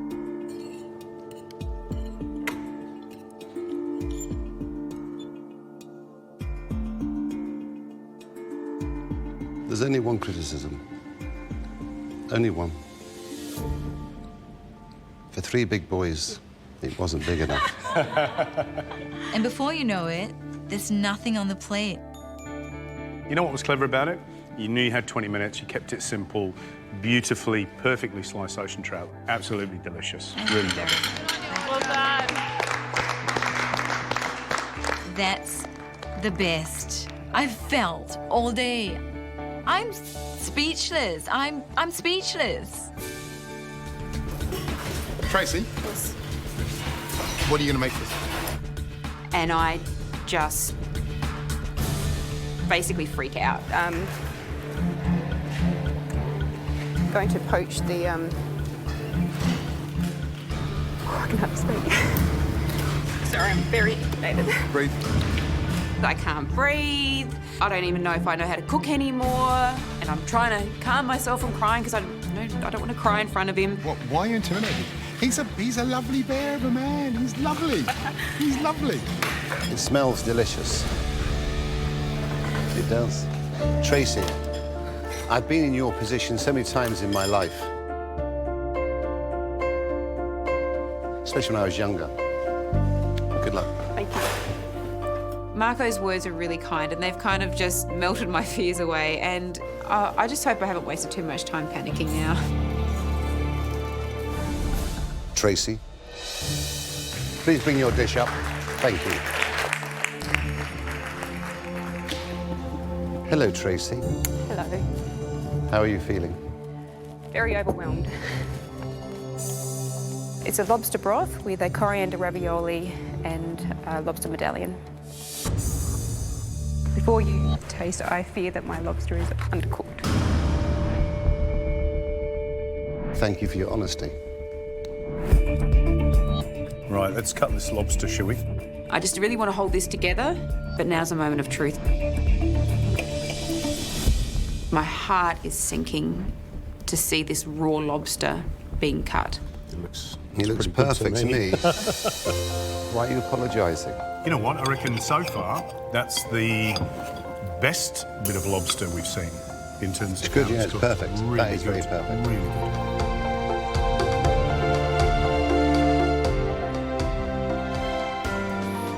I prefer your smile to your tears.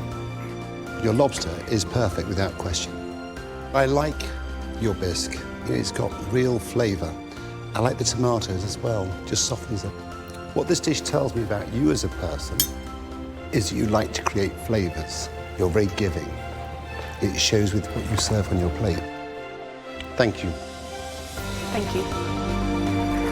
I'm so relieved. I've been so intimidated about having Marco in the kitchen, but maybe it just helped me to push on. Such an amazing, amazing cook. I've got a lobster bisque. I've just pan-fried the lobster and semi-dried tomato with a coriander oil.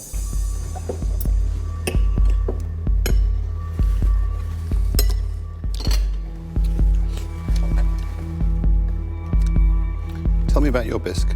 crushed up the head into small pieces. I fried off carrots. I used the port, and then I deglazed with a bit of vinegar and tried to just keep balancing it. I can't get my head around the vinegar. I just thought because the port was so sweet, I just wanted something to... Then put less port.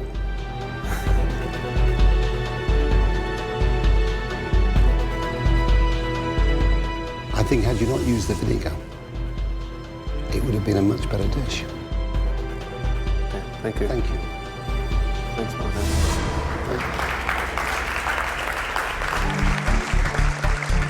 I can't believe I'm about to serve finger food to Marco Pierre White. He's going to taste my endive cups, and I am gobsmacked. Is this actually about to happen to me? Today I've made endive cups with pickled pig face, a pork crackling, a pork and date sticky sauce, and an anchovy mayonnaise. You pleased?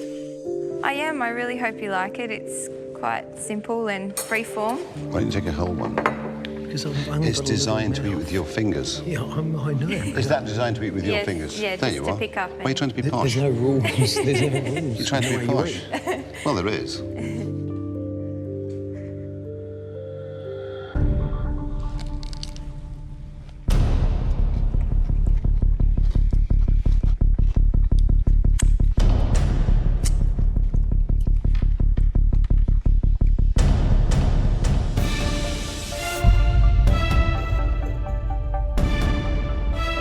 Marco's staring at me. He has this really serious, kind of perplexed look on his face. I don't know where to look. I just don't know what he's thinking right now. You like it? I'm thinking about it. Okay. I'll tell you what I do like. Okay. I like that explosion of textures. Can pick up on those individuals' flavours. The bitterness, the sweetness, the saltiness, the pig, the crunch. Yeah. It's clever, it's tasty, there's creamy, there's crunchy, there's freshness. It's all in one little parcel. And you know, not many people could have created so many flavours and so many textures in one mouthful like you have. I like that dish. Thank you. What an honour. Thank you so much. I made the top 5 out of 21 cooks, and he loves it. That's pretty amazing. Next up to the tasting table is Ashley. I'm feeling so nervous. I'm really concerned that I've put too much of the cumin seeds in and that it's going to be really overpowering. Tell me about your dish. My dish today is a date frozen nougat with a cumin crumb, a lemon curd and a cumin praline.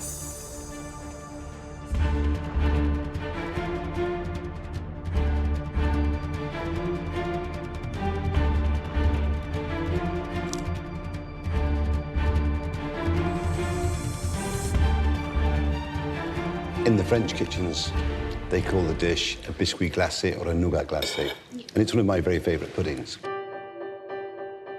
I like your curd. I like the fact it's not too sweet. Yeah. It's got that explosion of citron. Yeah. But do you know what I do love? I do love the caramel with the cumin. Thank you. I think it's truly delicious. Who would have thought? You know, people are probably going, cumin in a dessert? Why not? It's a spice. It's given us great insight into the way you think and the way you look at food. And I think you've been really, really, really intelligent. I think you've done a fantastic job. Thank you. Really good. Thank you. To hear Marco say that I've really got the flavour combination right and that he really is enjoying the dish is an amazing moment. It's completely surreal. Yeah, I can't quite believe what's happening. Today I'm going to be cooking a pumpkin and kale quinoa risotto. I think she's doing quinoa risotto. She is. Is she? So, That's risky. very. What is Kira thinking? Has she got a death wish? She's cooking the death dish. This is definitely my biggest risk thus far in the competition. The judges could absolutely hate it. If the judges don't get it or they're not open to it or if they're too stuck in the mind of tradition and how they're used to eating it, then I could go home. It's going to be either make or break. Kira is choosing quinoa. Bold. What are you doing, Kira? I'm doing quinoa risotto. You what?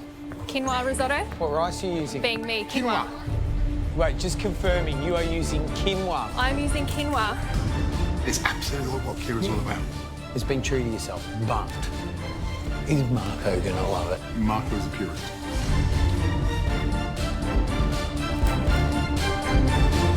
Quinoa going to be cooked in time? I hope so. Do you think bit it's not worried going to about be? it. I probably should have started 5 minutes earlier. Yeah. Wow, that's got a way to go. What have you done differently? Normally I do actually put all the stock in and then steam it through. I should have done that at the beginning rather than adding a bit at a time. I just got in the risotto mentality. I know.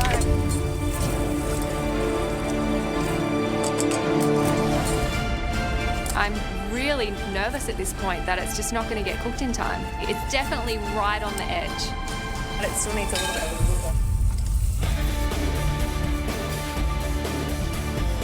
Is it cooked enough, Cal? Not quite. Hey, Brent, what temp's that chicken at? Got up to about 68 and I turned it off. And I need to slice my chicken. I'm super concerned that it's not fully cooked. Chicken's looking tiny bit pink in the middle, but I know sitting on that risotto that the residual heat will cook it through. Contestants, 2 minutes to go. Come on, Cole. Come on, Kira. Quinoa's not cooking. It's going to go close. Kira's in trouble. It's not cooking through. She's made it with a stock instead of steaming it through like she normally does.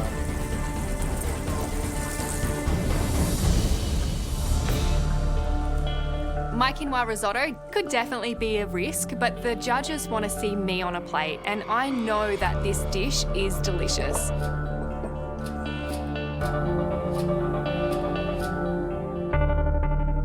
What have you cooked us? A pumpkin and kale quinoa risotto.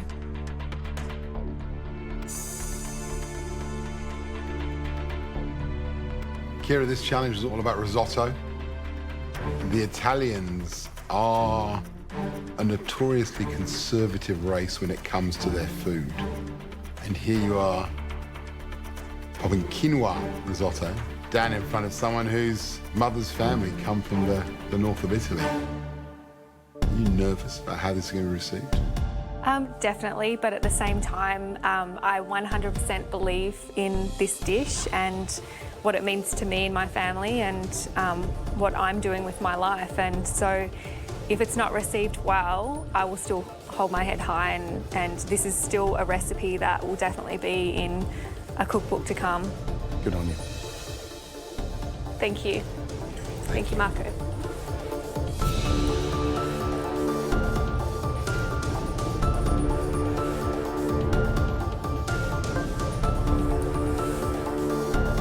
Marco, is that a risotto?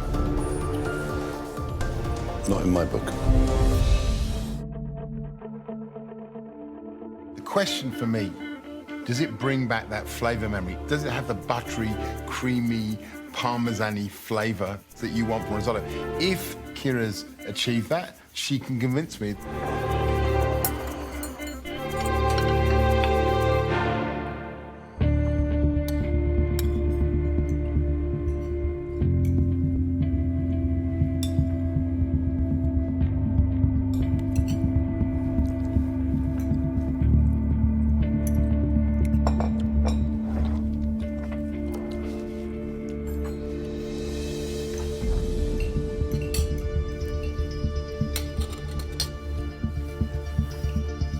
You know we've got a problem. The problem is, for me, that is the most delicious dish. You know what Kira's done? She's reinvented what risotto can be. Why not use quinoa? It's a brilliant idea. I agree.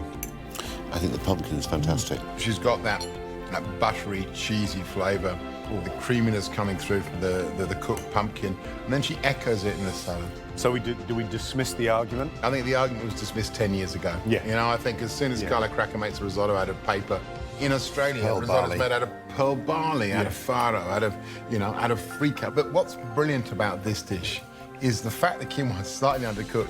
It gives you that al dente texture. Yeah, it's lovely. It gives you that slight nuttiness that you find in beautifully cooked risotto.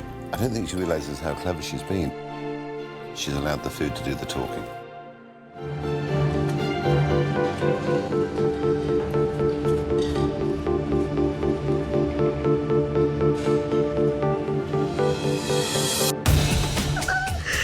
Oh my God. The legend is there in front of my eyes. You understand spices very well. My dad told me. There's a very gentle warmth. Really clever. Thank you. His personality, it melts you. He's like a coconut, that he's hard from outside, but inside, he's really a soft and a very beautiful person. You know what, Marco? I love you a lot. I love you too. I was like, oh my God, my love story is complete. Nidhi, up you come.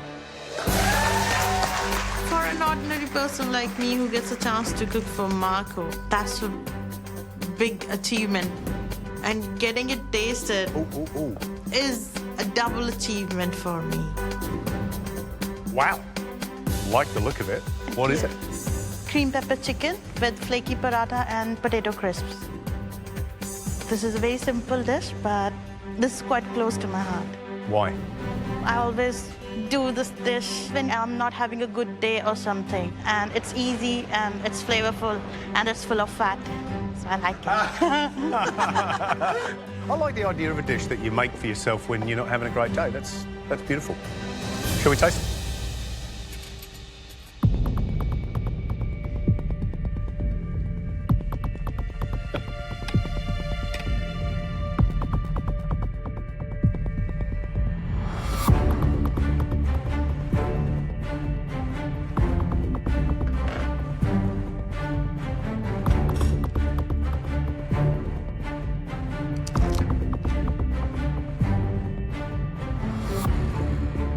Nidhi, in 35 years of being in this industry, I've never seen a dish look like that.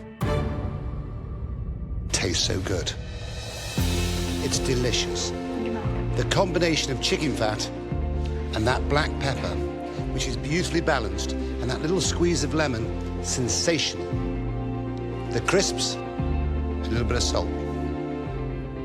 Well done. It nailed the brief, and the brief was simplicity, tasty, yummy. What more can we say? Definitely have to have a run after that, that's for sure. Good stuff. Well done. Cooking for a legend, not everybody gets a chance. Only I can say that. Must have done something too good in life.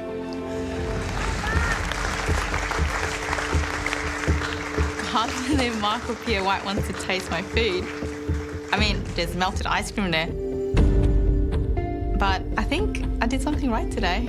Seemed a little surprised that we called you. Yeah. You know, because we picked it because it looks really pretty, and the promise of that caramel ice cream, I think it's a delicious proposition. It's sad that it melted.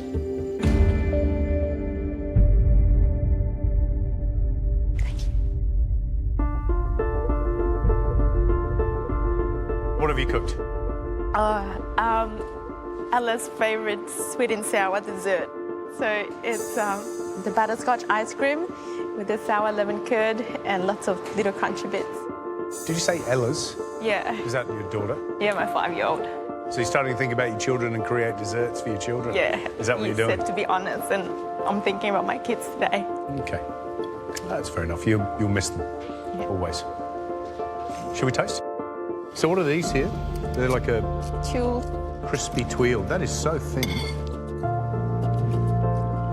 The meringue, yeah, the buttons? Yes.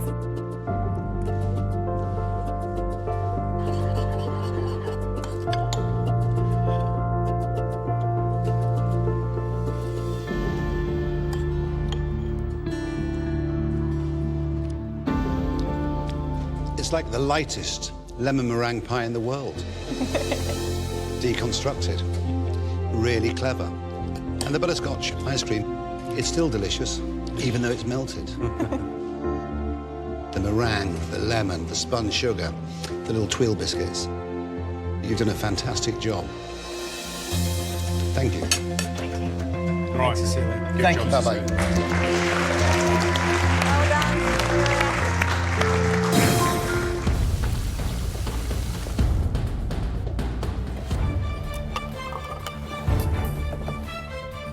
I didn't cook as well as I wanted to this morning in the mystery box, so I'm going to make up for it in Invention test.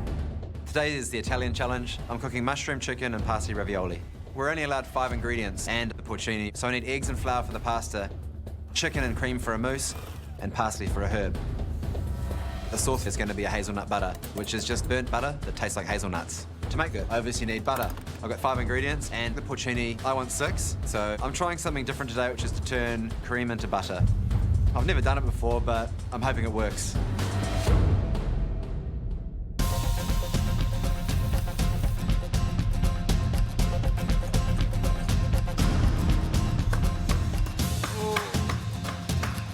Byron, what are you going to make us? Spatchcock that's going to be cooked on the crown, and I'm confitting some of the legs as well. Yep. I'm going to cook it with a balsamic reduction, some confit tomatoes, and some charred zucchini as well. You seem nervous. Yeah, I'm very nervous. I'm hoping that I can pull it off. Good luck. Thank you. Marco's right. I'm all over the place today. It took me so long to come up with a dish, and now I'm going to be pushed to my limits to get something on the plate.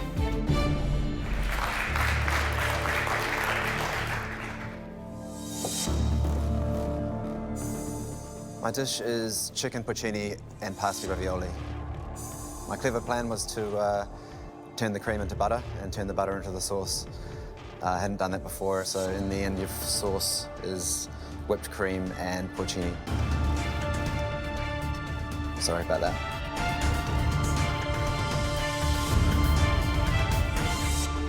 Did you cook your whipped cream? Yes. I think it's very clever. Thank you. I like the combination, and I think you should go back and do it again. And I think put some hazelnuts with them when they've been roasted, and just give it that bit more punch of hazelnut. But I think it all works. Thank you. I love what you've done. I also think you've lucked out there because you almost split the cream to make butter. The milk solids and the fats are there, and they've burnt, and they've given you some of that flavour at the bottom of the dish. Delicious. Thank you. I was extremely relieved. I feel like I dodged a bullet. And I can't stop smiling. Baby chicken and some porcini mushrooms with some garlic, zucchini, and confit of tomato drizzled with a balsamic reduction.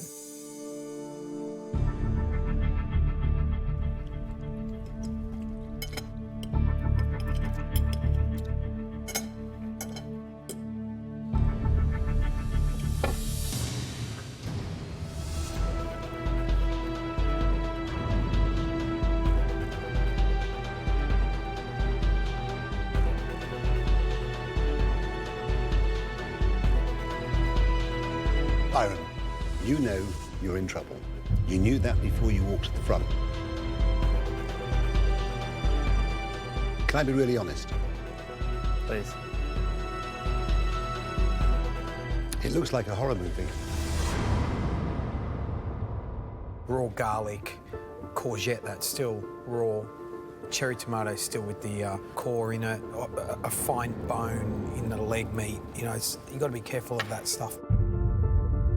Forget that for a second. What's going on? I'm just a little bit frustrated in myself at the moment, I guess. It's like my mind's not working. I just go blank for what I want to do, and it's just annoying because I keep doing it. Let's have 2 minutes.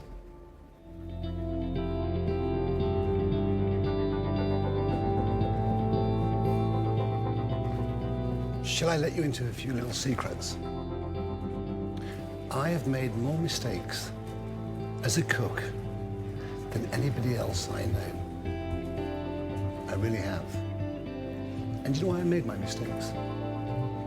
Because I tried too hard. I was in your position.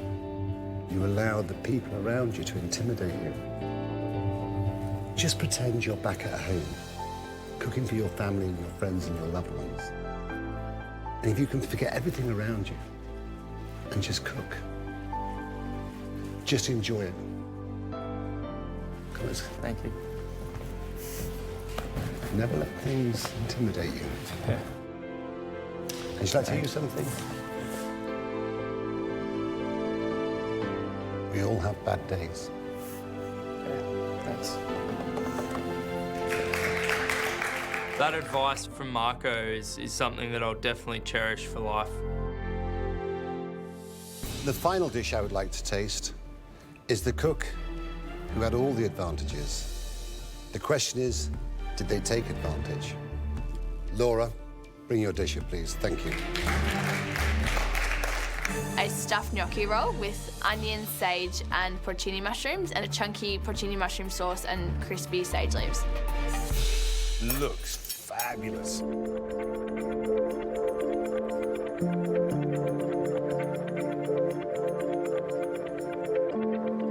I think we need a couple of more expert opinions on this one. Oh, wow. Trust me. What I absolutely love is how clever you've been just rolling that potato. It's light, it's delicious, it's caramelizey. Porcini doesn't overtake the dish. You've got these lovely little hits of sage. The only thing I don't like is there's not more. I love the fact that every time we see you cook, every time you put up a dish, we know it's from you. And that's a wonderful reflection of being true to yourself. I love it. I only have one little thing to say. When I was your age, I could not have cooked a dish to that quality.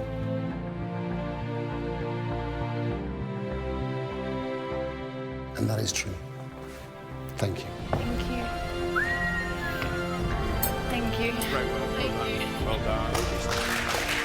For Marco to say that he couldn't cook this dish as well as I have at 18, it's, oh my God, like the biggest compliment I've ever got. It's just, oh, something I'll never forget. I know that I have to lie the seafood flat onto the plate so it gets as much time in the hot liquid as possible. It's cloudy. It's more like a bisque, I think. I've strained my broth probably about 3 times through double-lined muslin, and it looks beautiful. It's rich and it's cloudy and it smells like a bisque and smells of the ocean. I'm so happy with it. You're on the right track here. You're cooking with confidence. Okay. I'm liking it. Okay. I've just got this really good feeling. Okay. Today could be the day. Really? Yes. Okay. Shannon?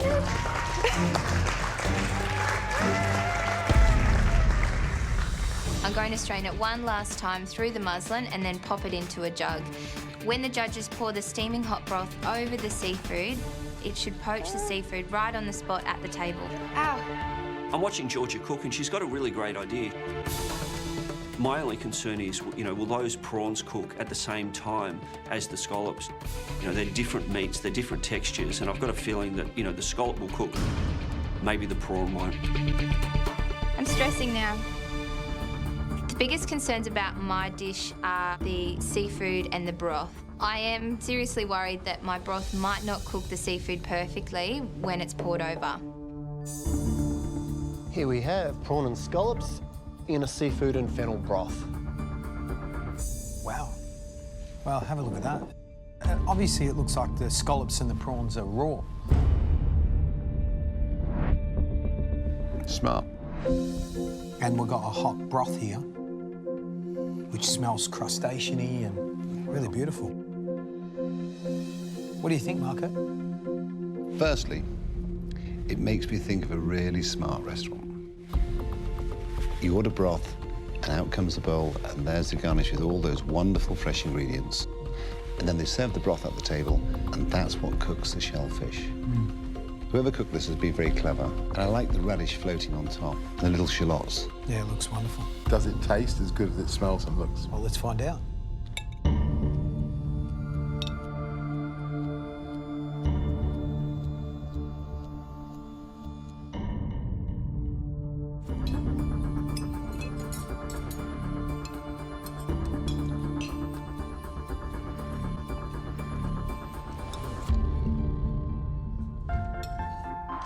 Well, Mark, I don't think you've enjoyed a dish this much for a long time on MasterChef, have you? You're happy? The broth is full of flavour. You can taste the sea. That is perfect. No, I think that's a really good dish, actually. I love the broth. I think it's absolutely... Marco, you're spot on. The taste of the sea, the crustacean, it's so light, it's so delicious. It's that combination of the browning of the shallots and the fennel against the toastiness of the broth. It's so delicious. Really clever dish. It's a cracker dish. Yeah. Doing a pastry dish, by any chance? So chocolate. So I'm adding little things that I love to eat as well. Yep. Honeycomb and orange as well, and rosemary ice cream. So I'm just hoping that it'll go together as well. Because your parents were working so hard, you grew up in a different environment, don't you? That's everybody does, you know. It's amazing what references we do have. So if I can do it today in the MasterChef kitchen, it will be very special for me because I know my mum will just be proud of me. I'm feeling a bit of pressure. Check my honeycomb. It's cooled down, but it's just not setting. And it's just so soft. What happened to the honeycomb? I didn't take the sugar far enough, so it's really soft. I gotta start that again. You've got 30 minutes to go. Yeah. Will you be ready? Hopefully, I've just gotta... Hopefully? Yeah, I will. Yeah. I hope so too. I've only got 30 minutes to get this right. This is a dish, pretty much what I love to cook, and it's... So I don't want to fail today. I'm gonna try again until I get it right. I'm really proud of myself to put up a dish like this. I think I've done more than justice to my childhood memory. Wow. Well, I'll tell you what, it looks absolutely drop-dead gorgeous. So what's the dish? So it's a chocolate ganache with orange jelly, tempered chocolate, honeycomb, and rosemary ice cream. You've had a very different upbringing, you know, working parents. For me, where food came from was self-learning, reading those books that Mum had. I was just like a 15, 14-year-old kid reading through a 3 Michelin-star book, and I was just so amazed. Does your mum inspire you? Yeah, she's a hard worker. She definitely She's a hard worker, yeah. She's run the business and supporting you guys, right? Yeah. She had to start from the bottom, so the kitchen hand, and then worked her way back up very, very slowly. I know my mum's a very tough person, but she's a lovable person as well. She's very caring, and when I was young, I didn't really understand that. Can I ask you a question? Would you love to put this in front of your mum now? Oh, yeah, definitely. Would you? Yeah. And what would you say to her? I'd say, well, I wouldn't have my childhood any other way. So to put up a dish like that and having a childhood where my mum's worked bloody hard, and for me to focus on food and find my own way is, yeah, that's what I would tell her. That you want to forge your own way? Yeah. I listened to your story. What was very obvious is that your mother made great sacrifices for you and your brothers. But I understand your mother didn't want you to walk into the kitchen. Yep. I really understand why as well, because it's a hard life. What this dish highlights is your ability to organize and to achieve a lot within a very small time. The amount of work that you have done in 90 minutes is extraordinary. I'd employ you. Speechless. I'd be very grateful. To hear that is... it's amazing. I've never expected to achieve this much. I've always been so shy about serving food to people because I don't know how good it is or how bad it is. And to put food in front of you guys, and especially to Marco, it's just amazing to hear those comments. I feel stunned, but proud as well. I'm proud of myself. We're proud of you. Thank you. But now it's time for us to taste. Thanks, Marco. Thanks, guys.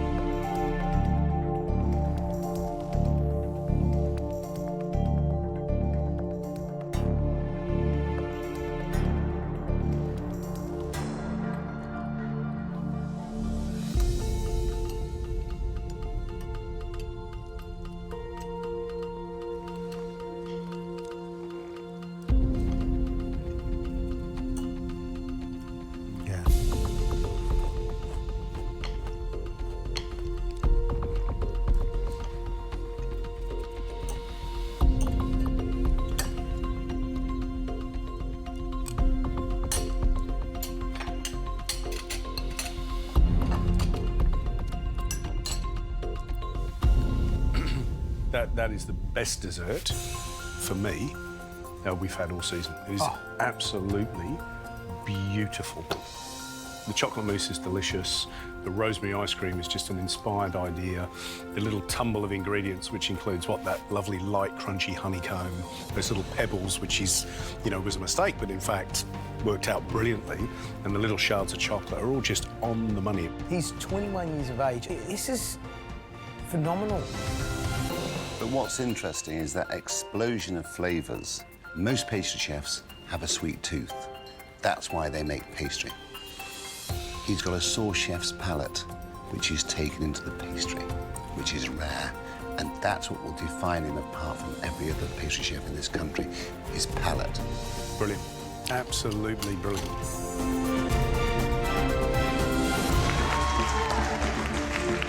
Charlie is happy. Come on, Charlie.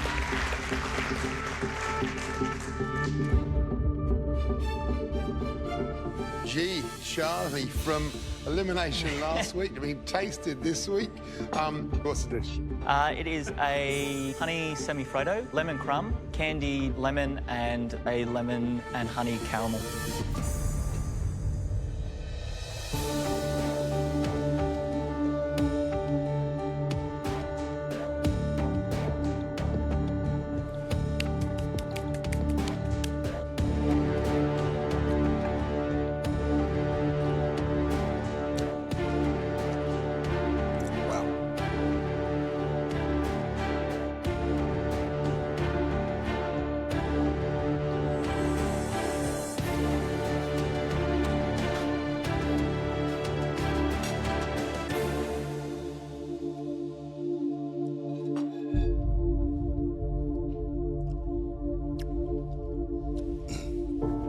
I've stood at this block many, many, many times, and I've eaten many desserts in the MasterChef kitchen.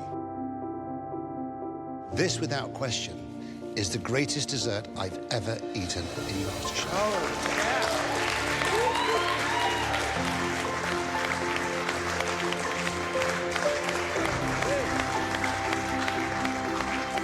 If I went to a Michelin-starred restaurant today and ate that, I wouldn't question it. I'd more than likely ask for the recipe. It is delicious. The smoothness, the balance of honey and lemon, the crunch, all together in one. Have the confidence to sprinkle it all over. Have that confidence. Allow your fingers to create the design. Don't force it, make it sensational. Thank you. Thank you so much. I've got nothing to say, really. Yeah, I've got nothing to say either. How can you finish on that? That's amazing. Charlie, how does that feel, man? Really? It feels awesome, to be at the bottom of the pack and kind of questioning everything after that first cook. And then to hear those words from Marco, it's just, honestly, I can't have nothing to say. It's just crazy.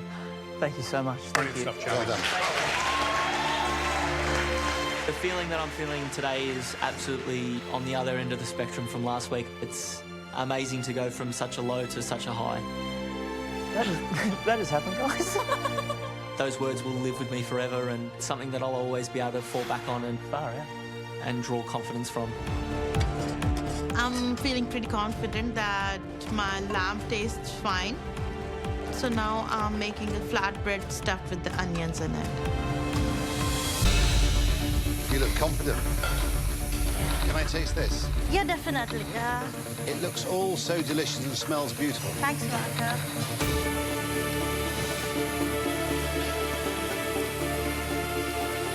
Do you regard cooking as a form of therapy? Definitely. So do I. Oh. All my life. It tastes really delicious. Thank you, Marco. Make an extra one for me on the side. I just love your cooking. Your use of spice is genius. Second challenge of the day and another great cook. It's exhausting, isn't it? And you did well. We asked you to be inventive with lamb and 3 veg. We're excited to taste. So, first up, Nidhi.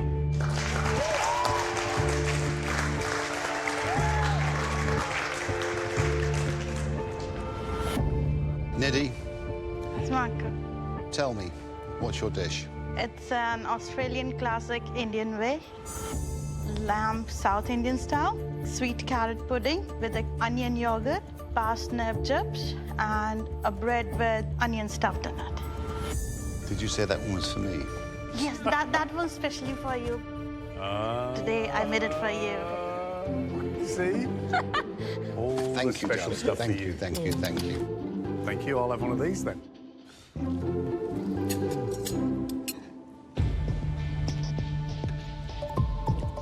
I went back to front there, didn't I? Yeah. You go pudding first. I went pudding first.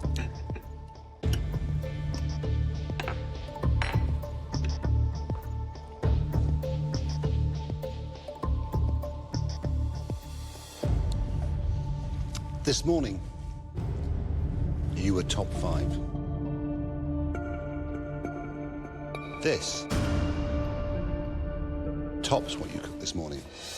This is beautiful. Thank you, Marco. I wish you had a restaurant where I live. I'd be there every week. Thank you, Marco. Thank you, thank you. This little carrot pudding is, well, it's better than anything I've ever had in India.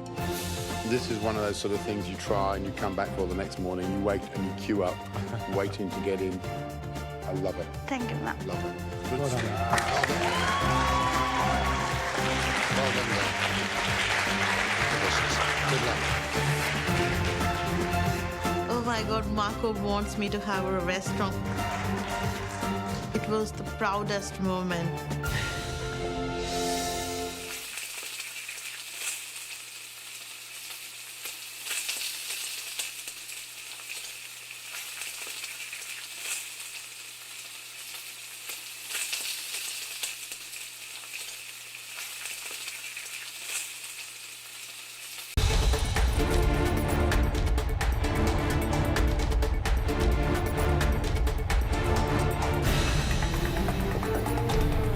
Rice noodles are pretty much just staying the same, and I just don't think they're going to get any better.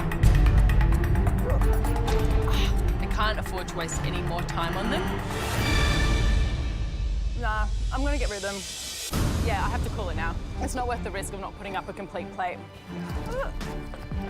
I know that there's some vermicelli in the pantry, so I can cook that in no time at all and put that on the plate.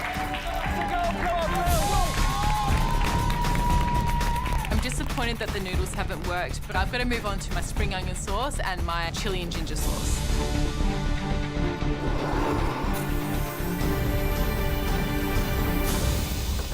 Home stretch, 1 minute. Time to get plating. Jesse, make sure you put your broth in a container. Steady hand, steady hand. Taste everything. Come on, guys. Come on, get it on the plate, girls. Come on, Jesse. Come on, Billy, come on. It's that time again. 10, 9, 8, 7, 6, 5, 4, 3, 2, 1. That's it. Separate. Great effort. Great effort. Great effort. Seriously good, guys. Well done. I'm a little bit disappointed about my noodles, but all in all, I'm really happy with my dish. There's a lot at stake with this cook today. I just hope I haven't overcooked the chicken.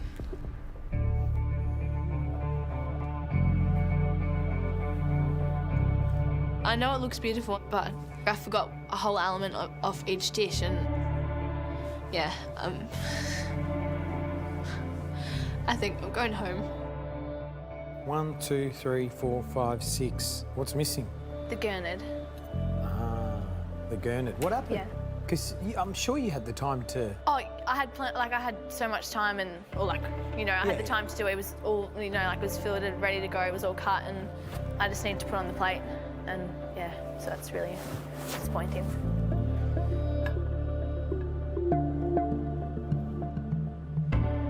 Do you like cooking? I love cooking. Yeah, I've grown up in an Italian family, so Italian cooking's like my strong point, and yeah, just makes me happy. Okay, it's cooking with the passions, with the heart. Yeah. So when you cooking this one, you making the sushi. So always you keep in mind to that with passions. Yeah, you forgot. Or? I was thinking of my family and like everyone who supported me to get here, and I was just, you know, I don't want to go home, so I just had them in the back of my mind. Yeah. But you did it. Yeah. Laura, we can't wait to taste. Thank you. Thank you. Hope you like it. Thank you. Thank you. What I like about what Laura's done is they're small and they're well formed and they're consistent. And I think it's a major issue that she's left off the gurnard, but what she's done in terms of the piece she's put up is very, very strong. And the little vegetable rolls, everything's in there and it looks really pretty. And the fish is a little bit small, but its balance is very nice. Yeah. So all the constants, it's the same size, and I can't wait for the taste.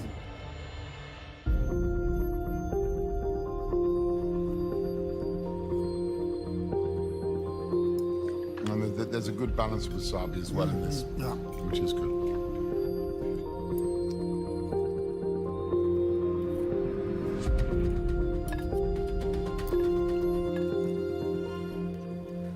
Really good. It's really nice. The obvious things for me, love the look, love the cutting of the fish. It's very precise, it's consistent. It's all seemingly to be the same size. The rice is cooked well, you know, it's got that little spring in it. It's separate grains, it's loose, which is delicious. I've got 6 beautiful sushi, yeah, you know, and a beautiful vegetable roll, and a beautiful crispy head that, you know, has the right amount of colour on it. It's a hard decision because I think this is a very delicate plate that's put up in front of us, but there's no doubt that leaving it one of the 7 nigiri is a big issue. Okay, my question is, would you prefer 6 good nigiri to 7 okay nigiri? So what have you cooked for us? I've cooked a kimchi soup with a soft-boiled egg, and I've used the vegetables as noodles. Pleased with it? I'm happy with the dish. I feel like it's a bit inventive, and I was nice and calm throughout the cook. Good. Sarah, thank you. Thanks, guys.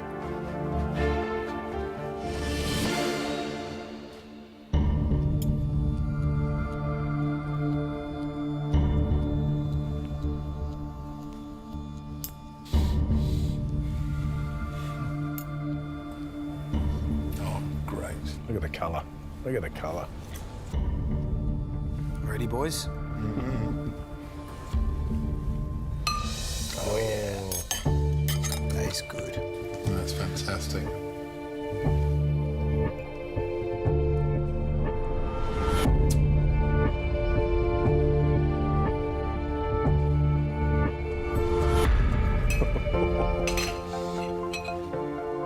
I love how she's done the noodles in, you know, different shapes in terms of you've got this flat noodle of vegetable of daikon, you've got this carrot that's done sort of nice and fine, and you think you're eating noodles, but you're not. She's used the kimchi and the sesame and the lava and created a very beautiful dish. This is one of those dishes that sits in now my list of top 12 things I've eaten on the show. I think it's really clever. Let's get the final dish in. I'm feeling really nervous. I know that I've had very minimal ingredients, but I think I've made the right decision of picking the elements that will work together. So I'm really hoping that the judges will love the dish. John, what have you cooked? I've cooked for you today a Korean rice ball with gochujang, mushroom and cucumber stir fry, served with a egg custard and a confit garlic aioli. Is there anything else that you could get on the plate? Today was crazy because I was trying to get as much flavour as I can with the 10 ingredients that I had, and hopefully you like it. We know there's some good stuff there, John.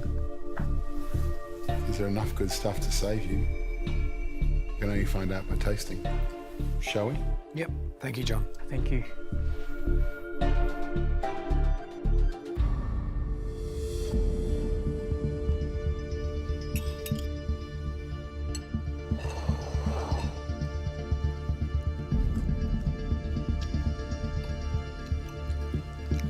It's that mayonnaise.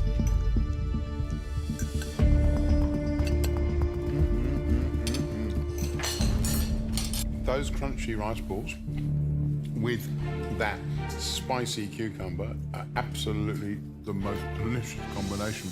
But the egg custard, why? The mayonnaise, no. So he's tried too hard. It's tried too hard, and you can tell this cook has been trying to do too much and not focused in. So that leaves the two boys then in the bottom, doesn't it? I think it's a tough choice. On one hand, you've got John's dish, which has got two really good elements and two elements that are pretty nasty. On the other hand, you've got Matthew's dish, which has really got nothing terrible on it, but there's nothing where you go wow about. If he stays in, he stays in on the skin of his teeth on this one. I know my decision. Right, this is it. 10 seconds before service. 9, 8, 7, 6, 5, 4, 3, 2, 1. Bring on the trouble.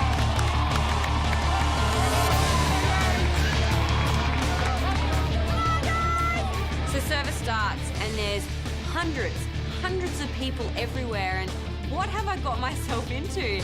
Hi, how are you? It's wontons. Wontons, there we go. Wontons, there you go. Just pay over there, take one. 3 of each. 3 of each. Thank you very much, guys. Service starts and people literally run to the yellow team. It's crazy. Oh my gosh. One of each. One of each. There you go, thank you. Hi. Beef? What the heck is going on? Like, only a few months ago I was sitting at my house in Queensland and now I'm in a service challenge in the middle of Chinatown next to Carly Kwong. Hey, let's move it. Perfect. Let's move it quickly, Hi. cashiers. Carly she thrives off service. She loves it. Have one of each. Listen to the captain. 2 of each? Sure. 2 beef, 2 pork. Perfect, thank you so much. Thank you. Guys, I need more of everything, please. Coming. Thank you. Hello, how are you? Can I please have the pudding? The pudding? You certainly can. Go, Nicolette, go, faster, that's it. The atmosphere in this kitchen is crazy. I'm struggling to keep up with plating up these desserts. Come on, double speed, you gotta go. Well, your life depends on it. Yes, they go pudding, yeah? This is Nicolette's special. She's done it all herself. Ah, there's so many people. Our food is flying out, and I'm so glad we did 3 dishes because people are asking for one of everything. Nicolette's doing such a great job. Come on, Preston! Hot enough? My eyes are watering, but you know, I get all the smoky jobs, it seems. I don't know why. You've had half an hour. You've still got 1 hour left to feed all of these people. Go! Come on over to yellow, guys! Everything's running so smooth, got a good train going, everybody's working really well, and everybody's super happy. There are easily more than 1,000 customers here. And I'm really happy that most people are ordering both of our dishes. Thank you, guys. My concern at the moment is that we only have 2 dishes and Red Team have 3. Thank you so much, guys. Hello, how are you? They're already making an extra $5 from every customer. Come on, yellow, keep it up, guys! This challenge would come down to 1 plate of food. I'm really starting to worry we could be in trouble.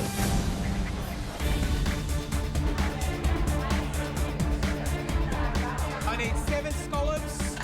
I I need 7 chicken. Thanks, Johnny. Keep the talk up, mate. You're doing a great job. Keep the talk up. Come on, Johnny. Come on, guys. Keep pushing. The scallop you're waiting on? Fantastic. Table 9. We've struggled the whole time. It's been hard from the start. We're actually putting food up. 2 yakitoris for C4.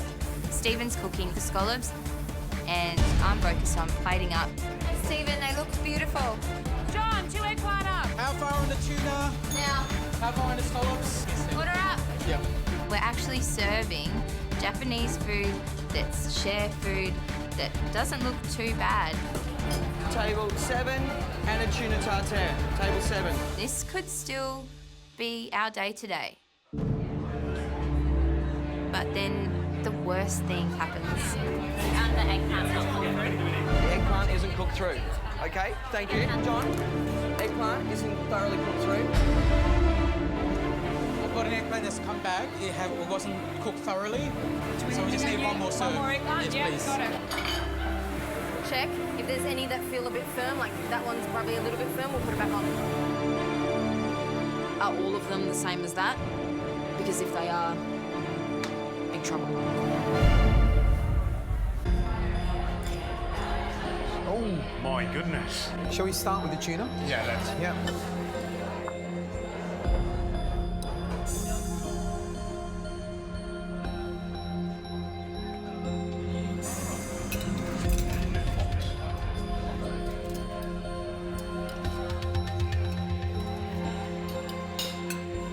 As I'm eating, I'm going, yum. I can taste tuna, I can taste wasabi.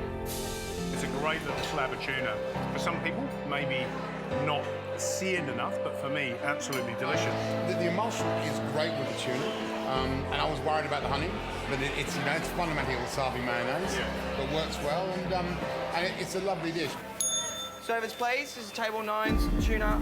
So that's the scallops, seared scallops, watercress, shisho salad, and horseradish mayonnaise.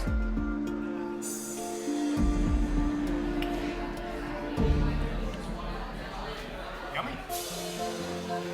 Scallops have been cooked beautifully. Caramelisation is wonderful.